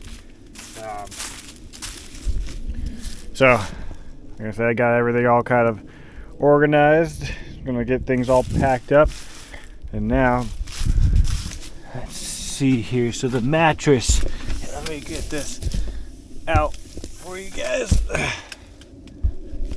Just set that up like that. Perfect.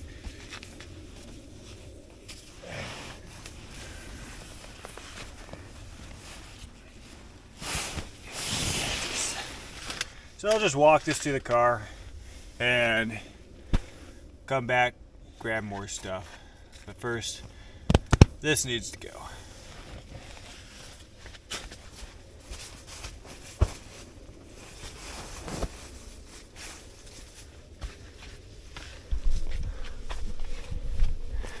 This is what the mattress looks like.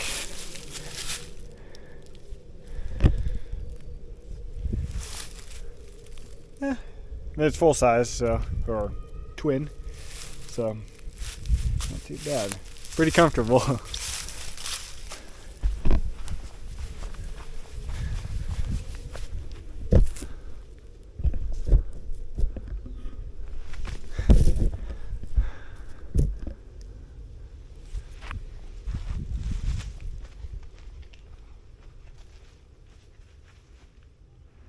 That's good, Zena. Come on. Here. Zena.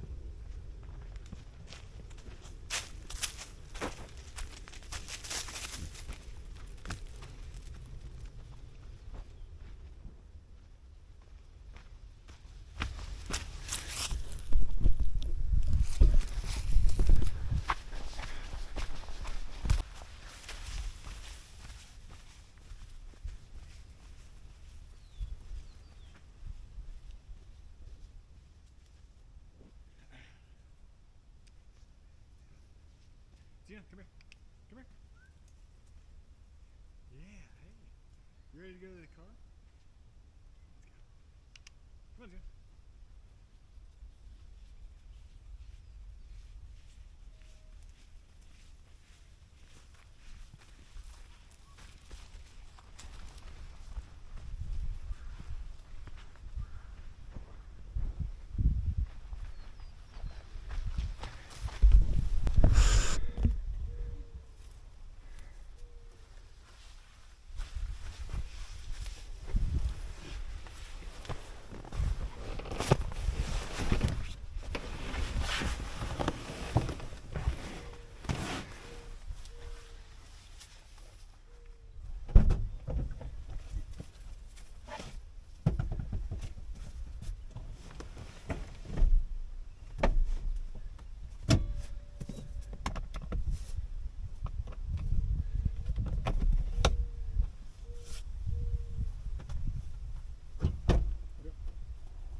This thing folds up super light too.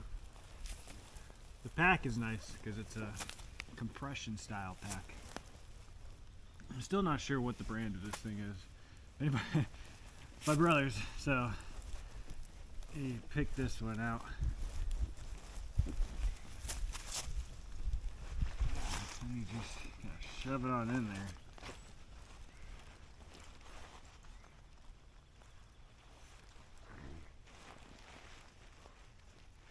See if this will work. I might need to make it a little bit smaller, but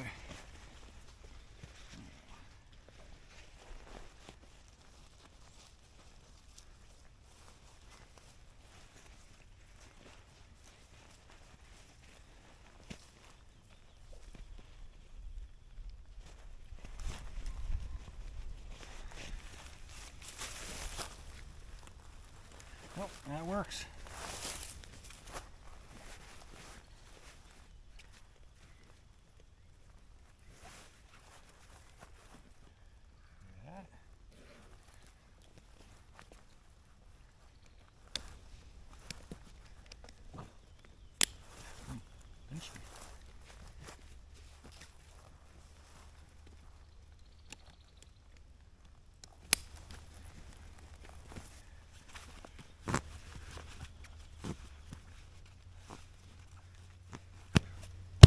Small in the pack.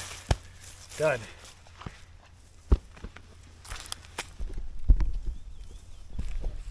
Now to tackle this.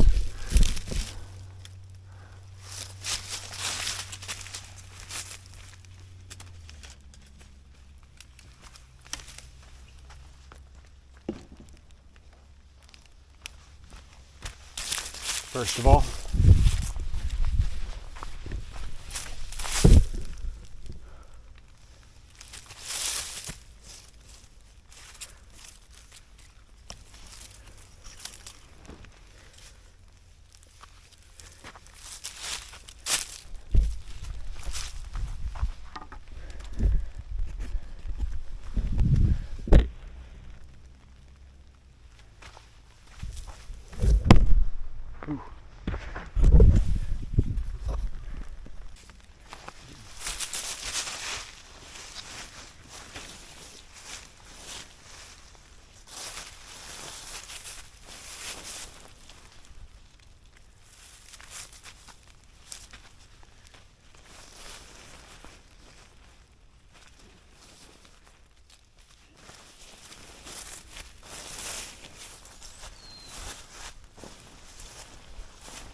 hadn't paid much attention to how this thing folded out, so this is all an experiment.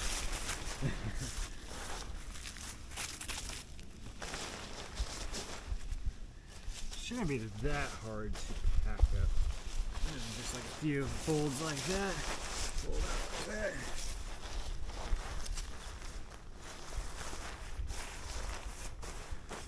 And then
I think this is gonna work.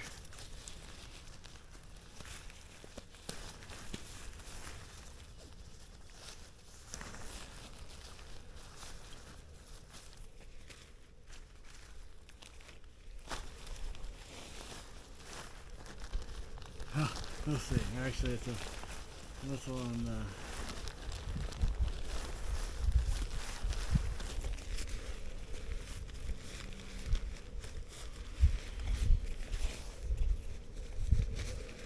Probably could have tightened it up a little bit more, but it's going.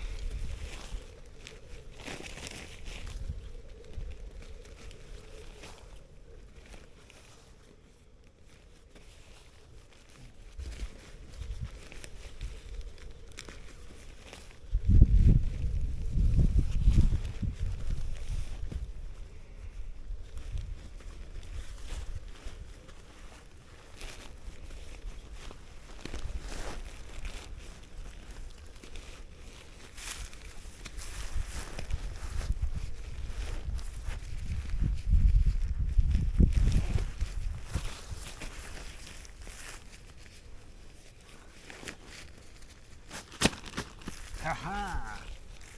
Got it.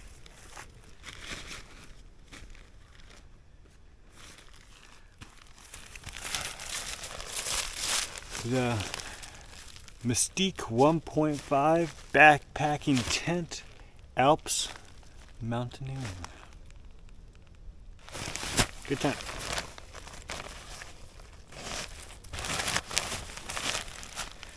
I'm gonna need to get new stakes for it. I don't like those ones. The ones that it comes with.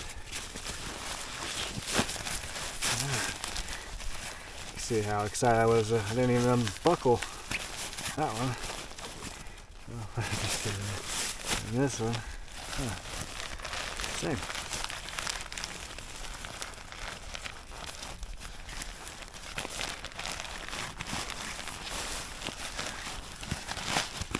Back.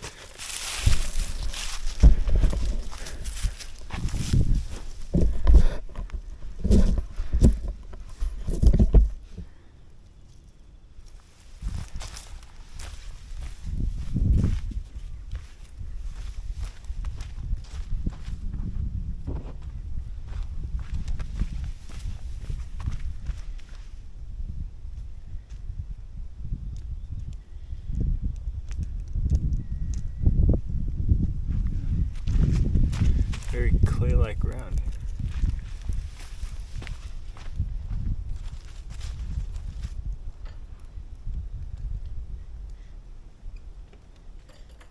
You ready to get going, Zena?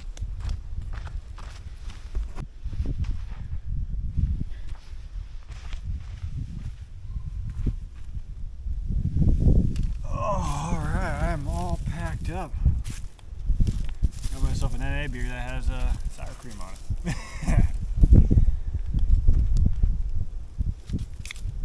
The last thing to do,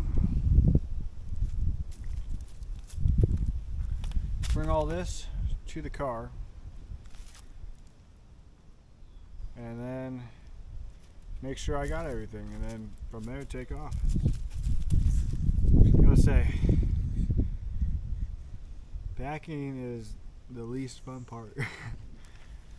When you're recording it, it's really not too bad, because it's kind of like a step-by-step thing.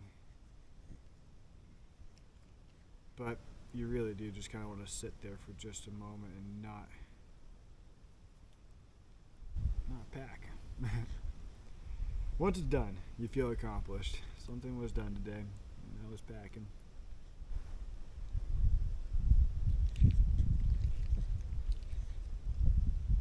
I really don't want to leave. It is just nice. This is what you want for camping weather. Partly overcast, a light breeze. Feels like sweatshirt weather right now. But I'm ready to, Zena's ready to get home. I'm ready to get back. It was a good night. It was a good camp. So we'll get everything back.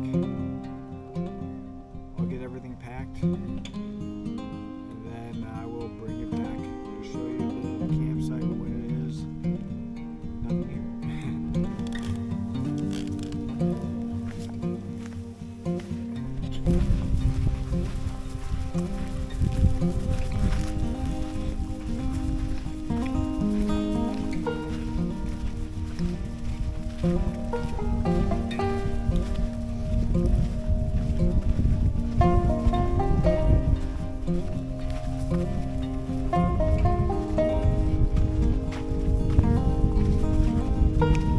Go on here, up here.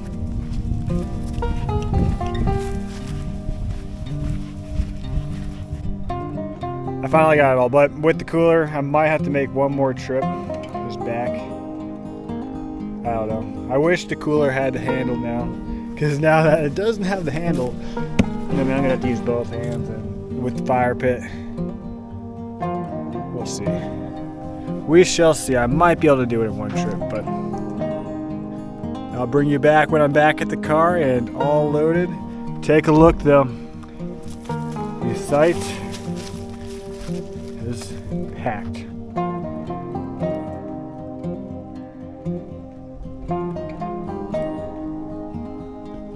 If you're looking for some camping, I highly recommend White Rock.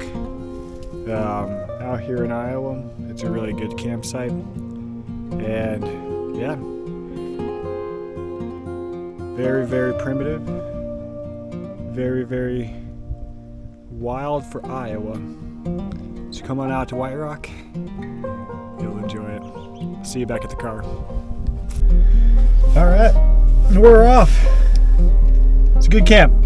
It was a really good camp. I'll be back here again, I know that for sure.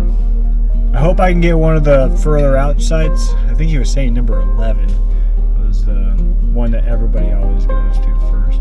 That one, like, you have to drive back. It's not like too far back, but the most privacy out of any campsite. Number 3 though, I like that one. So check out campsite number 3 if you're at White Rock. Zena, she had a good time. She's ready to go home though. I think she's ready to bed down and be inside. I don't blame her. It was a good night. I slept pretty good. I will say that. I slept all right. It's about 1:45 now, so I'm gonna get on the road and just start cruising. About an hour. I guess it's about an hour and a half drive, so I should be back by 3. Might stop at a Casey's gas station and get me a breakfast pizza. I'm getting kind of hungry now. Only had Star Crunches.